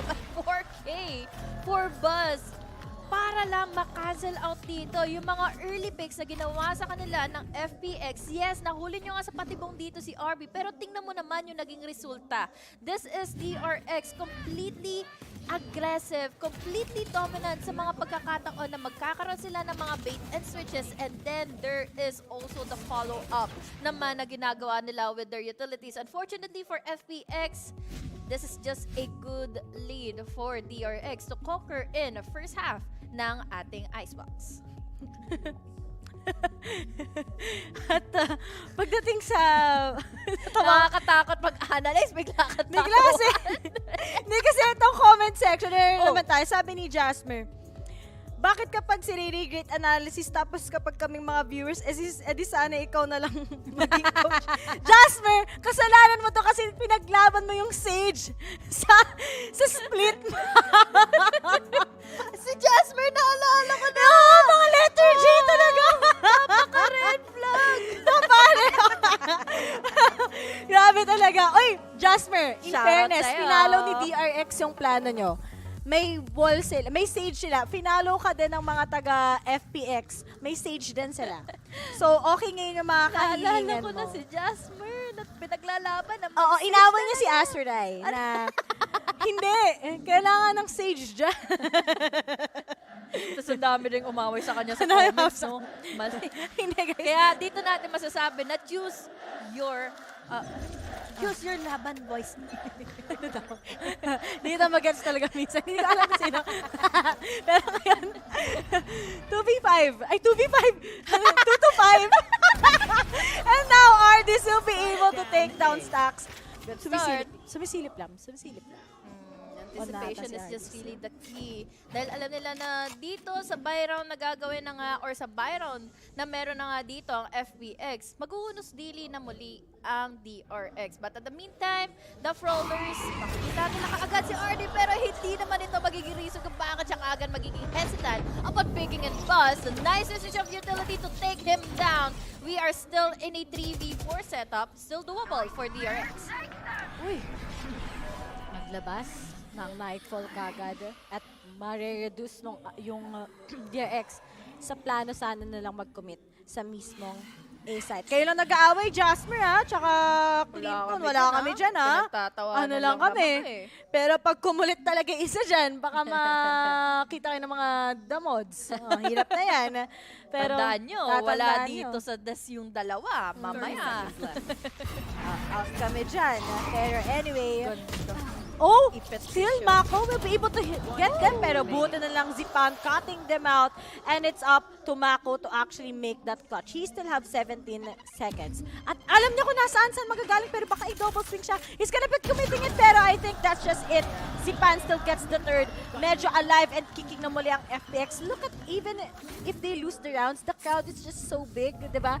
Siyempre, may uplift sa mga spirits ng FPX yan eh, oh, di ba? Last chance na yan ng EMEA. Exactly. They are down in the lower bracket at makikita natin ngayon that they are on a struggle. May lead pa rin naman dito ang DRX, but this is a good start for them to secure in so much control dito sa first half at mapantayan na muli dito yung nakukuha ng mga rounds kaagad ng DRX against them. But in the meantime, we see here the timeout na kailangan rin naman ng DRX at the very moment dahil syempre, naaabutan na sila eh. 2 rounds na lang para sa FPX dito. But still, may momentum pa rin ang nararamdaman ko dito for DRX. But unfortunately for the next round, half an armor lang kailangan nila, ang kaya nila panindigan. Gigil yung DRX.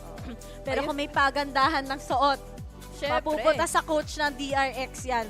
May OOTD yan parate, guys. Naka-coat pa, naka-slacks, diba? Lakas makarespeto naman. Akala ko last makapogi. Pero alam mo, gusto ko lang tanongin si Stax kung nakilala ko siya in person. Katabi mo ba matulog yung mouse mo? Yes or no? Pero tignan mo si Wits pala ay naglalaro para sa DRX. Akala ko nasa ano siya. Ay, lumipat na siya. Kinuha na siya. Oo, kinuha na siya. Bilis ang kontrata. Oh, galing siya sa Sir siya. Napunta siya ngayon ng DRX. Ah, DRX? Oh, yan ang Wits Multiverse. Nakala ko kanina nasa first series siya. Ay, wag ka Multitasking. Oh, multitasker yan, di ba? Ang dami talagang kamukha ni Wits. Kung nanonood man si Wits, wag ka mag-alala as in kasi isa kang mukhang aksi na galit. As in, sabi ko yun sa kanya, tumatawa lang siya. Ayan. Tinatanggap niya na lang. Tinatanggap na lang. Feel ko parang wala na siyang choice kasi ako nagsasabi. Kasi totoo na. Tapos, tumatawa din si In. Kasi sabi ko na mukha siyang aksi na galit. Like, nakikitawa lang. Kasi si Madam In, mahilig nga sa ganyan yan. Di ba? What is money? Paper only. Paldo. Pero, RB? Kanina pa ginagawa ni RB doon? At least ngayon nakapatay na siya. Kanina kasi lagi siya ng first pick dito, pero ngayon basag na yung wall. Mapapasok pa rin naman dito. Mahuluhan kaagad si Shout. This is down to a 3v5 scenario. Even though that they are playing it slow, playing for the retake, may Viper Spit na kaagad na magkikitineg sa kanilang retake. But still, we're seeing here so much utilities na available pa rin naman sa kanila. Ang kaso nga lang, may operator na hawak dito si RD. Still being hesitant kung ano ba yung ipipick nila. Isisipan. Through the ecoms, pero sabi nilang hirap. Wala nga tayong information, di ba? When you take off your initiator, such as Angel, there's no way out already sa FPX. Talagang mapapanalo ng DRX yan. Very important na, very vital information. Maybe if they only have 1 KO, pwede pa atay. Pero narinig ng crew. Ano daw? Hindi tinamaan ni Ardis! Wag mo nang i-pick! Stocks ang kulit mo! Pasaway ka! Buti na lang nahilo si Ardis, hindi tumama! Hindi tumama. This is just really bad for the side of FAX. Sabi ni Meralco. Ganyan dapat pag Viper Spit Suigetsu. Grabe ka naman! Kasi kanina mukhang marshmallow na matcha. Uy, nakatikim ka na ba marshmallow na matcha? Oo, medyo masarap. Medyo lang. So, hindi ako confident. Kaso ngayon, tignan mo. Take off Angel, it's okay. Siguro, alam mo, kung nagpalit si Angel tsaka si Soigetsu ng agent, ko iba yung impact niyan. But then, Most probably. we gotta consider nga na they only have faith. And alam mo ba, kung nakapag-cast ka ng mga matches na isa lang yung initiator sa Icebox, and that is only faith, teams usually lose. And especially in the longer rounds na, or in the second half, it's gonna be over. Pero buti na lang, may bawi. Okay, pinuri ko lang ng onti yung DRX, biglang gumana ang FPX. Sabi nila, Riri, FPX naman, FPX naman. Kaya ngayon, dalawa na lang kaagad na natitira dito for DRX. Still, meron pa rin naman silang eco. They still have 6,000 on their name. Pero kasi dito, this is finally a good start for them para naman ma-equalize at ma-close out nila dito ang ating half. Pero kasi, Mako gets N1. Angel pa dito ang na-pick off. Tama ka doon, Ray. Kung sakali man nung nagpalit siguro si Suigetsu at si Xiao, or rather si Angel dito ng kanilang mga agents, they can have a lot of value pa sa kanilang utility. But now, Zipan closing this out with a 3K. Tapos si Suigetsu naman dito for another down to a 4-6. Hindi malabo na maaabot tayo in 6-6 scoreline.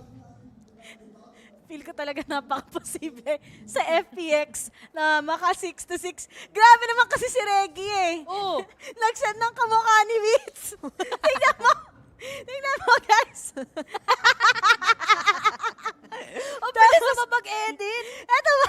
Ito nga, Wits na Ito Wits. Hindi, dapat yung yung kumikrit na, yung may apay na sa gilid. Yun yung kamukha niya, yung dilat na yung mata. Ay, nako. PM nyo na lang ako, guys, kung gusto nyong makita yung mukha ni Wits. Yung tipong nakakombo pa ng ilang mga cards. Pero this time, we have your RD.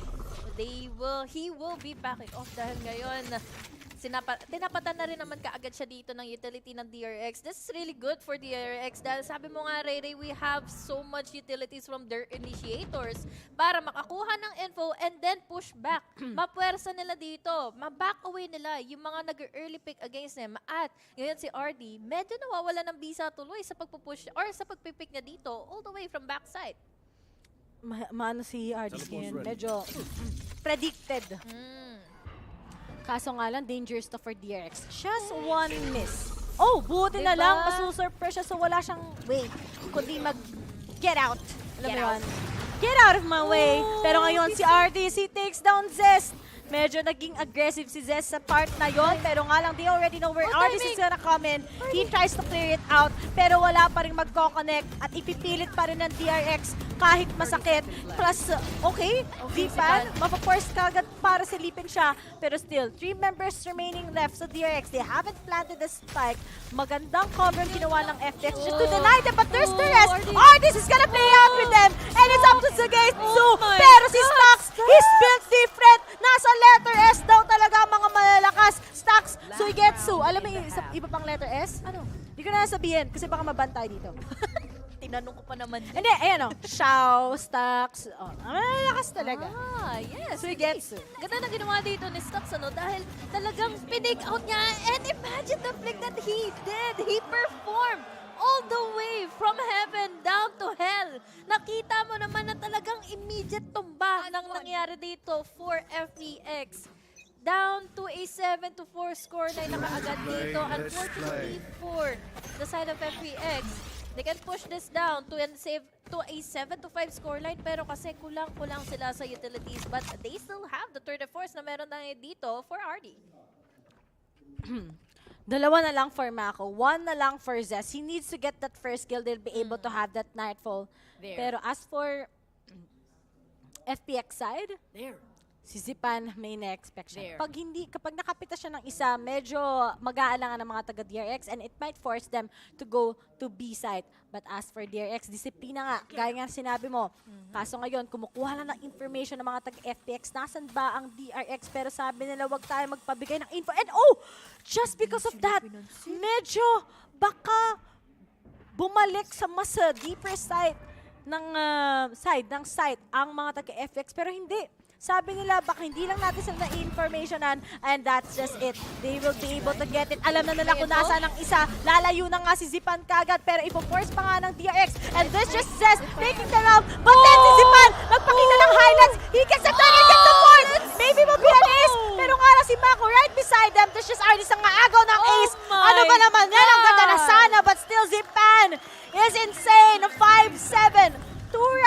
only for DRX, and I think para sa FPX, they didn't waste their time in the first half. Yes, what a round, especially for Zipan. Let's look back into the replay kung saan niya, yes, natumba nga dito kaagad si Angel, but the moment na makita niya na kaagad dito at nakakuha ng Evo na magdo-double pick at dalawa ang nakita nga dito ni Angel, he ultimately gets in. So many headshots, so many kills, and even all the way from up top, nakuha niya pa rin dito si Buzz. So unfortunately for DRX, pwede na sila kabahan dito on the second half dahil dalawa lang naman ang kailangan ng kuhanan dito ng FPX once they secure in the pistol round. Buhat na buhat ni Zipan. Buhat na buhat. Buhat na buhat. 17-8. Tingnan mo, nagsistretching na likod niya. Tinuruan ni Super MJ yan. Paano mag-flights. Kasi daw yung kay Victor medyo nag-alangan eh. Buti pa daw dito maganda yung performance. Si Victor kanina galit na galit, no? Oo nga eh, mainit ang ulo. Oo Sino ba eh. naman din hindi, diba? Oo, nung una pa lang eh. Nung nasa bind pa lang parang ewan na eh. Pero ngayon sa FPX, calm lang sila. Compose lang. And this is a great start for Zipan. Imagine, he already got 17 kills. And ano pang pwedeng mangyari kapag nag-switch nga tayo ng side. Pero as for DRX, they know their lead. Dapat hindi lang sila dito magpaka-kampante. They are basically dominating in the first half. Pero in the second half, pwede nating sabihin na mas papabor ito for the composition kasi na meron ng kinomit dito ang FPX. They have the race, so most probably they have the opportunity to go inside of the sites na magkaroon sila ng magandang rushes, magkaroon sila ng magandang utility play, although we saw earlier so much combos na ginawa ng DRX kanina para lang mapapwesa paalis dito sina RD sa mga main position niya or sa mga main angle niya dito to pick onto someone na papasok at talagang sasagarin, iko-contest siya once na gusto na pumasok dito ng DRX, but this time, still, we have the composure and momentum ng DRX.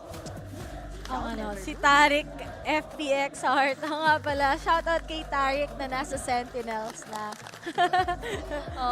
I miss Tarik sa kanyang CSGO days. Nakakamiss lang, pati si Kenny S. Dami rin mga supporters sa DRX. Tama. That's good. Tama lang, para mag-boom. Kasi naman, diba, kahit nung nakaraang laban, diba, ng Optic and Loud, we almost hear Optic na laging chini-cheer and then there's Loud. Pero syempre, in this halftime, still a lead for DRX. Pagdating talaga sa mga ganun eh, you need to win the hearts of the people. Alam mo kung paano? By presenting kung ano nga ba yung kaya mo. Nangyari yan sa Paper Rex last time sa Masters. Like, everyone was so impressed how good they are. Especially that Jing and Forsaken combo. Na-meet ko na si Forsaken. Ba na-meet mo din si Forsaken? Pero sino paborito natin? Si Mindfreak. Si Mindfreak, guys. Promise, napakabait. Biruin mo ang kakapal ng mukha ng Indonesian siya ng Peach Casters. Siya ang mag-picture. Siya pa rin wala na siyang nasabi kay Wilson. Nung tabi, oy, pa-picture. As hindi na lang siya grabe talaga mga Pinoy. Grabe, napaka-hospitable. Yes. Pero shoutout nga pala sa mga tropa namin na Indonesian casters. No. Mahal na mahal namin kayo, guys. Salamat sa pagtuturo ng good influence. Diba? Grabe, lalo na sa amin, Era. Maraming salamat. Pero anyway, this is it. Second half, DRX, if they win this pistol, maybe they can get the first map. Magandang momentum. Pero as for FPX, guys, slow pace dahil nga, they only have the fade. If you don't get enough information, that's just it. Actually, that's a good input, Ray. Dahil syempre, kailangan mo maging wise sa paggamit mo ng mga utilities, especially all the way from B-side, kung saan doon nila in-exhaust dito yung hunt. This is a good answer na atras na lang muna, tol, dahil pwede silang mag-play for retake, and this is a good one. Dahil apat ditong mapasok na inside of the side, there's the wall already activated, tapos yung slow orb pang kasama. Ang daming utilities na kailangan harapin ngayon ng FPX, kaya na ngayon, nagdadalawang isip na naman sila, but this is good info gathered by RD. Isa lang naman ang natamuhan niya kaagad ng bala, kaya pwede na maging open yung B-side para sa kanila to plant the spike. Kaso nga lang, si Buzz! Si Wits naglakbay! You know, Buzz, Wits, alam mo na, at may kita na nga na he can just delay so much time for the side of FPX, pero mapipilit pa nga sila. Chao is gonna go for a plant, pero nga lang, Sugoy! So, is actually getting them, and FPX is just winning. Yung mga pistols, yung mga ghost, di man lang nila chinek na merong grabe naman, duel pa lang, ang lamig bigla ng DRX sa defending. Imagine ang ginawa dito ni RD Ray. Patient game, even though na-pick off siya, still that is an unfold. He gathered na nandito na nga si RB all the way from kitchen, and then yung pumatay sa kanya dito is si Buzz. Yes, na-pick off siya, pero tingnan mo naman yung naging trade. Tingnan mo naman yung ginawang impact dito ni Soygetsu mula sa mid, was able to take down 2 at to close this one out. Wait lang. Umalog yung camera eh. Ay, wag ka magalit. Stacks, ay. Okay Nice lang yan. one. Nice try. First round lang sa second half. Yeah. Parang kayo. Pero siguro nagalit siya kasi nag-miss siya eh. He was the one who whiffed, diba? Siya yung nakatama na headshot sa ulo si Sugoitsu. Kaso, para sa DRX lamang sila eh, sa lineup. Pero oh no, Ardis! Gising na si Ardis, guys! Yan yung makikita mo nakapambayang pero palong-palo. Pero sige, mag-audition lang kayo. 2v4, 2v5. Nakuha na kagad ang FPX sa mga frags. Pero nga na, that was just a little bit of that risk sa DRX. Maybe we can pick them off if they just rushed papunta sa mismong B site. And now, Buzz together with the Zest. Medyo mahirap yan. Wala sila talagang mga utilities. Meron si Zest pero gagastos ka pa ba para sa maling tao? Joke lang. Para sa round na to. Layo ng kinonquer na space dito ni Soygetsu, no? Even though nag-ghost na yung hawak-hawak niya, he still believes in himself na pwede siya makakuha ng pick-off dito. Pwede niya ma-deny yung magiging retake dito ng dalawang natitira. Good enough for DRX na mag-play together na lang. We have our Buzz and Zest, but they are already kind of low on HP. So once na matagpuan nila dito si Soygetsu, pwede niya dito makuha yung pick-off. Once na magkaroon sila ng kasalisihan, they can either go in for the exit frag, but unfortunately, mapifinish up kaagad sila dito ni Soygetsu with just his ghost. Soygetsu with his ghost. Kanina pa siya tol. 7-7 ang ating scoreline ngayon. Equalize na naman between EPXs. Ay nako, FPX. Palong-palo. Alam mo yung ano lang sila? Para lang silang si Mark. Tahimik lang. Diba? Like, sa DRX kasi makita mo yung highlight plays talaga. And parang sa FPX naman, nakita ba naman din yan, yes, but then, they're practically, you know, they know how to handle DRX in this situation. But then, tignan natin sa full buy, malay natin, makita na natin yung kalamangan ng DRX against them. But then, for DRX, I think they don't need to get too excited. Kasi lugi talagang FPX sa attacking. Pero, the fact that you have Zipan who can be aggressive with the trades, you have those utilities, pwede mo ma-take over yung isang site, mapupush out mo ang DRX, that's also a good way kung dahilan lang ng FPX na wala silang double initiator compared sa DRX. Their initiators are really just a big thing para dito sa kanilang mga nagiging duels. Info gathered and then the following utility to force them out of combat. Makikita natin ngayon na kailangan na mag-TP out kaagad dito ni Buzz. There's the wall, pero makikita din natin yung mga slow ores na makakakonquer na nga ng backside, and this is so much space controlled by DRX, or rather by FPX. But still, mabagal magiging retake dito ng DRX ngayon. Ano ba? Pwede nilang laruin dito. Lalo na they still have the utilities from Zest and RB. This really goes down to the objective and to the decision making since may tatag na kaagad sila. There's a wide swing for RD. Walang malay-malay si Stacks. And there is also the quick refrag. Fortunately for Buzz, he was already vulnerable. Kaya naman kaya magwawala na kaagad si Xiao together with Suigetsu. Sugoi, sa dalawang mga pick-up dito ng players from the side of FPX. No. That was a pretty huge mistake from DRX. They didn't expect na meron behind the box. Tapos, disiplina lang ang meron sa FPX. Sayang lang, wala kasi gano'n nakuha ang information with that spooky balloon. Although that kind of gave dun sa knife ni KO. But I think it didn't have much of an impact. Pero, oh, ano sabi niya? What is happening, dude? Bro! What is happening, bro? Hindi ko kaya i-translate sa Korean eh.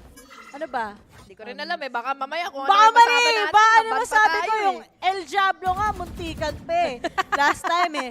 Kayo na lang mag-isip kung ano yun. Oo, bigay nyo na lang sa amin sa comments kung ano ba talaga yung translation na sinabi dito ni Stax. Pero speaking of the guys all the way from the back, wala silang ego dito, Ray. They are only relying on their utilities to gain control. Pero Stax dito, wala yung utility, tol. Makakakuha siya ng pangunang ulo laban kay Zipan. But unfortunately, mawawalang bisa kaagad to. Dahil nandito yung rest na meron na nga kay Xiao. But still going in forward, di pa rin naman nagde-decide kaagad ng FPX to conquer in A. Ano lang yung FPX eh. Very sure na place ang meron sila. At ngayon nalagang DRX, medyo, ito yung ano eh, mga, di ba kung may perks, may unperks nang wala kang duelist, di ba? Parang ano, pros and cons. Ganun. Perks and unperks. Ano yan? Perks of being a wallflower. Uy, gusto ko yung libro na yung ganda. Ang gwapo ni Logan Lerman, by the way. So, nag-fangirl pa, pero okay. Si Buzz, Angel. mag-ingat ka na. Buzz? Oh no! Si Buzz makakuha siya! Tapos nakuha yung baril! At ngayon nawawala ang mga miyembro ng FPX, pero nga lang may advantage pagdating sa baril. But now, they are delayed. Medyo kinakain lang ng DRX ang mga chance nila ngayon against them. But oh no, there's just that trade. It's gonna be 2v2. But oh no! Pagdating sa frenzy, sabi ko sa inyo, i-nerf nyo na nan! Dahil nga si Ardis bumagsak na and it's up to Zipan with that clutch. DRX, utang na loob, gawin yung 8-8. Bakit? Dahil ako sinabi ko. And now, it's Mako taking out Zipan. Sabi nila, what is money paper only where you can eco your enemies? That's good. English! And that's a 50 round mula sa DRX. I love this matchup, Ray Mako with insane kills. Tapos kanina pa nalilito si Zipan, saan nang galing si Buzz? Ba't tumamba yung planter ko? Kaya ngayon, tingnan mo naman, we are down to a 1v2 situation. Kaya naman, nakuha, na-secure kaagad ng DRX yung pang-equalizer round nila yon. Dahil thankfully enough for them, kailangan na kailangan nila dahil they were able to save up for these guns. They were able to thrifty out FPX. Still, FPX has the lead pagdating sa economy. Pero ngayon, momentum base, pwede natin masabi na unti na siya magagather pa dito ng DRX. Talaga tong ano eh. Talaga tong DRX, kaya naman na lang mag-step up eh. Minsan lang hindi nila pinag-iisipan. Diba? You really should get those wiser decisions. Pero as for RB, that was a perfect timing kapag napansin mo kanina. After that flash, he was able to take out one. Tapos bago pa siya ma-trade off, nakapag-reload siya sa frenzy niya. Eh, accurate yung frenzy na yan sa close range. Oh. Talagang ano, diba? Yung tipong naka-ready na yung ghost mo sa kanya, kaso na spray and pray ka lang din ng frenzy. So wala din yung bisa, yung ghost mo. Pero ngayon, slowly but surely, we're seeing here FPX already taken advantage ng mga naging sa paglapag nila kaagad ng Poison Cloud. Pero matatagpuan naman kaagad sila dito ng info from the Prowler. We still have here the wall. May ipit dito si Stax. We still hear so many people gathering themselves here in kitchen. Pero now, they are just abusing and the Viper Smith ng mga core ng sobrang laking spasyo dito sa loob ng B-side. And finally, planting in the spike. Oh no, Mako gets one. It's gonna be a 2v3. Pero nga lang, Viper Spit! May kita ni Buzz! Makakuha siya ngayon ng Vandal! And now, hindi niya i-force ang 2 diverse. But as for Zipan, he has that showstopper. He can go for that post plant. Pero medyo complicated to dahil pwedeng marinig. Onting steps lang ng DRX along the way. Pero as they try to point it out, ang mga taga-DRX nag-aalangan sila nasan ba ang ibang mga miyembro ng FPX ngayon. Pero wala nga silang pera nga pag tinorse pa nila. But si Zipan, meron ba siyang makikita? Behind the scenes, he can get one. Pero magkakaroon sila ng perfect timing. Mababawasan nakita yung barrel ng barrel. At meron na, may rininig pa nga na kagad. And Buzz still will be able to get it. Kahit na panalo ng FPX tong round na to, medyo sayang sa economy part nila. Pero DRX, sayang pa rin yun. Sayang pa rin yun. Pero naubos naman nila yung mga kumunan mula sa kabila. Kaya naman ngayon, we are still hoping for the best for DRX para makakuha ng comeback. It's just the Viper Spit na naging tinik sa kanilang pagkapanalo dito sa round na ito para makakuha ng mga gandang kills kasi yung mid-take ay talagang sinecure na dito ng FPX with their immediate entry. Tapos alam na nila kung saan pwede manggaling dito ang DRX once the retake happens. So, mabuti na rin din na kapag save dito ang DRX dahil at the very least, they have their rifles, they have enough firepower but not the best that they can proceed in this round. Uy. Si Zest, nilabas si Tony Prowler. Naghanap kung meron man lang sa mid pero hindi nila nabigyan ng information. Kaya kailangan ng DRX ngayon, hindi nila kailangan pilitin ng mga bagay-bagay. But as for FPX, they still have a lot of time. And look at that, they actually cut off yung mid part lang para hindi sila i-force ng DRX sa mismong mid. And now Zipan can also play with his angles. But as of now, he's still deciding. Saan nga ba yung ibang miyembro ng DRX and slowly hitting papuntang B site can be their key. But wait guys, there's Mako. There's Mako with that Viper's ultimate. Si Sugetsu, ginawa nga nila on the previous round lang para makuha nila yung round B. So, para ma-confirm. Pero, as Angel tries to throw this spooky balloon, malalaman na nga kagad ng DRX. Saan nga ba magpo-full commit itong mga kalaban natin habang si Zest together with Buzz, napakalayo nila. At ngayon, nalata na nga nila eh. Mako has been revealed, pero nga lang hindi siya pupuntahan kagad. Pinagtatapunan lang siya ngayon. And now he wants to destroy at least ito, pero won't be able to. May pressure pag galing sa showstopper, pero buti na na-surprise sila. That's a good utility na kinounter na kaagad nila dito from the showstopper. Madedelay tuloy pag-plan pero at the very least, dito pa rin naman sa loob na ng site ang DRX. Buzz with the operator at hand. May mag-pick out ba sa kanya? May kukulit na ba? Kasi may na-detect na kaagad ng ating Smoky Balloon. That is a good pick with the blind, with the kill. RB takes now Zipan. Makaka-conquer na sa space dito. Laban kina Sir Getsu. Walang maririnig dito. Pingin-pingin na sa lahat ng mga pumupunta at pumapasok na laban sa kanila. But Sir Getsu together with Xiao, conquering it all. Natitira nila dito si Buzz, si Nave, at pinaghirapan niya dito yung operator niya pero hindi pa rin pala sapat. Uy, DRX! Gising! Gising! Akala ko 10-10 to. Pero kasi ito, realistically, na-half naman. Kaso after popping off that Nightfall, I think hindi nila clear kagad itong behind the wall. Tapos may slow orb pa. Exactly. Tapos utility base talaga. Oh, may trademark pa. So lahat tinapon sa DRX. Pero medyo nagmadali sila. Kung di sila nagmadali on that part, siguro it could have been for them. It could have been a tie, most probably. Yeah. Those little mistakes lang, yung hindi nila na-clear out, yung behind the wall dito ni Sage. They had their utilities, yes, pero kasi operator lang ang hawak-hawak dito ni Buzz. He cannot do much pagdating sa mga close ranges. Yes, he can go in for the flicks, pero kasi pagdating na sa mga sprays and pagdating sa double picks, naggagawin sa kanya dito ng FPX. Talagang mas may advantage dito ang FPX against him. But still, ikaw pa rin naman ang pwede natin makita dito for DRX. Hindi naman din imposible na magkaroon sila ng drift round. Still 2-round lead for FPX against our Korean boys. Ito may signage. Single daw siya. Share mo lang. Galit ka na. Dati! Gusto ko yan. Dati nung di pa ako single. Ay, di pa ako single. Dati nung single pa. Uy, ako nga pala si Ray pero di na tayo ganon. Character development na tawag dyan. Kamukha ni Nivere. Napaka-bully. Uy, pero idol ko si Nivera. Crush ko yun. Pero pinaka-crush ko talaga sa Team Liquid siya. Paboritong anak yan. Kamukha niya si Augustus Waters. Si Ansel Elgort. Diba? Medyo weak niya. Cute. Pero ngayon, oh no! Sabi nga ni Honey Glaze, ouchie, ouchie, yes. Ouchie, ouchie nga naman dahil nag-eco ang mga taga-DRX. Galing, no? Ako yun, umaray talaga. Para dito sa dalawa na tumba na nga sa mga bala ng kabila. We still have your FBX. Kompleto Recados pa.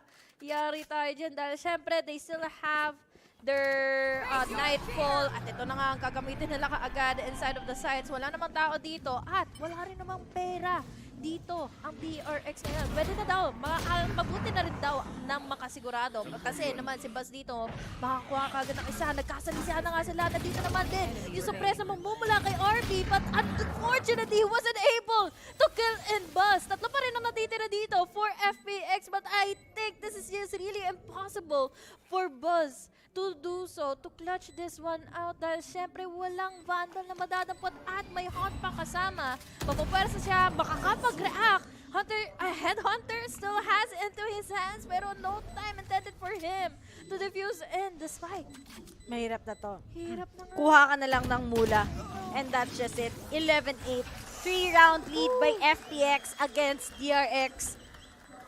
At sabi ko nga nagiging complicated na to sa DRX. You have FPX, they know how to force it out there. Look at that mid control that they have, getting information after maybe some few of those noise, pupunta sila sa A side. Kita mo naman that they have that complete dominance pagdating sa kanilang attacking side. I'm not expecting. So I thought DRX will be able to protect ang kanilang defending side, but so far, 1 round pa lang ang naipapanalo ng DRX pagdating sa second half. And this is not good if they lose this round pa nga. Not too reckless, guys, dahil FPX, when they get match point, you already know that it might be favoring them. It is already favoring into the side of FPX. Nagdadalawang isip pang makapasok ng side dahil syempre nauna nilang nakita dito yung info from RB and Buzz nakagat pa nga ng nerd na kaagad dito ng Prowler mula sa FPX. Still, the travel then be happening here in Kitchen pero kasi mukha talagang hindi pa magiging tama ito for Sir Gets to fully commit into this. Dalawa na mapapatay kaagad ng DRX. Quick pick na magagaling dito kay Buzz. Tatlo na lang kaagad ang natitira dito. Still doable for the side of DRX but still mahihirapan sila dito makapasok dahil conquered na kaagad dito ng FPX ang kick. Pero speaking of RDs, ilalaban niya together with Zipan. There's the boost and now, buti na lang Mako ginulat. Kumuha ng rest para lang extra economy. And DRX na nalaban pa nga sila with that 11-9 scoreline. Diba? Hindi naman nila kailangan i-force parate. Pero once that they saw that Zipan has been always pressuring them sa mid, finally, Buzz is getting that operator. Tapos nabawasan nga nila all throughout. That was a good take mula sa side ng DRX. Sabi nila, oy! Ang talino! You mock me crazy! Ay, nako! Ang talino! Paboritong ano ko yan eh. May paboritong kanta yan eh. Oy! You know I'm crazy for you. And you know it's true. Tama ba? Touch me down and you know Touch me once. touch me once, touch me down. Kaya hindi ako sumasabay eh. Pero ngayon, sasabayan na nga ba ng init na kumukulo na nga dito for FPX. Gusto na silang pumasok dito sa loob ng site pero ang daming echo sa daming wall na kasama dito makakuha at matatagpuan kaagad sila ng hunt. Wala pa rin naman pumapasok sa loob pero they are already blinded by legally lights dito all the way from backside. Still, makakakuha ng elbow, slow orb, and also the snake bite. Hindi tuloy makagalaw dito si Mako. And now, the wide swing. Dalawa, ang nakikita niya. Kailangan niya mabarin. Mapatas dito ang isa. Pero that is a good composure na ginawa dito. This is a takedown. 2 RB naman dito with a follow-up by even dito. Si Stacks, but still, it's down to a 1v2 scenario. Si RD na lang ang natitira. Oy, sumilip pa, Lods! Ba't mo sinilip, Lods, si Ardis yan? Pero nga lang, kailangan mo mag-ingat! And still, Buzz will be able to save the round! Buzz Lightgear! Muntik na! Oh, pag ikaw nalingunan! Yan! Adi sana! Talo ka, di ba? Oh, muntik na kay Buzz! Ikaw talaga, Wits, ang kulat mo! Krumit! Nag-one hit delete! Pero sabi dito, tatlo yun. 150, 300, 450. Oh, quick maths! Sabi dito, meron tayong isang marites, pangalan Joseph. Sabi niya, pasend naman po, Lods, yung meme nyo kay Wits. Ayan, sinend ko. Sabi niya, thank you, Lods. Diba? At least sumusunod sila sa magana. Oh, sorry, Wits. Humingi naman muna ako ng permission kay Wits. Magsasorry na ako ngayon. Sorry. Tinanong nga niya ako, pupunta ka ba sa tournament bukas? Sabi ko, tatry ko. Sabi niya, alam na daw niya yung mga try. Sorry, Bits, ganito yung oras namin eh. Sorry ah. Sorry ah. Istanbul time kami. Nandito kasi kami sa Ano? Santolan. Akala ko iba yung sasabihin mo eh. Mamaya sasabihin ko kung ano. Santol? Hindi. Alam mo si Buzz talaga eh. Into infinity and beyond, sabi nga ngayon. Tingnan mo, kahit hindi mga Koreans, they really learn and study ng mga Korean letters para para masuportahan nila dito. Hangul? Hindi ko alam yung Korean letters. Alam ko lang. Ano yun? Paborito ko lang si God Gio eh, syempre. Love ko yun. Pero Gio from Black. guys! Please, nakakahiya si Honey Glaze ngayon. Hindi na ako magsasalita! Huwag ka na magsalita, Honey Glaze.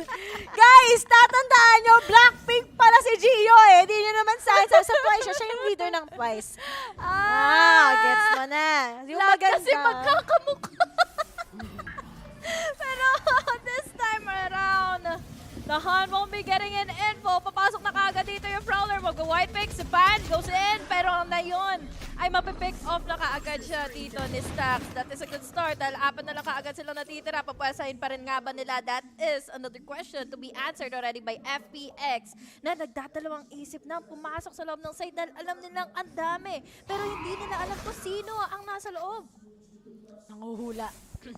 Nagiging aling maurin ang mga membro ng FPX. Kailangan natin makita. There's the surprise. They're very aware. There's someone like Xiao and other two pa aside ng FPX to actually commit. Pero this is the time. Ardis slowly but surely makakapitas nga ba siya magpapakita. Ba't na nakikipaglaro sa kanya ngayon si Mako? At habang nagpapatintero, nanalo na. Natira pa yung 1 HP. Sabi niya, 149. Oh my lords. And now it's 11 to 11. Make a wish, people. DRX. Medyo nakakuha na sila ng onting comfortability sa mismong defending side nila. And this is the thing about what happened earlier. Kasi mapapunish nga on that previous round ng FPX. Tapos wala silang pera ngayong round. Nararamdaman ko na parang narinig natin yung mainit na pressure na namumuo na nga dito sa tensyon from the players, from FPX doon sa player cam kanina after the round na napunta na nga dito sa DRX ngayon. Oh no! Makakaramdam ka agad ng paninikip kaagad dito ang players from DRX dahil mapipick on to Zipan. RB gets in the kill. Nandito at may info na kaagad si Buzz pero may info pa rin naman dito si Angel kung ano ba yung susunod na gagawin niya. Matatamaan na bahagya. Still is alive pero nandito naman yung heal na ka-ready sa kanya from Xiao. Hirap ang ang FPX. Oo nga. Kahit ano ako pero predict ko DRX. So for the sake na okay lang, supporta sa APAC team. Pero pag ako, either way naman, deserve nila yan. You know, they're still gonna go up against Optic. The journey won't end pa naman. Pero bakit tayo nagsasalita? As if naman na nanalo na kagad yung DRX. Wala pa nga. Pero, sabi ni Buzz, alam niya nagtapon ng slow warp kasi manggagaling ito mga miyembro ng FPX. Isang silip lang sa kanya ngayon. This might be hard for them. There's the suppress. Malalaman nila kung nasaan. Hindi nila makukuha yung lineup nila papuntang B-site. At biglang nag-iglap yung gustong i-execute ng FPX tapos delayed pa sila. Grabe ka naman, napakadamot mo, RB. Alam mo kung ano ibig sabihin ng RB? RB? Oh, ribosomes. Alam mo yung part yun ng cell. Oh, ang talino ka, diba? May nagturo sa akin yan. Naipasok mo pa yun. Oo, naipasok mo pa yun. Pero madedelay na nga ang mga miyembro ng FPX. Alam na kung nasaan sila. Nag-punish pa through that nightfall pero ipipilit ni Surgetsu kahit masakit. May oras pa ata. Wala na. And that's just it. It's gonna be a match point for DRX destroying ang FPX just because of those two na kinumit nilang ultimate. Isang nightfall tapos of course para lang yung null command ni Ribosomes. Oo. Nagaling yun kasi all the way from garage. Kaya naman hindi nila natulungan dito ng smoke ang mga players from FPX to deny Envision na magagaling all the way from Snowman. Kaya nahirapan sila to at least decide inside of B, inside of the wall. Tapos ngayon, mahihirapan na muli silang i-compose ang kanilang mga sarili dahil yung mga pay sila, tingnan mo naman, they are forcing themselves dahil by round R. Rather, this is already the match point na meron tayo ngayon for DRX at tuloy na naman nakukuhaan ng info ang FX kung ano ba yung tatahakin nilang ruta dahil biglaan ang lakbay nila dito. Mapupunta sila dito kaagad sa A. Alam mo yung sobrang ano lang nangyari doon on the previous rounds just because of Zest and just because of RB. That double initiator really is making a huge factor. Tama ka dyan, Beshiwap. Naglabas ng uubot. Si Zipan, iris niya kagad ang kanyang showstopper. Wala siyang nakita! Wala siyang nakita ngayon. Na-clear out nga pero wala pa din naman. He tries to take out one. He's 11 HP. Will this be an overtime? Pero di ba tapos si Mako through the smoke? Ganyan daw ang controller main! Nangongontrol ng buhay! At ngayon, buzz na lang together with Zest. Pero nanggigigil ata si Zest. Napaka-asim mo pero okay lang! At isa na lang! Enters DIX! Pinalamang lang! Gusto pang manalo! What a game! What a clutch! Mako! Napakalason mo! Nagstay siya sa loob ng poison cloud niya. Hindi siya nagparamdam. At ang akala dito ng FPX, ibibigay na kaagad nila ng side. No! No! They have the utility. They have the poison cloud. Alam nila na merong showstopper mula dito kay Zipan. Kaya naman nag-ingat sila. Unfortunately for Zipan, wala siya nakuha ang info. And that is our finisher in Icebox. Laban ng FPX. Close enough para makakuha ng comeback. Alam mo, nabasa natin na, hey, this might be a big problem for DRX, right? Na baka matalo na sila kasi it's already 11-8. It's really impossible. They just can't read them enough. But after those big helps coming in nga kay RB together with, of course, si Zest, ang dami nilang nabigay. But let's consider Mako every time he picks up one, di ba? Talaga napaka-important. And si Buzz, he finally figured out, okay, I'll risk the operator every time sa B-side kasi alam ko na mas point of weakness ng mga taga FPX kapag nasa B-side sila. Kasi nga, they have that race, they only have one, and that's gonna be the straightforward coming in from your actual fade. Pero all in all, buti na lang nakapag-reset ng maayos itong mga taga-DRX. At tuwang-tuwa ang mga katulad ng DRX, sabi ng FX, bad game. Pero anyway, guys, may ano pa, no? May accent pa na accent pa. Tuwang-tuwa na naman si Stacks. Pero, uy, DRX, pahingi naman ng jersey. Baka naman. Magkalapit lang tayo. Pero that is just really such an overwhelming game. Ray, who would have thought that it will be finished off with a banger? We have Zest. Sabay mga nandito pa si RB na talagang naging punot dulo kung bakit sila nahirapan.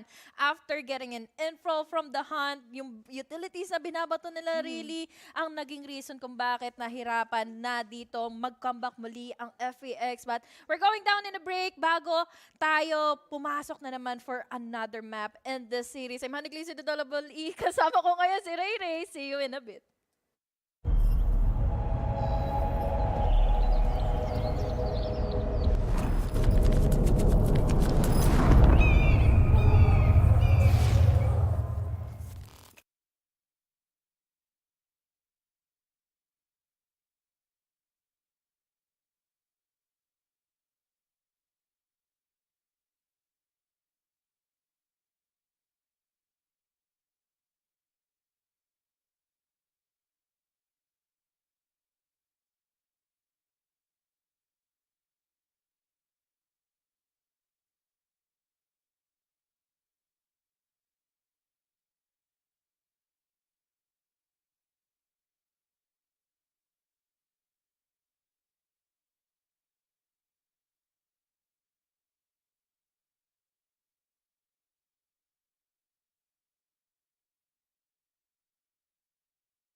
takes map 1 versus FPX. Mukhang gising na gising ang APAC Dax. Although it took some time actually. It took some time dyan sa map 1 na yan. At muntik na comeback yung FPX. Kunti naman. I have to say, DRX attacking side talaga mukhang nakakuha sila magandang run. And it all started with Mako. Muntik na yun, di ba? Second round, pistol with the ghost. Lahat na lang, kundi isa napatay. And that just cascaded into basically a DRX performance na maalat-alat talaga natin. Mako ilang beses na lang, yung rotate talaga niya, yung parang siya yung nagiging shining star, especially on the defending side. Laking tulong talaga yung pag first wave, second wave system ng DRX na yung backline yung nagiging frontline pag kailangan nila. They are able to have that push and pull. At pinakamaganda nagagawa dito ng DRX is na nasa-size up nila eh.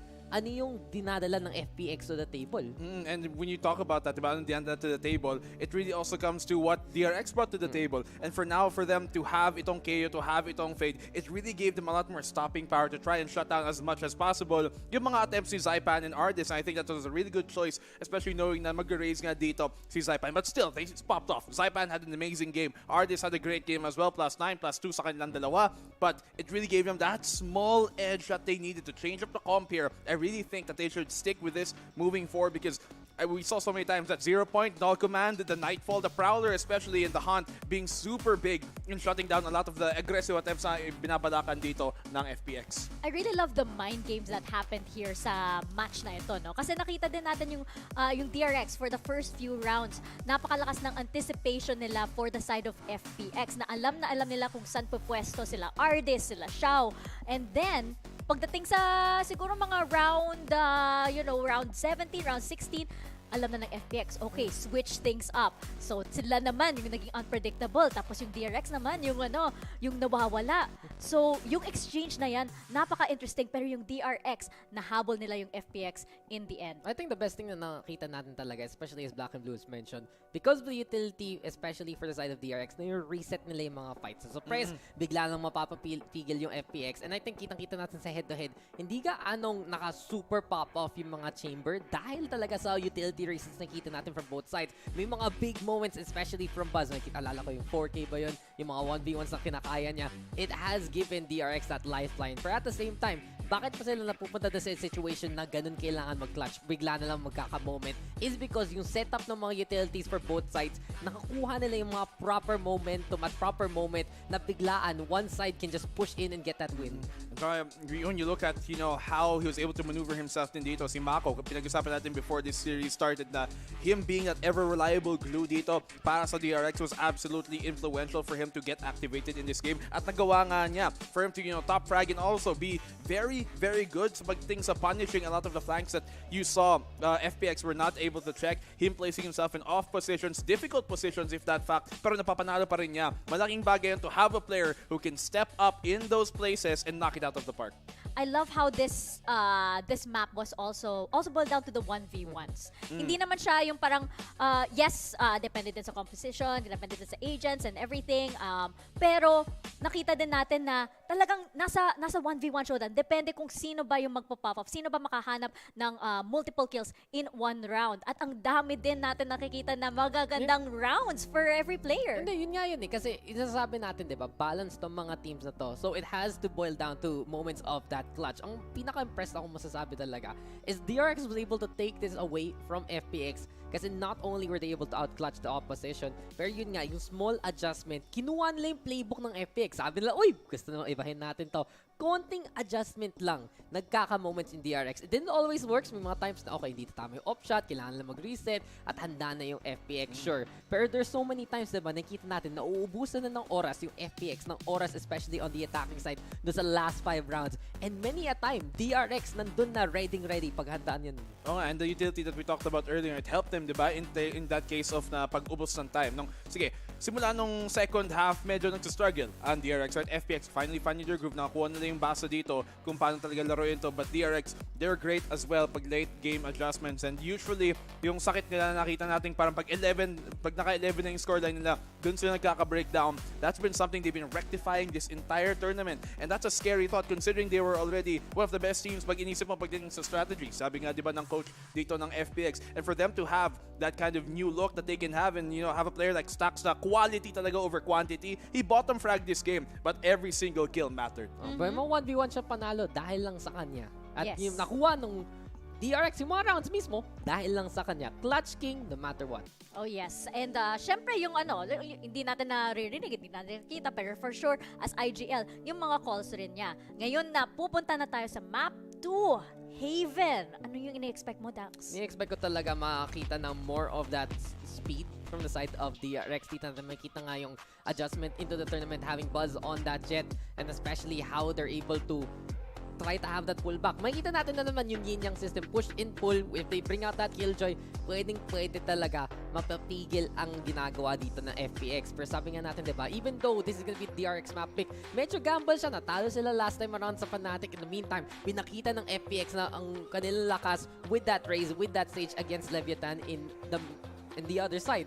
So, really, the fact that TRX na na-clear nila yung map number 1 ng Icebox, hindi pa tapos yung series, hindi pa sure na 2-0 to. Kasi yung FPX, ano na naman kaya magiging plano nila dito? At ayun din ang tanong ng DRX, because they haven't seen FPX play Haven throughout this entire tournament. Huling best na nilaro yun was the Grand Final nung huling Masters pa, di ba?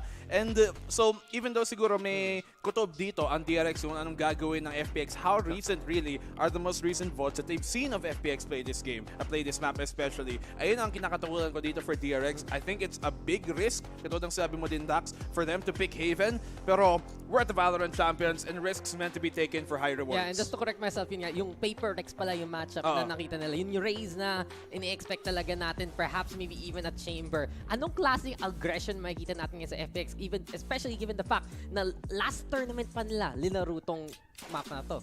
Ngayon pupunta na tayo sa Agent Select at lalabas naman yung Killjoy sa Haven. At least naman sa Haven. Oh, sa Haven. Sa Haven. Hindi na Tama na yung titignan. O yun na nga eh. Wala na sa asset. At lalabas din yung Jet sa side ng DRX. Pero dito naman sa side ng FPX, Black and Blue.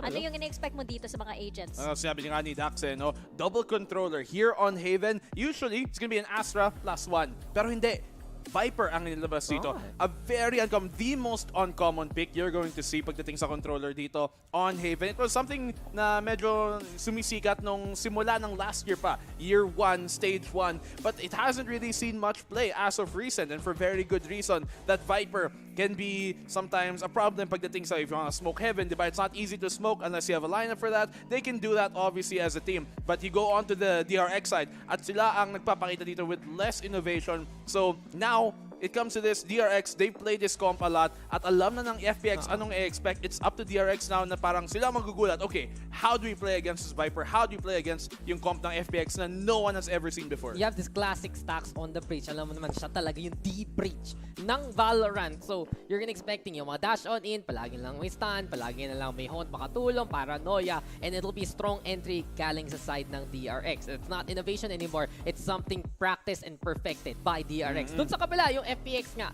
iniisip ko yung Viper pick dito na sa Getsu. In a way, it's a little bit of comfort. Feel ko makikita natin rin yung similar style there on Icebox. Kahit mawala si Angel ng mga aga, meron pa silang smoke na pwede daanan. Meron pa silang pwedeng gamitin na cover all throughout this map. And that's what I feel ang tanong dito, guys. Dax and Mika, for FPX, what's new? And for DRX, what's been true for them?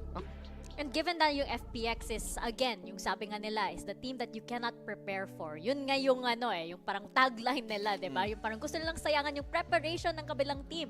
Kaso lang, alam nyo ba, kung mananalo daw yung DRX, sabi ng CEO, mag-Gangnam Style sila sa stage. Okay. Yun daw ang promise, so may extra motivation ang lahat para i-cheer ang DRX. Tulad ng ating mga casters, cheer naman yung DRX girls, Ray Ray and Honey Glaze. Alam mo, nararamdaman ko na para talaga sa DRX. Alam mo kung bakit? Merong lumabas na OPA sa People You May Know ko sa Facebook. So, yun ata yung pagmamanifest sa DRX. Anyway, ako nga pala syempre si Ray Ray, kasama yung aking katandem na si Honey Glaze. At nasa series na nga tayo between FPX and DRX. Nasa X talaga ang X Factor. Oh, talino. Pasok. Pasok sa standards. Pero Ano? ngayon, makakapasok na nga ba sa ating mga mga standards na makaisa na muli dito ang FPX sa ating pababalik nga sa pangalawang mapa na lalaruin nila. FPX will be playing on the defense. At DRX naman dito, they have the advantage. They have the jet. They have so much utility from their initiator. Kaya masasabi ko lang din talaga, maingat na tayo pagdating sa postland na meron sila with that Killjoy turret. Ano kayang gagawin? Okay. Kita mo yung default ni Viper. Okay, that wall is good, diba? Pero eto na, exchange. Pero nga lang, Angel will be able to get 2 and on the other side, DRX, so force pa rin nila to. Sa mismong side, ang out na out sa open na open, parang open-ender lang, pero nga lang, palakasan sila, there's no wobang, trap outside na nga si Xiao, it's up, tumako, pero si Mako yan! Sorry, kaya ako tinatanggal yung kanan nung sa headset eh. Pero ito na, huy, di na rin nagsisipan, ayun na nga pinaglalaroan niya, madi-discontinue, goes for the TP dito sa mismong Cubby, pero while Zipan is gonna go for the defuse, pinaglalaroan sila at hindi niya mako-commit and there's just FPX winning it. Pero tingin ko it's too early to say. Nakalamangan to ng DRX. Yes, exactly. They have the firepower. They have the energy to do so para makapasok sa loob ng site immediately. But the problem is, ano ang gagawin nyo pagdating na nga sa retake? Ano yung magiging adjustments? Earlier on the round, we saw earlier na pumasok na nga dito kaagad si Buzz. Wasn't able to take down Angel kasi si Angel ang naging mismo ka-trade off na nga na meron tayo ngayon with Zepan. So that was just a good hold na ginawa niya dito. Was able to take down 2. So unfortunately, hindi lumamang yung numbers advantage bago nila mapatay kaagad dito si Angel for that pistol round. Alam mo, may natatandaan ako meme. Pagdating sa FPX, innovative sama. May gano'n na meme yun eh. Sorry guys, mga kabirduhan ko sa buhay. But anyway, ang DRX, okay, sige, push lang. Paglaban nyo, pero yun nga, meron sa Viper's Wall na yun. It will literally block you. Parang ginawa lang sa akin. At ngayon, ang mga taga-FPX, they're gonna be pushing Buzz Lightyear through the echoes. At siya na lang mag-isa. Makita na sayang naswingan ni RD as he gets the 4K. Ang init ni RD, gising na. Galit na naman, mag-grant sa Twitter na naman yan. At ngayon, 2-0 goes into the hands of FPX. Sabi nga, pero alam mo, sa tingin ko nakakatakot to. Nag-tweet na naman to si Sleepy. Meron na naman. Viper on Haven by Soigetsu. This is VALORANT. Naku po! FPX! Pinit na kayo ni Sleepy. Pero nga, di ba? Alam mo, marami ako nakikita ang controller main yan. Lalo na yung mga Viper main na yan. Red flag yan. Ay, red flag, toxic. Parehas lang yun. Diba? At akala mo ikaw number 1, pero number 2 ka lang kapag sa buong mundo. Di mo pa alam kung dalawa lang kayo. Oo! Malupit Sinong yun. pipiliin mo? VALORANT? Ako. May taon na sa Pero DRX, nahihirapan sila. Very stick pa rin sila sa kanilang standards. Okay lang naman yun. Pero kasi sa FPX, gusto daw nila ng bago.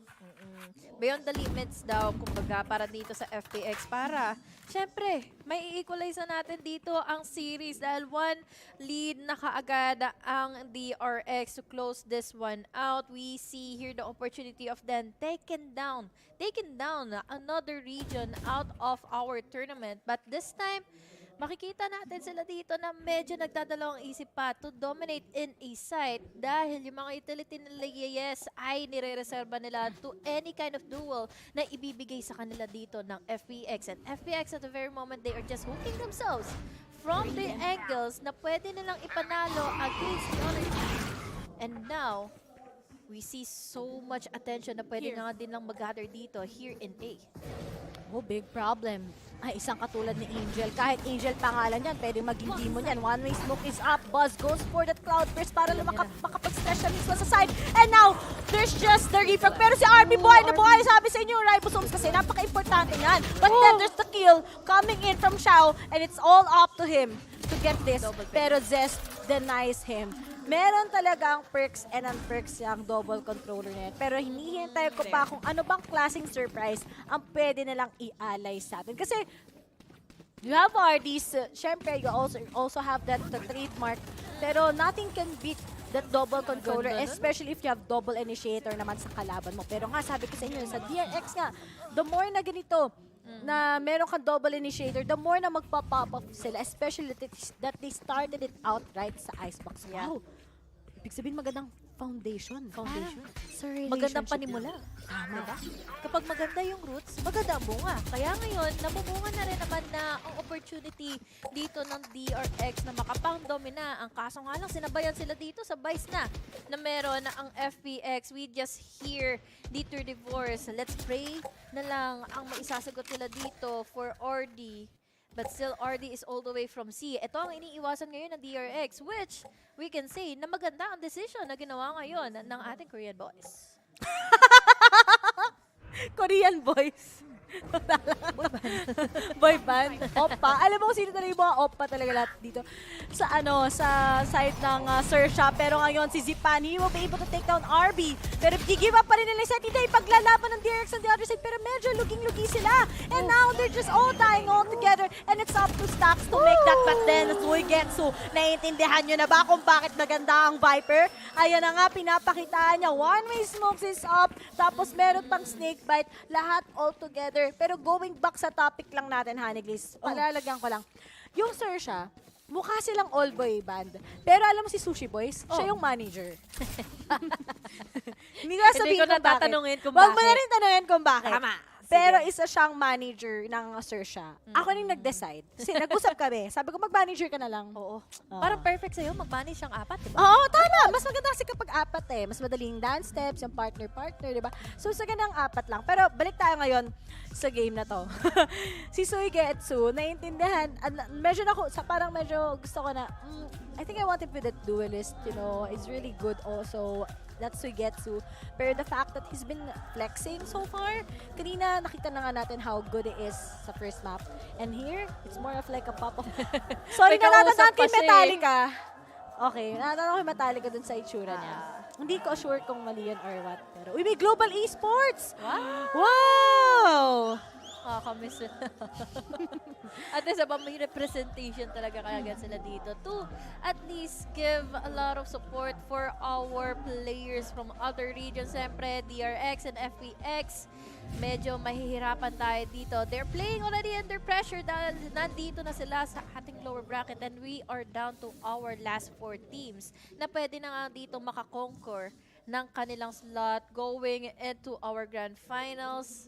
3-1 ang ating series ngayon, Ray at mukhang mahihirap at magkikipit na nga ang DRX. Kailangan maganda na yung panimula ng FPX talaga, especially in their defending side. Pero nga lang, DRX, nahihirapan nga sila eh. Sobrang complicated nga. Ano bang gagawin ng Viper na yan? And kita mo kagad, he will be able to block off. Pero nga lang makakapag-stretch out na si Buzz. Pero mapapaback off siya just because of that paranoia. At ngayon, pwede silang matrap out ng mga miyembro ng FPX. But on that post plant, good plant mula sa DRX, they can stretch themselves out. But as for Ardis, he's waiting. Sino nga bang mapapa-perfect timing ko sa mismong mid door, sa sino nga ba ang mabebait ko? Pero speaking of, kasabay na nga din kagad ang Vice. Ang walang Viper Spit. And si Zipan kumagat against Zest. And here it is. Xiao goes for a defuse. Kino-commit, marunong sa commitment. Walang namatay! DRX, ano na? Nahihilo na ba kayo? Gusto niyo mag-pop 3? Kaso nga lang. Oh my goodness, DRX. Ay!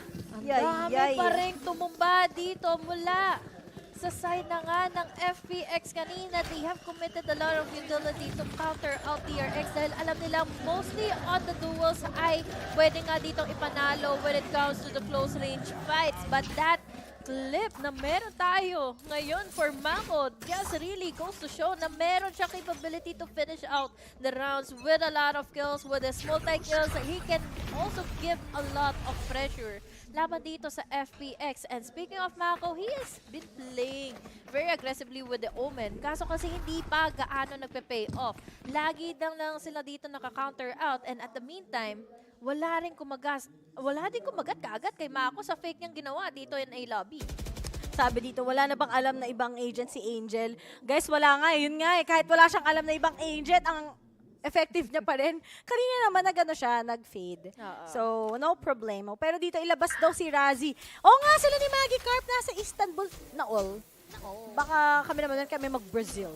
Pero si RB tinitiis niya, RB, mahirap pag tinitiis mo lahat. Ikaw umaako ng lahat. Masasaktan ka lang sa huli. Tignan mo nangyari sa'yo. 20% na lang natira sa'yo. Mahirap yan. Madami namang nagtataka kung nasaan ka. Pero, may magagawa ka pa nga ba pag nahuli ka na rin naman na dito ng FPX? Dahil ina-anticipate na lang din siya. Inaabangan sila dito sa pagpasok. We have that Rolling Thunder. Wala namang halos ang matatamaan, but the smokes are already in. Showstopper ang makakakuha ng opportunity to force them back out. Nandito na rin naman na si Cez with a double pick down to one remaining member. It's all up to Artist with his operator at hand. At wala siyang ka-idea kung nasa na nga ba dito. Nakapwesto na si RB. He is already all the way from Silic, and this is really, really good for RB to cancel out that operator. Pero hindi pa rin pala sapat ang pick out niya. RD still saves himself with his operator and 10 HP. Talagang makakapag-save pa nga si RD. Sinina din siya sa silip ng Dear X. Mas importante pa rin, commit na lang tong win ito. Pero buti na lang, di ba?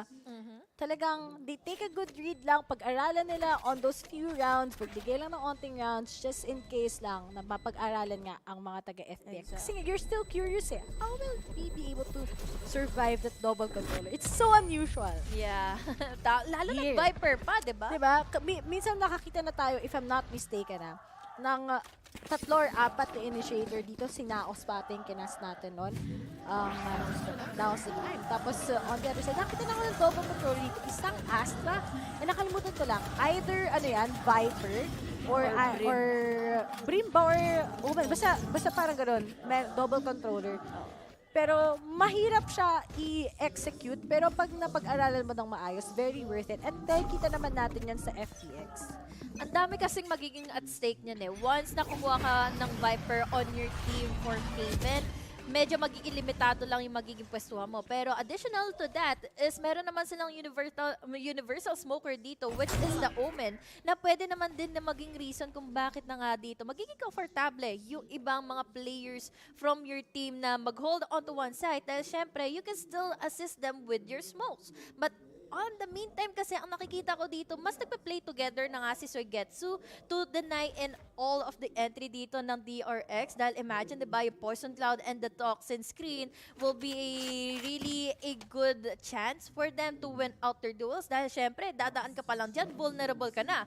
Pero pagdating naman dito kay Angel, he mostly plays out with individuality. Kapag nakukuha niya na yung mga duels, he continues to dominate it. But now, Ray, mukhang makakabawas na kaagad sila. Si Boss pa ang nawala kaagad sa mapa. Pero Mako, wala ko ng idea kaagad ang FPX kung nasaan siya. Kaya naman ngayon makakadalawa, 3 pa nga dito. At matatapos na nila yung round kaagad. 3 ang magiging leading advantage dito ng FPX laban sa DRX. Talagang FPX, diba, under defending, very comfortable, and nagtataka lang ako hindi nila flash out sana. Siguro di nila in-expect eh, kasi di naman naka-up yung wall. So, nung time na papasok na sana itong mga taga-DRX. So, medyo nag-alangan sila, tapos kung kailan pa nila gusto mag-commit, there was the Viper's wall once again. So, talagang na-alter yung pagiging aggressiveness ng DRX. Kasi nga, if you have that perfect timing coming in from your Viper, you know that it's gonna be blocking DRX under execution. Especially if they really have that reach together with that fade. Pero ngayon, nakapag-stretch out na kagad at nagpapansinan sila. Mako is just gonna go down and mukhang na-trap out na nga yung mga taga-DRX. Hindi nila in-expect na talagang isa-isa silang bumabagsak, and it's up to Buzz together with Zez. Hindi nga lang nag-connect yung operator ni Xiao, but then what they can do na meron ng Suigetsu na nag-aabang sa kanila si Gets2, and it's now 6-2. One-way smoke from Suigetsu. Finishing off player from DRX. Hindi nga sila kaagad nakapag-compose ng kanilang mga sarili after saving themselves from the casualties na pwede nga nilang maitamo.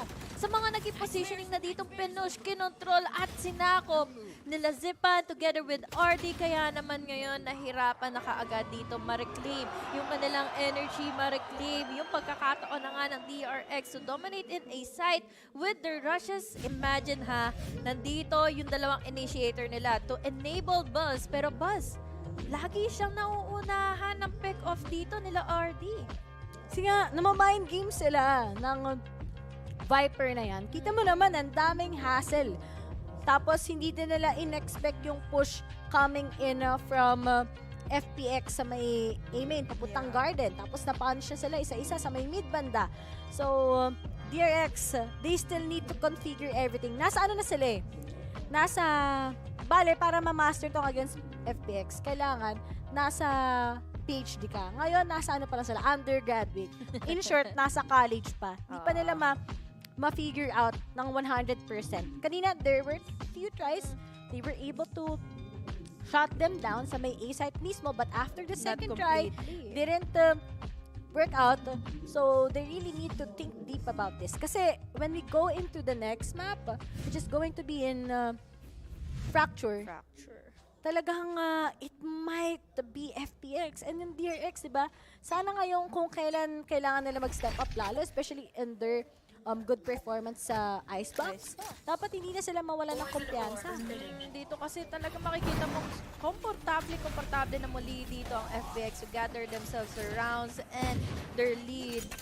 Bibigay na lang nila kaagad yung side dahil alam nila they have the opportunity to win all the duels away from the players from DRX. Pero sabi ni Buzz, hello my friend, akin na yung vandal mo. Nandito naman na si Zipan, makakapag-pick out na nga dito kay Hero. Naboga na lang din siya, sir, with the fucking hawak-hawak ni Harvey.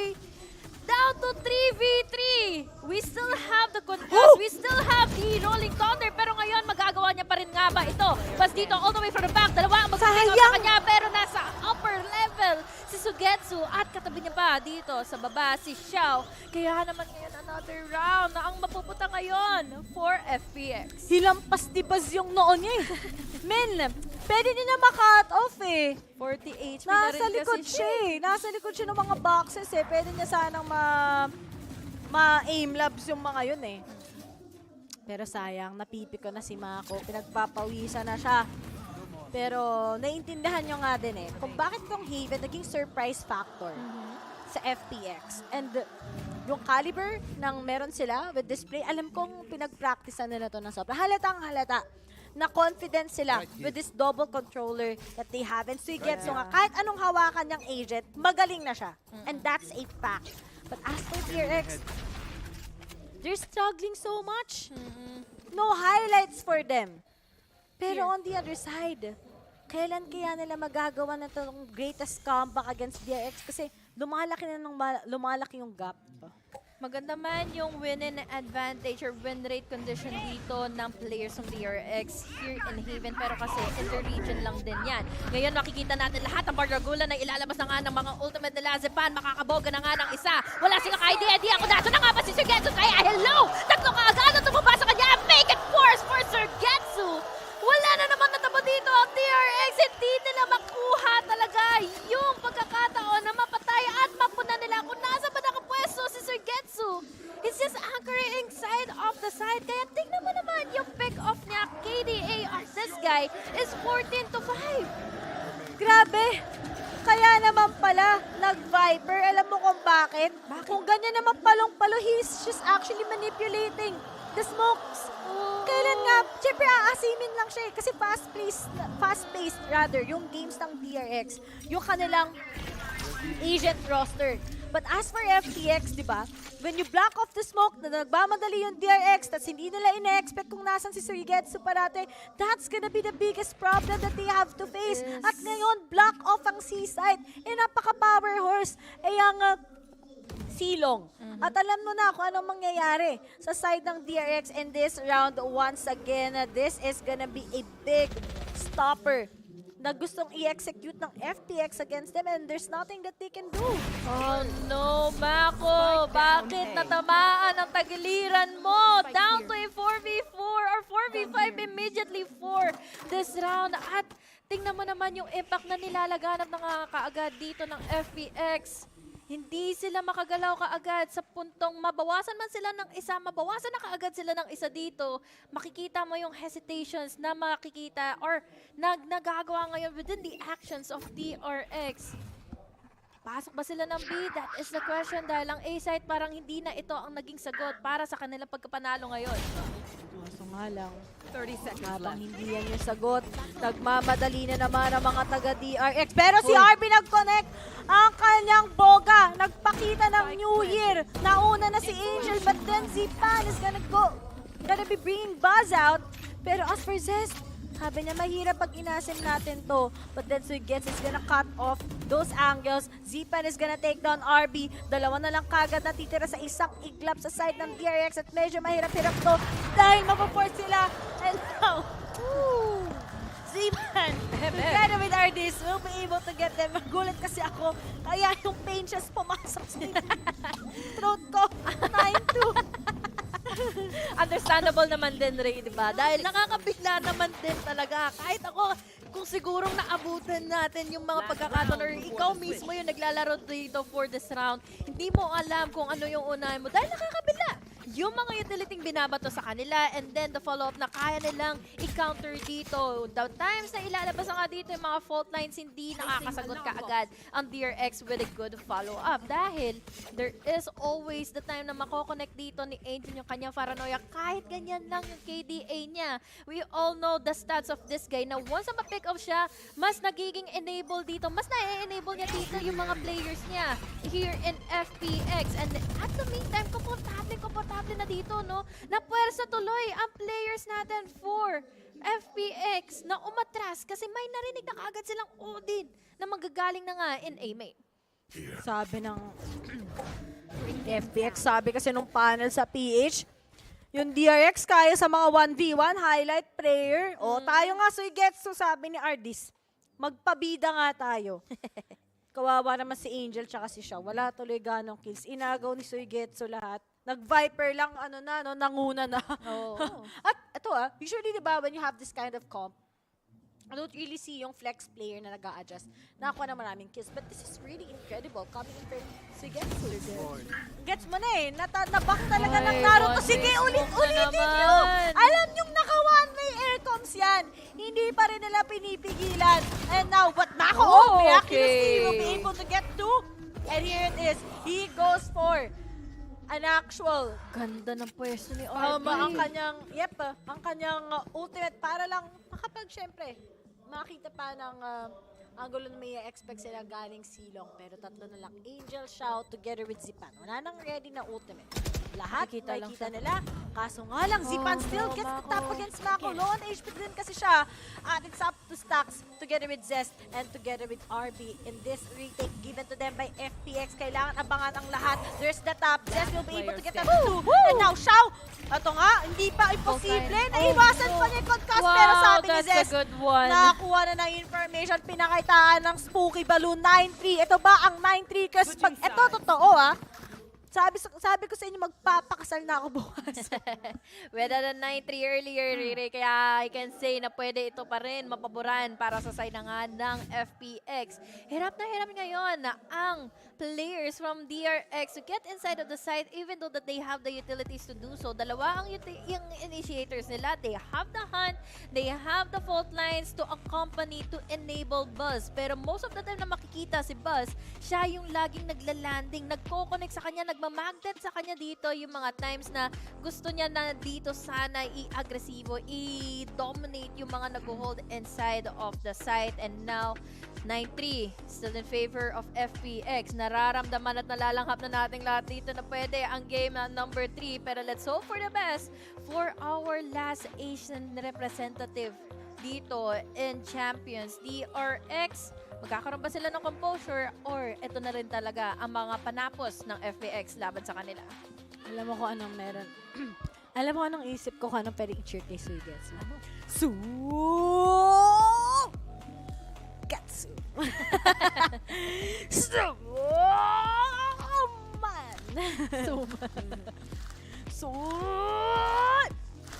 Parang ganun lang. Angel Debeden. Hindi ko na alam. Ano yan? Oh, Angel. Wala ba mag-jowa dyan? Okay. Ito to BCJ. Wala nag-cheer sa kanila? Kailan ako? Joke lang. Meron naman. Kaso, Yung Mako me crazy. Ayun. Very witty. Kita nga na yung witty ng Pwede. punchline. Sige, so Zipan. Zipan.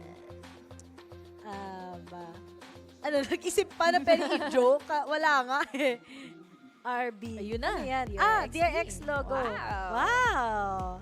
Ganda ng buhok niya. Nothing can stop FPX. Except Except Irene's skin. KJ Turret! Oh, the joke! That was just one time, guys. Guys, hindi namin alam yun. Wala kaming alam tungkol sa KJ Turret. Wala kami kahapon. Wala kami nung isang araw. ng isang araw. Part 2. Ayan naman. Ang grabe, ang puro youngsters. Yung to, nakipinayagan kayo. Wow, galing! Mako, Kyowo. Kiyo. Si Kiyo. Ikaw lang by Kiyo. Pero ngayon, is this gonna be a 9 trickers? That's interesting. Interesting indeed. Heartbreaking yun. Pag na 9 trickers yung FPX, pinatigil sa Sham. Bawal na daw mag-double digit dahil stay single lang, sabi ng DRX. Pero ngayon, sorry, hindi ko madagdagan, pero ang lupit mo, Ardy! Getting in a kill immediately laban kay Ses. Buzz naman dito for the follow-up, at least there is a trade. Sinasakop na ngayon yung Spasho dahil meron naman silang smoke dito. Matatagpuan na kaagad ang ulo ni Sugetsu. Decapitated immediately the moment na mag-pick out siya dito laban kay Namako, and now they are backing off. Dahil kontento na kaagad sila sa dalawang napatas nila, kaya naman atras na lang din sila muna dahil 6 na lang din ang natitira. Nastes okay Mako doon? Oh. Ang magmamadali, may kadate ka ba? Natataranta nga siyang umatras Natataranta siya eh. Back off ka muna, kuya. Asim mo. Pero ngayon, Angel, Xiao, and Zipan. Wala nang utilities ready for Zipan to actually cut off corners para lang ma-push out ang mga miyembro ng DRX. It's up to Xiao. He still have the recon bolt. Meron na nga din kagad lumilipad na CCTV. Marami pang chances. Pero yung turret na yan, saan tumingin? Sa kanila ngayon, buti na lang. Kasi kapag sa iba lumingon yan, naku po. Yan ang mahihirapan tayo. But then Zipan was able to take down RB. 3v3. RB, hilo ka ba? Ba't di ka maghintay ng teammates mo? Actually. At ngayon, mabablock off syempre itong mga miyembro ng DRX as FPX already knows where they are gonna be coming from. Nasa loob sila ng site dito, pero mawa-one tap to the head na lang dito kaagad si Buzz. Si Stacks na lang ang natitira. He still has the aftershock. Mako all the way from the back. Gets in the opportunity for Stacks to get in a kill. Makakapag-reload, pero this is still Stacks dominating it. Finally, a pistol now going for DRX. Pwede pa talaga ang 9 triggers para sa kanila. Heartbreaking yan. Pero wag muna nating batiin dahil wala pa namang imposible sa FPX side. Pero you know what became the problem? Yun nga eh, masyado silang nag-focus, yung energy pinocus nila sa mga nasa garage, thinking that maybe 3-man stack. They didn't expect that there's still Mako behind them and I was able to take down 2. But when it comes to the 1v1 nga, ulitin ko lang, lamang talaga ang DRX. Very sila, confident pagdating sa ganong mga sitwasyon. And lalo na si Stacks, di ba? Ano ba naman yan si Stacks? Basta, may letter X, palong-palo. DRX, FPX, XX. Oh, tama. Tama lang. Talagang di imposible dito for RB para makakuha ng magandang comeback for his team. He has the utilities to cancel out FPX sa pagiging aggressive nila. Imagine all of the info na magagather niya dito. Accompanied by the alarm bot, tapos yung turret pa dito here in garage. Once na matag-in dito, na mas low na nga dito yung mga entry ng garage, it is a good starting point for RB para at least makakuha ng isa. Pero si Mako pala dito ang makakakuha ng eksena. Si Angel kaagad nang nawala sa mapa, but still 4 members are stocking up here in a lobby. Will they be able to get in a kill? Maraming questions is up there, but we all know that it's not impossible, but there's just the trades. Good job pa rin yun sa FPX kung sakasakali, and it's Xiao. Nakakatakot yan, ang sheriff niya. At ngayon si Suigetsu pa yung natitira. Mapapa-force talagang DRX to actually pick them off. Pero buti na lang meron pang utilities coming in from Stacks. Pero magsistack ba sila? Okay, they're gonna be some of them gonna be coming in from Heaven side. And there's stacks on the other side. There's the smoke muna. There's also the concuss. Malalaman nila information. Pero hindi pa pala naiwasan ni Suigetsu lang pala. Pero, nag-aalakan pa yung DRX sa retake. Pero magkikita na nga sila at buti na lang. Hindi sila nagpapatay kasi yung oras na naman. Yan na naman yung problema nila usually. And now, DRX will be able to secure this round 9-5. Pero, eco pa naman ang FPX. Ano na kaya pag nakabili na sila? Yes. That is the question. Pero sayang yung ginawa sana dito ni Suigetsu, no? Nakatutok na yung crosshair niya dito sa mga natag na players from that Rico na binigay na nga ni Xiao. Pero kasi, understandable din dahil ayaw niyang i-giveaway yung kanyang pwesto na manggagaling siya dito all the way from Graffiti. Pero syempre, expected at anticipated na rin ito ng DRX. Nakita din natin onto our screen that we have your stacks. And syempre, si RB na natirang nakapwesto na talaga. Na alam nilang kung saan manggagaling na rin naman na dito si Suigetsu. So, unfortunate for him, hindi niya na-clutch out iyon. He was down to 40 or 20 HP. Pero still, apat pa yung kailangan abulin ng DRX. Will this still be possible? Kasi ibibigay nila yung C. Marunong magparaya ang mga taga-DRX. Alam nyo guys, minsan pag masakit na, let go nyo na. Pero may iba kasi hindi naman pinaglalaban, kaya pa naman ayusin, di ba? Pero minsan kasi kailangan mo piliin yung sarili mo. Nalaman ko lang yun recently. Maganda yung itimbang mo muna. Itimbang mo muna, pero may iba naman, kung kaya mo pang ipaglaban, ipaglaban mo at dapat ipaglaban ng DRX yan. Angel? Pag hindi pinaglaban yan, makakalamang pa. Pero, oy! Naku po! Hindi nila nakuha ng paranoia. Tatlo yan, Ano lang nangyari. And, yung oras na naman, Diyos ko po. But then, Boss will be able to connect the shot. But then, always look at them. He gets the second. Manggagaling na yung force mula sa DRX to actually get them out. And now it's up to Zipan. Nasa si Zipan, nasa side mismo. Pero, oh my goodness. Nice cover. Makakuha pa kaya nila yung defuse? Ako yung kinakabahan na, may oras pa naman. And that's just a 1 second away before FPX can actually get this. And our score is 6-9. Nice! Seconds talaga for DRX para makakuha na nga ng bawi ngayon. We all thought na ito ay magiging mahirap na nga for their second half dahil yung composition kasi nila, di ba? They are mainly sided in the attacking side dahil they wanted to have the goal signal na nga dito for Buzz na makapag-go kill na laban dito sa FPX. But unfortunately for them, FPX dito, sa mga times na magre-retake na kagad ang DRX, hindi sila makakuha ng sagot. Tatlong magkakasunod na rounds na yon. Grabe. Is this the start of something new? Sabi ko na. Feels so right to be here with you. Oh! Wow! Pang-karaoke session. Pero anyway, DRX, the mastery of their defending side here in Haven is really incredible. Yes. We've seen them getting those huge comebacks. Hindi imposible yun. At kapag APAC team naman talaga, naiintindihan natin kung bakit sila magaling sa defending. But on the other side, yung FTX, kasi super heavily invested din naman talaga ng double controller sa defending. They were able to lead at least 9 rounds. But then there's nothing that can stop DRX from actually popping off like this. Diba? Ready na kagad syempre yung mga duels nila. And kita mo na kahit nag-waste sila ng time minsan, they're able to execute it correctly kahit may time pressure. Diba usually nagmamadali ang DRX? Oo, pag retake, no? Pero alam nila na guys, double controller tong kalaban natin. We only have one problem, and that's gonna be their Sova. And that's gonna be our diss maybe. Pero if we take them down, our retakes will be clean. Yes. Pero look at that. Bibigay na naman nila yung A-side. Pero maintindihan mo na naman kung anong kalabangan ng DRX. Economy-wise, lamang sila.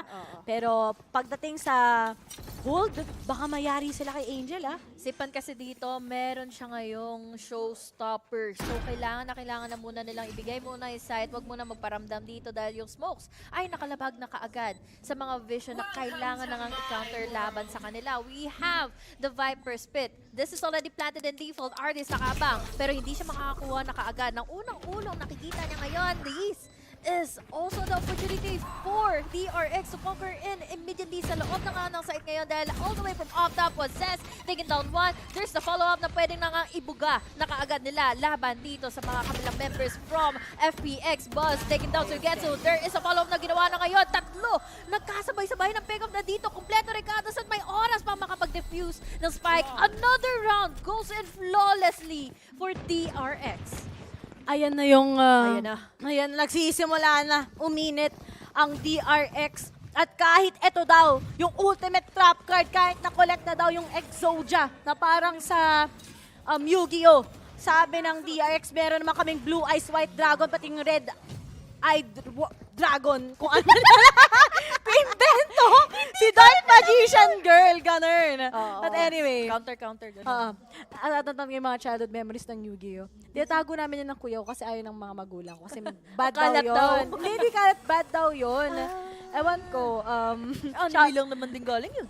Oo, anime nga lang. Yung mga animes ko, ano tinuturo, dami ko talagang nalalaman. Lalo na sa mga Friendship. Boku no. Sa Boku no Hero Academia. Pero ngayon, si Zipan, nakapag-force na nga sa mismong site. Siyempre, maganda yan.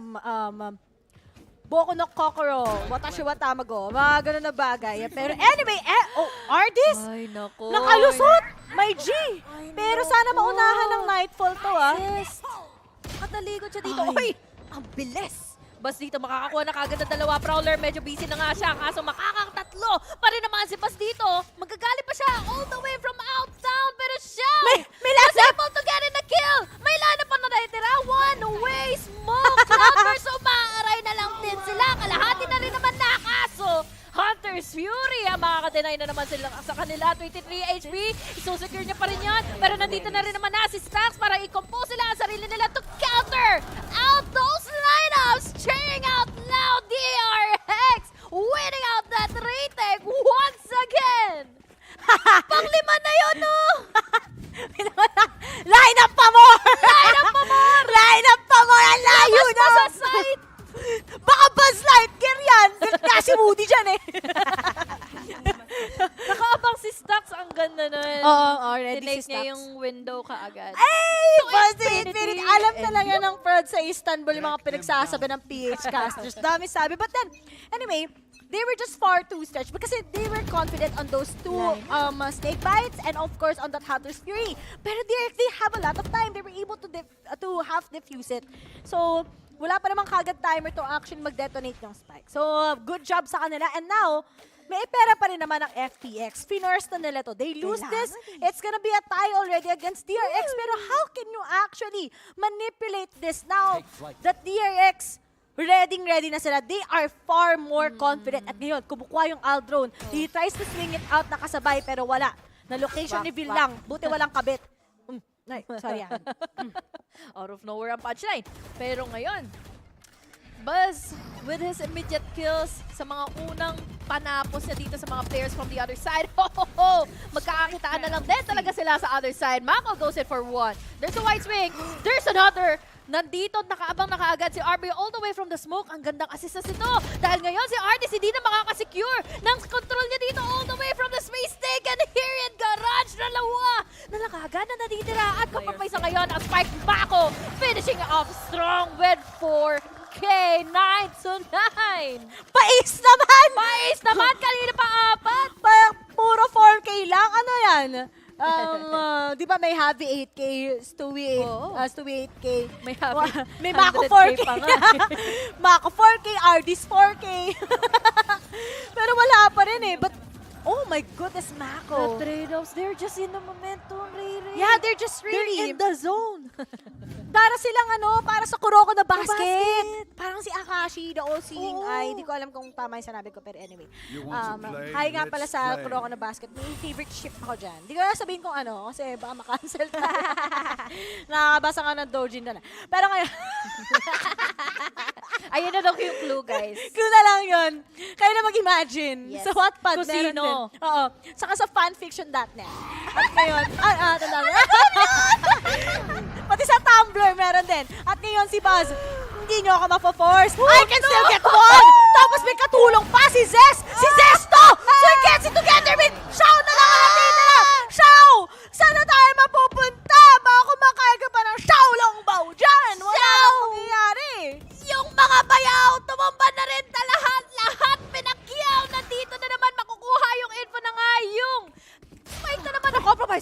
tama na. Baka mag-clutch pa yan. Di alam, matilt tayo. Careful. Pero naka-double pick na rin naman na, oy, may turret na nilabas na naman. Medyo kinakabahan na ako dun ha, pero nandito na rin naman na si Mako to finish things off. Double digit for the DRX. Just really goes to show how dominating they are on the defense. Minamali talaga yung ating mga akala na hindi sila makakakuha ng magandang pang-counter dito sa second half dahil ultimately in the first half, we had here FPX with the commanding lead. Kahit nga dito si Angel, di ba? Speechless. Ang last ni Wits, di ba? Grabe.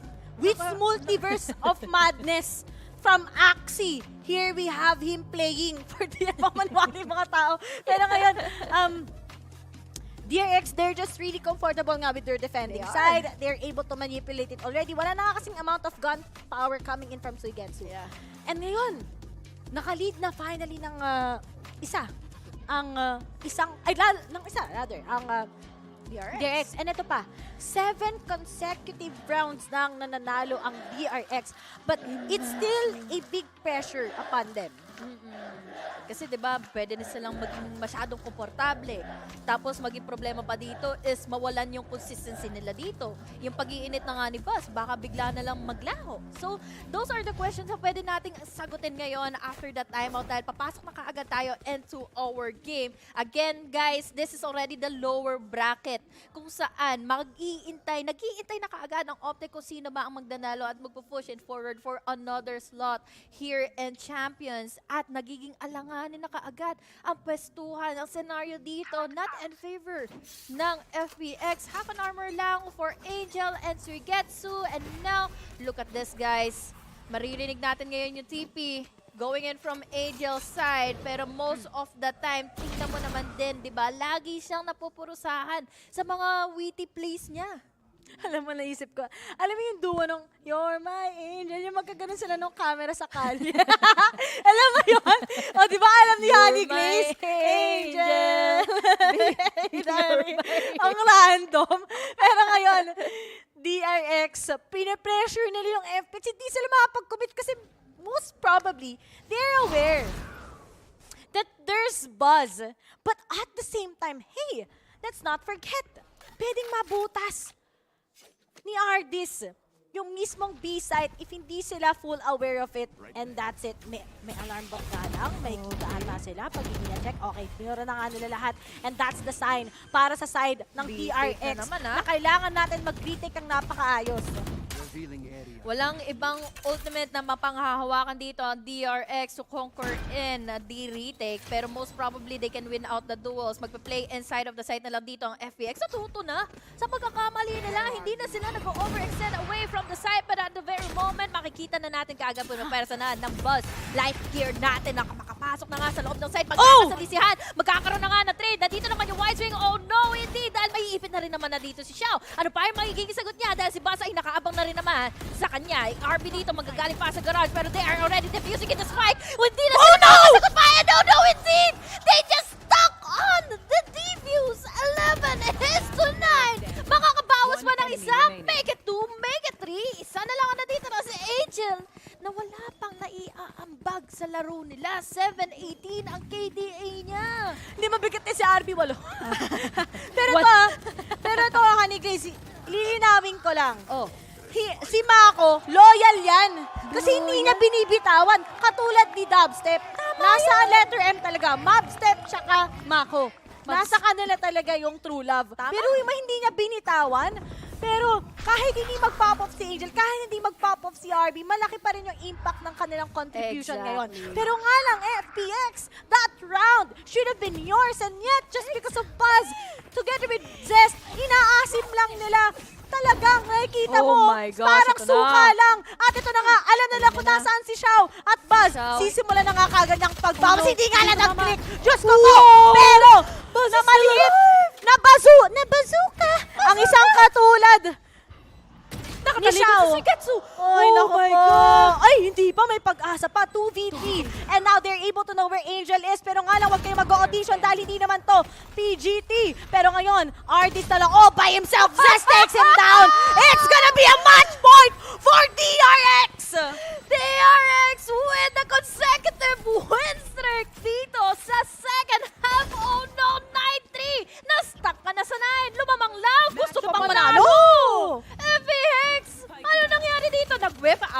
right click from Buzz, was able to take down the shorty. Tapos napatay niya pa rin dito. Di ba? Sino bang hindi mapaprostrate sa ganung klaseng scenario? At tingnan mo naman, si Getsu had one job. Manggagaling siya ng A-main, nakatalikod dito yung dalawa from DRX. And that is the final push na pwede nang gawin dito ng FPX. Half an armor and guardians na ang kaya nilang panindigan. Guardian, para your guardian angel by red jumpsuit apparatus.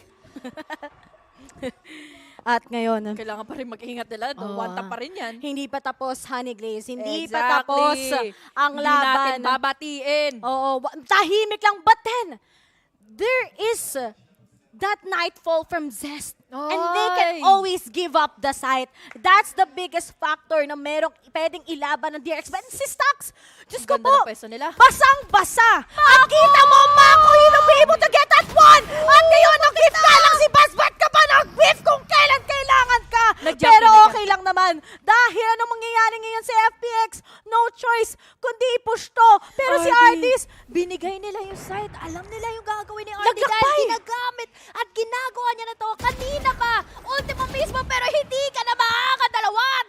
Ngayon, dalawa na lang ang natitira sa kanila. Paano pa kaya ang magiging comeback nila? Dahil ngayon, scatter na rin naman na sila at pupunta pa nila dito. Ray, ang dami pang ultimates na kasama. We still have your RB. Nandito pa yung swarm grenade at yung turret. Yung turret! Yung turret! Ayan na. Meron ng tobo sa turret. Kaso ngayon, di marireveal si Kailangan na RB. ng tropa. Pwede niyang Uy, pakawin mo na! Nice one, RB! Talagang palong-palo ata si RB. Delete! And there's the Nightfall is gonna hit it! That is going to be our 2-0! Wala sa amin yung Ray Lakers na kay Bill lahat ng trauma! But then, FPX, uwi na! Nasa Turkey kasi may curse talaga pag home court. The champions of Masters 2, they're gonna be waving bye-bye. And DRX, makakalaban nilang Optic Gaming bukas sa best of 5 na lower bracket finals 2-0. Oh my God! That game, that series, these kids all the way from the south. Speaking of so many kills, oh my God, the overwhelming plays. Grabe, Riri, hindi nila pinaisa ang FPX. 9 triggers! 9 triggers, guys! Alam nyo na kung bakit hindi sila gumawa ng bago sa side ng DRX. We're just gonna be sticking where we are best at. And that's the tama, and that's where their fundamentals are actually popping off. Present parati yan sa lahat ng master, sa lahat ng international LAN event. At ngayon, nakita mo na yung hype experience ng DRX, and it's not impossible for them to go into the actual grand finals. Tama! Vamos! Tigres! El Campeon! Pang-cheers, Sabi dito, pakasal na daw ako. Ay, hindi ko alam yun. Wala akong sinabi. Wala akong sinabi doon. Wala akong alam. Nahak lang ako. Oo, nahak lang ako. Feel ko ano lang yan sa prod lang. Hindi ako yun. The retakes was just so clean. Dagdagan mo ng ultimate pick-off na ginagawa lagi dito ni Buzz. Always getting in the first kills. Tapos dagdagan mo dito, sina Stacks with the clutch, with the multi-kills of this guy. Tapos si Mako pa. He has been really overwhelming and they already made them quiet and leave the stage dahil ang Korea ang matitira. Asia, nakatayo pa rin naman na dito sa lower bracket here in Champions. Look at the amount of support. Pero ano yun? Kanin ba yun? Because may binigay kay coach. Pero ngayon kumuha si Stacks ng posters. Naka-chat ko. Si yung mga tropa natin galing Indonesia. Wala daw kanin. Kaya problema umuwi. Ito pa. Si Sleepy. Anong tweet niya? Tungkol sa FPX. Tatalo ang FPX. Sinasabi ko sa inyo, huwag niyong ipag-tweet si Sleepy bukas dahil alam niyo na, kung nag-tweet siya tungkol sa DRX, matatalo yung DRX. At ngayon, Honey Grace, anong oras pa lang? 3 a.m. Good morning! Uwian na! Good morning, Philippines! Talagang, wala sa amin ang sumpa. Aside from wala ang sumpa, very dedicated ang DRX. Dati parang nagtataka tayo, pag nasa lower bracket, wala na silang gana, pero ngayon iba yung klaseng energy. They know what they can do. Yep, and imagine that was a 90. They lose this map, malaki ang chance that FPX is gonna be winning. Yeah. Pero ngayon that they're so confident, nakahabol sila, Buzz is really okay, Stacks also, especially I think the man of this game, it's Mako versus Soigetsu. It is. Talagang masasabi mo dito na ibang klase na ngayon yung mental stability nila. Dahil sabi mo nga, di ba, ang laking factor talaga nung tipong nasa lower bracket kayo, mawawalan kayo ng apoy, ng spark pagdating na nga sa mga matches. Dahil syempre, ang dami ng mga Titan teams dito. And now we're just seeing here another Asian team na nagbubukod tanging Titan na rin naman na for our league right now. Nakatapat nila dito, one of the champions here and Masters, and let's welcome them to another slot. Siyempre, Optic pa rin naman ang kanila makakalaban. I'm so excited kung anong posibilidad ang pwedeng ipakita ng DRX. Count it, guys. Ngayon, clean 2-0s. Tapos, ngayon, may 2 na lang tayong series. Bukas, may kita natin ang laban between Optic and A versus ang last representative from KR. Pero basically, APAC pa rin naman, which is ang mga taga-DRX. I know it's gonna be long, and I know na medyo pag-aaralan syempre ng Optic. Paano nga ba natin i-bring down itong mga to na dine-deny ang mga 9 trickers, syempre, Honey Glades. Pero I think that's just it for us.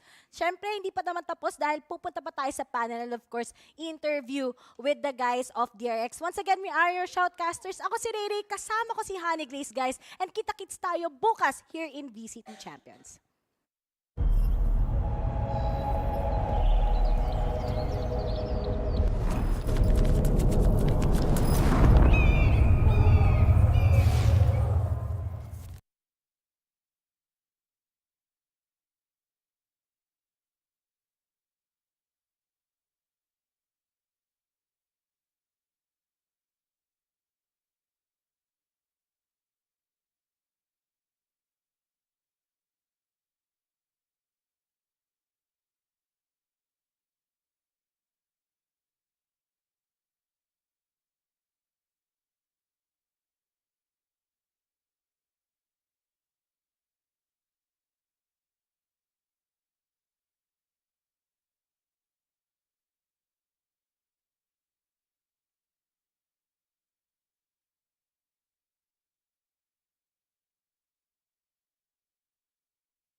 3 ngayon sa VALORANT Champions. DRX takes the series 2-0 versus FPX EMEA.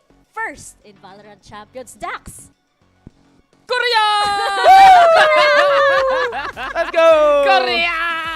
Pinoy pride pa din. Pinoy pride! Pinoy pride! Pinoy pride pa din.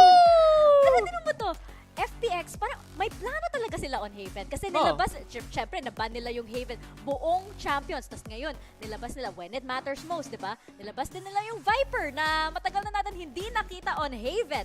Pero 9-3 lang pala ang kailangan ng DRX para makakamba. Okay, eto yun.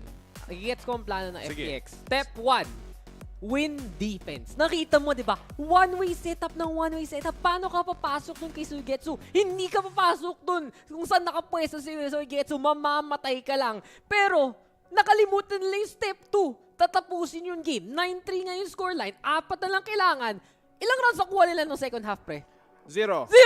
Diba? So, hindi nila nagawa yung second step ng plano. At nakikita natin sa mga ganitong klaseng composition, defensive all-in, pero kailangan mo rin manalo eventually. Kailangan may mga round makuha ka. At sa totoo lang, doon sa second half natin nakita yung weakness ng double controller doon sa Haven, especially with Viper. Hindi nila magamit-gamit at all para makapasok doon sa site na maayos eh. I mean, I get the intent dito. Diba? Gusto nila bigyan ng different look. Something na hindi ma-expect. We always say, FPX, ang hirap mabasa anong idadala nila sa mismong laban nyo. But they're kind of shooting themselves in the foot. And I think that's a true story we've seen here many times over dito sa VALORANT Champions. Teams kind of overstepping yung innovation nila to just make things more difficult for them. And surprisingly enough, attacker-sided pa yung mapa na to at dun pa nahirapan kumilos ng FPX. Alam mo, sa totoo lang, kahit nag-11-1 o 12-0 yan, feel ko, hindi pa rin kaya ng FPX. Kasi sa totoo lang, ilang beses na lang sa attacking side, kitang-kita na natin yung pagkakamali. Kahit mag-line up sila, sagot ng DRX. Kahit mag-pick sila, sagot sila ng DRX. Every single time, merong paraan yung DRX on the defensive side. At ito talaga yung parang weakness na nakikita sa FPX. Kulang talaga sila sa pagtulong sa entry mismo ni Zipan eh. You know what? I really have to credit this sa mga coach. Yung 4-man coaching ng DRX. At happy din ako na kasama din si Glow dyan. Isa sa mga OG ng FPS players sa Korea. Imagine mo yan, hindi niya naabot yung success ng DRX ngayon, pero nandyan pa rin siya sa coaching staff. So nakikita pa rin niya yung fruits of his labor, di ba? Na nandito na ngayon sa DRX. Si Anax din. Mga bata ko yan. Yes. In Korean. Kaya nga, Anax. Anax yung pangalan ng isang coach. Uy! Mga bata. Mga anak mo. Mga anak siya talaga. Mga children. Mga children's. Right. Mga children's. I love Korea. They're the gift that keeps on giving. Una, they give us Bingsu, right? Oh, Second, yes. they give us K-pop. Third, they eliminate EMEA. Let's go. Oh, grabe, imagine mo yan. Wala na yung EMEA at sila din yung reigning champions sa ngayon sa Copenhagen, Wala yung na. previous na champions, tapos wala na sila. It is going to be NA, Korea, and Brazil na nasa top 3 ngayon ng Champions 2022. At tingnan mo naman ang stats natin dito sa map number 2, which is Haven. Tingnan mo naman yung score sa baba. Red na red. Pre, from 3-9 to 13-9. Ask DRX how. And it really just goes to show na itong talaga praktisado na ng DRX. Sige, they had those struggles on the attacking side, sure, na naging predictable sila. Pero ang ganda kasi ng defense na ng FX. But when they went on their own defense, dito natin nakikita yung oppressive nature ng DRX composition. DRX bread and butter. You start things off, syempre, with stocks. Yung mga fault line niya, laking tulong na. You have RB locking down that side. Zest really popping off. Nakita ko talaga past 2 series sa lower bracket, really improving para sa team niya. And then you add on Mako and especially Buzz. Kitang-kita talaga natin, but sila bumalik kay Buzz on that jet. And he did not disappoint every single time sa mga long angle. Mas simple yung comp na dinala nila, pero simplicity is the key. They had to keep things basic at dun nga nila napag-anan. You know, today and the run the year of DRX is all about dispelling curses, all about dispelling any hocus-pocus. Na-dispel nila ang lower bracket woes nila, na-dispel nila dito ngayon ang revenge woes nila, at na-dispel na rin natin ang Ray Rakers. And finally, ito si Buzz, no? Yung parang medyo mabagal yung start niya dito sa Champions. Yung unang matches kasi hindi pa natin nakikita yung itong mga malulupit na jet plays na nilabas niya ngayon dito sa match against FPX. And to think na yung mga kalaban nitong team na to, especially Angel, di ba? Si Ardis, and some of the players na talagang nasa top ng SAS, top ng leaderboards natin in terms of yung mga first kills percentage, yung mga clutch percentage, TRX talaga. Makikita natin yung kung gaano sila nag-improve from their Vision Striker days at ngayon nandito na nasa top 3. This is huge for Asia as a region na ngayon wala na ang EMEA. Na-eliminate na rin eh. I can't believe it! Kakaiba talaga. Maganda din yung matchup para sa kanila kasi FPX, they like to overstep. Pero di ba DRX, alam mo naman na parang gusto nila, oy, bawal chinelas dito, stay in your line. Ako sabi ko, si Buzz talaga ng group stage, one of the best, if not the best performer na nakita natin. Someone like Kinga, nahirapan pa dun sa simula. Pero especially against that loud game na there were those struggles for Buzz na hindi natin nakikita talaga yung group stage Buzz na sobrang nag-dominate. Pero he's looking to be back. And, well, we have to say goodbye to FPX na naglaro 2 beses. Never sila makakalimutan. Never in Valorant history, first ever na nanalo sila sa isang series twice. Same map, times 2. At syempre yung Killjoy turret na yan will also go down in Valorant history. At kulang na lang may spray. Kulang na lang may spray. May graffiti dapat na, no? Actually, magandang idea yan, no? Yung Killjoy turret. Do we really want to commemorate that? Oo. Ang feeling ko, kasi yung for parang, the uniqueness. alam mo yan, yung buong Valorant community, nagkasabay ng moment na yan. Kasi napanood ko din yung English broadcast. Parang sabay-sabay tayo sa Big sigh. Pinanood ko lahat ng broadcast sabay-sabay. English, Filipino, tas may Japanese. Pareho lahat. Pag FPX talaga may something sa ascente, no? Di ba nung naglaban sa DRX, parang nag-6 overtimes din sila, no? Kaya yung puro clutch back to back. Kaya walang ascent ngayon. Tinanggal na Tatagal na tayo, eh. Tinanggal ng FPX yung ascent. Sabi nila, tama na to. Baka parang split na yan, mawawala na din yung ascent. Pero ayun, ito, mawawala na ang FPX. Pero never a team to be underestimated. For sure, syempre yung ang daming mga memorable moments dito sa Champions. Uy, okay ka lang? Okay ka lang? Hindi ka na lumipad dito sa Relax ang Black and Blue. Alam ko masakit na wala ang FPX, na wala na ang EMEA dito sa Champions. Pero, exciting din to. Birth of a new time dito sa Valorant. Isipin mo yan. Yung Di pa kaya? Di pa? May optic pa eh. May optic pa eh. Pero bago din yan. Kasi, hindi kaya. Hindi kaya? Nanalo na sila nung unang tournament eh. Masters 1. Matagal din pero, yan. Matagal din yan. wala pang nagba-back-to-back. 3 lang yung tournament na international, Mika. Tapos nagreklamo ka na matagal yun. Medyo matagal nga Medyo yan. matagal. Matagal nga yan. Sige. More than 1 year. More than 1 year. Sige ya. Hindi ba? Start of the year. Reykjavik sila nanalo. Reykjavik sila nanalo. Reykjavik 2. This year. Reykjavik 2. Reykjavik 2. Oo nga pala. Electric Boogaloo. Pero bago tayo pumunta dyan sa debate kung NA nga magiging champion, let's toss it over to an interview with our current champion of this match, DRX Buzz with Yinsu. Thank you so much, Chrissy. That's right, I'm joined by the Korean Jen. It is Buzz and Jen who's going to be translating for us today. First of all, congratulations on that win. As you saw over there on the in-zone MVP, you were the winner today. How does it feel and what does it mean to you after a year of, the Jet getting nerfed and Chamber coming out, you having to switch roles a little bit to be able to prove yourself once again on the international stage? 승리 축하드립니다. 이제 오늘 MVP를 이렇게 받게 되셨는데 사실 1년 동안 굉장히 많은 변화가 있었잖아요. 제트도 너프받고 챔버도 나왔고 그리고 롤 수업도 있었는데 이렇게 MVP를 이렇게 큰 무대 중요한 순간에 받을 수 있다는 게 본인에게 어떤 의미이고 어떤 느낌인지 궁금합니다. 일단은 다 이제 너무 엄청 좋았던 요원들이 이제 너프된 거라고 생각해서 사실 딱 이제 적당해진 것 같고 그럼에도 불구하고 제가 잘할 때도 있고 못할 때도 있지만 항상 팀원 형들이 너무 잘해줘서 너무 고맙고 그런 것 같아요. Well, so with all the good agents getting nerfed, I think that balances out everything pretty well. And, I've been hot and cold sometimes, but I really would like to thank my teammates for leading me the way.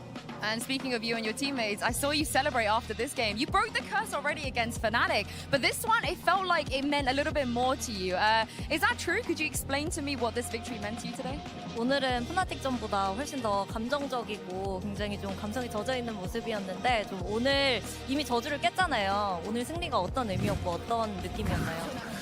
일단은 저희가 저번 코펜하겐에서도 FPX를 한 번 이기고 이제 두 번째에서 만났을 때 이미 져본 적이 있었기 때문에 똑같은 시나리오로 가지 않고 싶었어요. 그래서 이 승리가 오히려 다른 매치들보다 더 큰 승리로 다가오는 것 같아요. Well, so we faced FPX in Copenhagen twice. First time we won, but the next time we lost. We did not want the history to repeat itself. So to be able to get the win against FPX, I think it's pretty meaningful for us. Yeah, especially since they won the tournament last time as well. Now, everybody tends to criticize you guys as a team the most about your mental state, but you just came back from a 9-3 without dropping a single round. It was flawless. So talk me through your mental state right now in this tournament. 그동안 좀 멘탈에 대한 지적이나 평가가 많았는데 이제 3대9로 지고 있다가 아예 한 라운드도 내주지 않고 매치 포인트까지 끌고 갔잖아요. 좀 그러면서 그때 생각은 어땠고 멘탈은 어땠는지 궁금합니다. 오히려 일단 팀 분위기 자체가 9대3인데도 일단 지고 있다는 느낌이 들지 않을 정도로 분위기가 상당히 괜찮았고 그리고 저희가 이제 9대3 저주를 만든 장본인이 이제 저희이기 때문에 오히려 3대9 이 스코어일 때 뭔가 좀 의미심장하고 더 좋은 느낌이 있는 것 같아요. Even though we were 3-9 down, it didn't feel like we were losing. We were in a pretty good mental space. And in case people didn't know, we came up with the 3-9 curse. So, you know, as soon as the scoreline hit 3-9, we felt like the force was with us. That's like a vision strike as well, the way back to that day's reference. Now, it feels like with you guys, you have so many challenges. First, you got to break the curse, and then you got to face an opponent, like you said, who you really wanted to beat. Your next opponent, once again, is someone who you're really familiar with. It is Optic, of course. You've been facing them a lot this year. What do you make of them right now? And also, I wanted to ask about Ye, because everyone is keeping their eyes on the Buzz versus Ye matchup. 일단은 이렇게 하나하나씩 저주도 깨가고 숙제를 풀어가고 있는데 이제 다음 상대는 옵틱이잖아요. 올해 굉장히 많이 만난 것 같은데 옵틱의 전력 평가는 어떻게 보고 있고 또 특히 버즈 대 예의 구도에 대해서 사람들이 많이 관심을 갖고 있는데 거기에 대한 생각도 궁금합니다. 일단은 저희가 옵틱을 만나서 항상 이기지 못하고 한 끗 차로 진 적이 되게 엄청 많았는데 일단은 이번에는 절대 그러고 싶지 않고 예의 선수 같은 경우는 제가 예의 선수한테도 되게 배울 게 많다고 생각하는 그런 선수여서 다른 팀들보다는 쉽지 않겠지만 그래도 이제 충분히 이길 수 있는 상대라고 생각하기 때문에 잘 준비하면은 이번에는 옵틱한테 꼭 복수할 수 있을 것 같아요. Well, Optic, it's like every single match we had with them, it felt like it was so close, but it kind of slipped away from us. We do not want that to happen this time around ever again. And in terms of A, I feel like he's a guy you can learn a lot from. He's such a role model. But if we do prep a lot and put our time and the right kind of mindset into the preparation process, I feel like we can beat them and we want to beat them. We don't have too much time for that, unfortunately. But last but not least, in Turkey, we've had, some teams has benefited from the crowd buff. They love Fnatic out here, but they also love you, that you get a lot of cheers and you guys are doing well. So how does it feel to be able to perform in front of a crowd like this? 푸나틱도 약간 현지 버프를 받았는데 DRX도 응원해주시는 분들이 굉장히 많았잖아요. 좀 이런 응원을 받는 게 어떤 느낌인지 궁금합니다. 일단은 확실히 같은 유럽 지역이라 그런지 FPX의 응원 소리가 훨씬 더 크더라고요. 근데 오히려 이제 저희 뒤에도 이제 저희 응원해주는 DRX 팬분들도 많아서 오히려 FPX 응원 소리보다 저희 응원 소리가 좀 더 크게 들렸고 그런 거 통해서 오히려 이제 힘이 엄청 났고 또 그래서 3대9 역전을 할 수 있었던 게 아닌가 싶습니다. Well, because, FPX has a lot of European fans. We heard the FPX chants a lot. But we also had DRX fans at the back supporting us all the way. And I feel like because they were rooting for us so much, we could hear them louder than the FPX chants, which gave us the energy and kind of the strength to make that 9-3 curse happen again. That was a strategic move, I think, from the DRX fans. Thank you so much, Buzz and Jen, for joining me, and I'll see you tomorrow. Thank you. That is it from us here. I know Seth is just shedding a tear right now on the desk like a proud dad, so I'm going to throw this over to you guys to close out the show. Thank you so much, Yinsu, for that Oh. wonderful. Wasn't she your interview. sister? Yeah. She's Quite alike, isn't she? You guys look like each other. Oh, do we? Yeah, but she's a lot taller. That's should have true. had the ponytails as well. That's true. I should probably do that. You, yes. you're as tall as Chrissy. Chrissy Costanzo. hindi ko na kaya. Sabi ko yung dalawang to sa desk. Naging Pero, British na kami. alam mo ba, yung sabi ng isang friend ko na, Ah. nasa Istanbul ngayon, Sino? hello Tanya May. Oh. Sabi niya, yung mga cheers daw, nung map 1, FPX, malinaw na malinaw, FPX. Tapos nung nanalo yung DRX. Tapos nung second map, yung walang second map, X. Basta X lang sa dulo. Basta may X sa dulo. Yun na lang yung nangyari. Sinasabi lang nila paper Rex eh. Oo, Paper X. baka nga Paper X. Malay mo. Kasi, ayun, baka nandiyan pa rin. Ay, hindi, bumalik na si Forsaken. Umuwi na si Forsaken? Oo. Si Umuwi na Benkay sila. umuwi na rin? Ewan. Basta Message ko supposed siya, Benkay, Oo. are you back Oo. in Singapore? Tagal kayo ng flight? Oo. Huh? Layo. Ay, galing sa pag. Oo, Oo nga. syempre. Oo nga. Pero, ayun nga, wala nang EMEA. Bakit happy ka? Oo nga.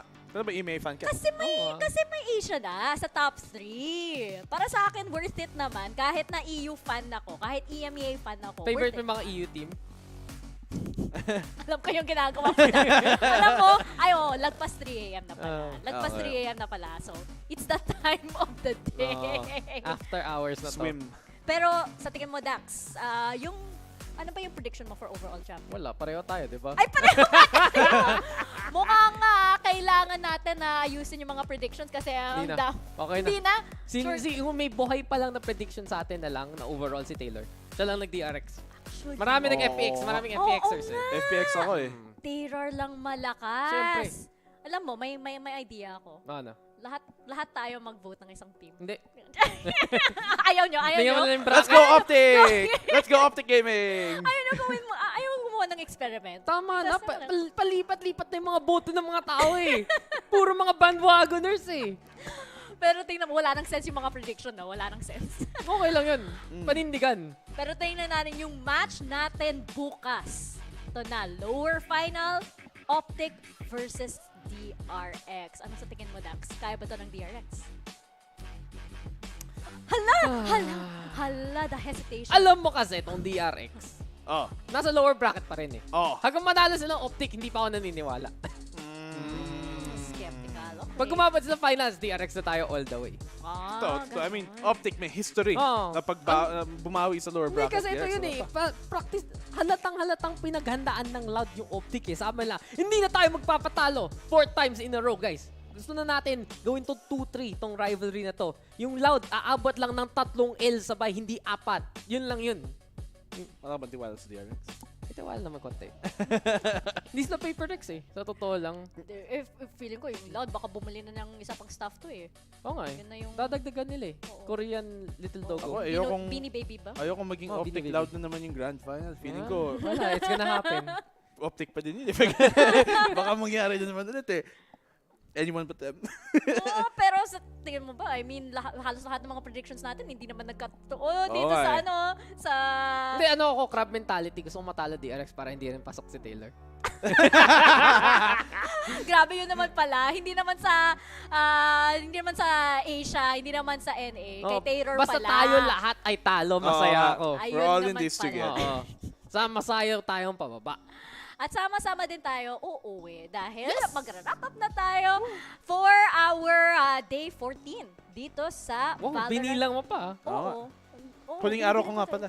Bye. Bye-bye! Ayan na! Wala ng EMEA, wala na din si Black and Blue. Wala na rin Bye-bye. yung prediction ko eh. FPX eh. Wala na din. Inuwi na niya, sarili niya kasama ng prediction. Uwi na kami. Meron ka bang mga final words? Oo nga. Speech. Speech ka. Kasi nag-speech si Vil eh. Pinoy Pride. Speech! Walang Speech! Oo. I don't know how to speak. Gusto mo lang pasalamat kay God, sa parents mo. Maraming salamat sa PaperX, sa DRX, sa Sersha, si Babang Pin. Boom. Boom. Exit. Pinoy, Uy, Pinoy di ba Pride. si Cryo confirm Pinoy na? Oo Confirm nga, Pinoy. diba sabi Oh, niya? dalawa. Sabi nila sa desk. Dalawa na Pinoy. Shoutout, maraming salamat. Kaya pala talo ang exit. Oo nga, see you next BCTPH.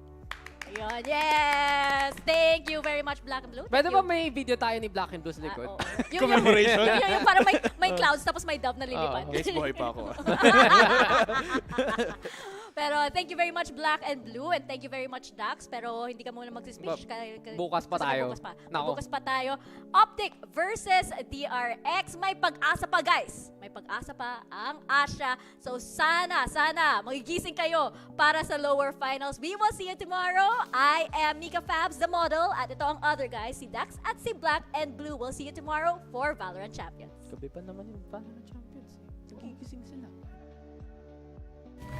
Well, both of these teams are no strangers to an upper bracket. A final, but the stakes have never been higher. Winning here will give you a massive advantage going into the grand final and one step closer to a big trophy. They'll TP, they'll rotate, but Aspas has kept the control!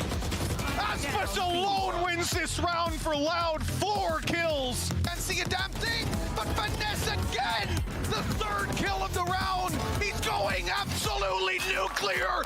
That was Daddy's round. That's all we got to say. The flash was good, the follow-up not there, with Sassy eliminating everyone on the B side. What is going on? Oh!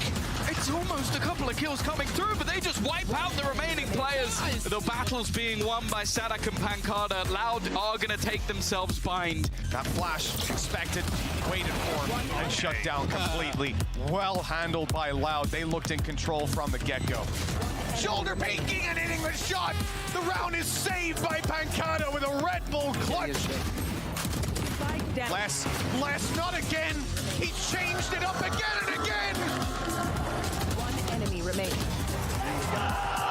Loud dominate Optic to make their way through to the final, and we already know we're heading to Brazil at the beginning of next year. Loud want to take a trophy there.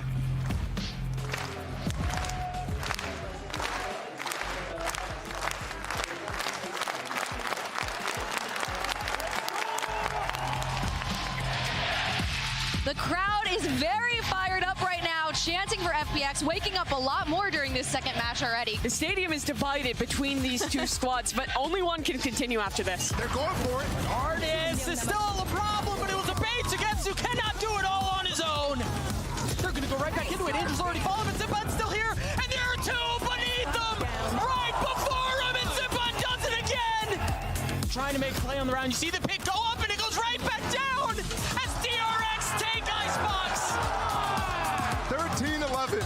We're going to Haven next. That's DRX's pick. But look at DRX, they fully send in. Artis, what? But Artis has gotten 3 and he's close by. Artis with 4 on the round. Sugetsu tucked, safe. He's so patient, waiting, baiting his team and anticipating the flank out. And Sugetsu gets 4.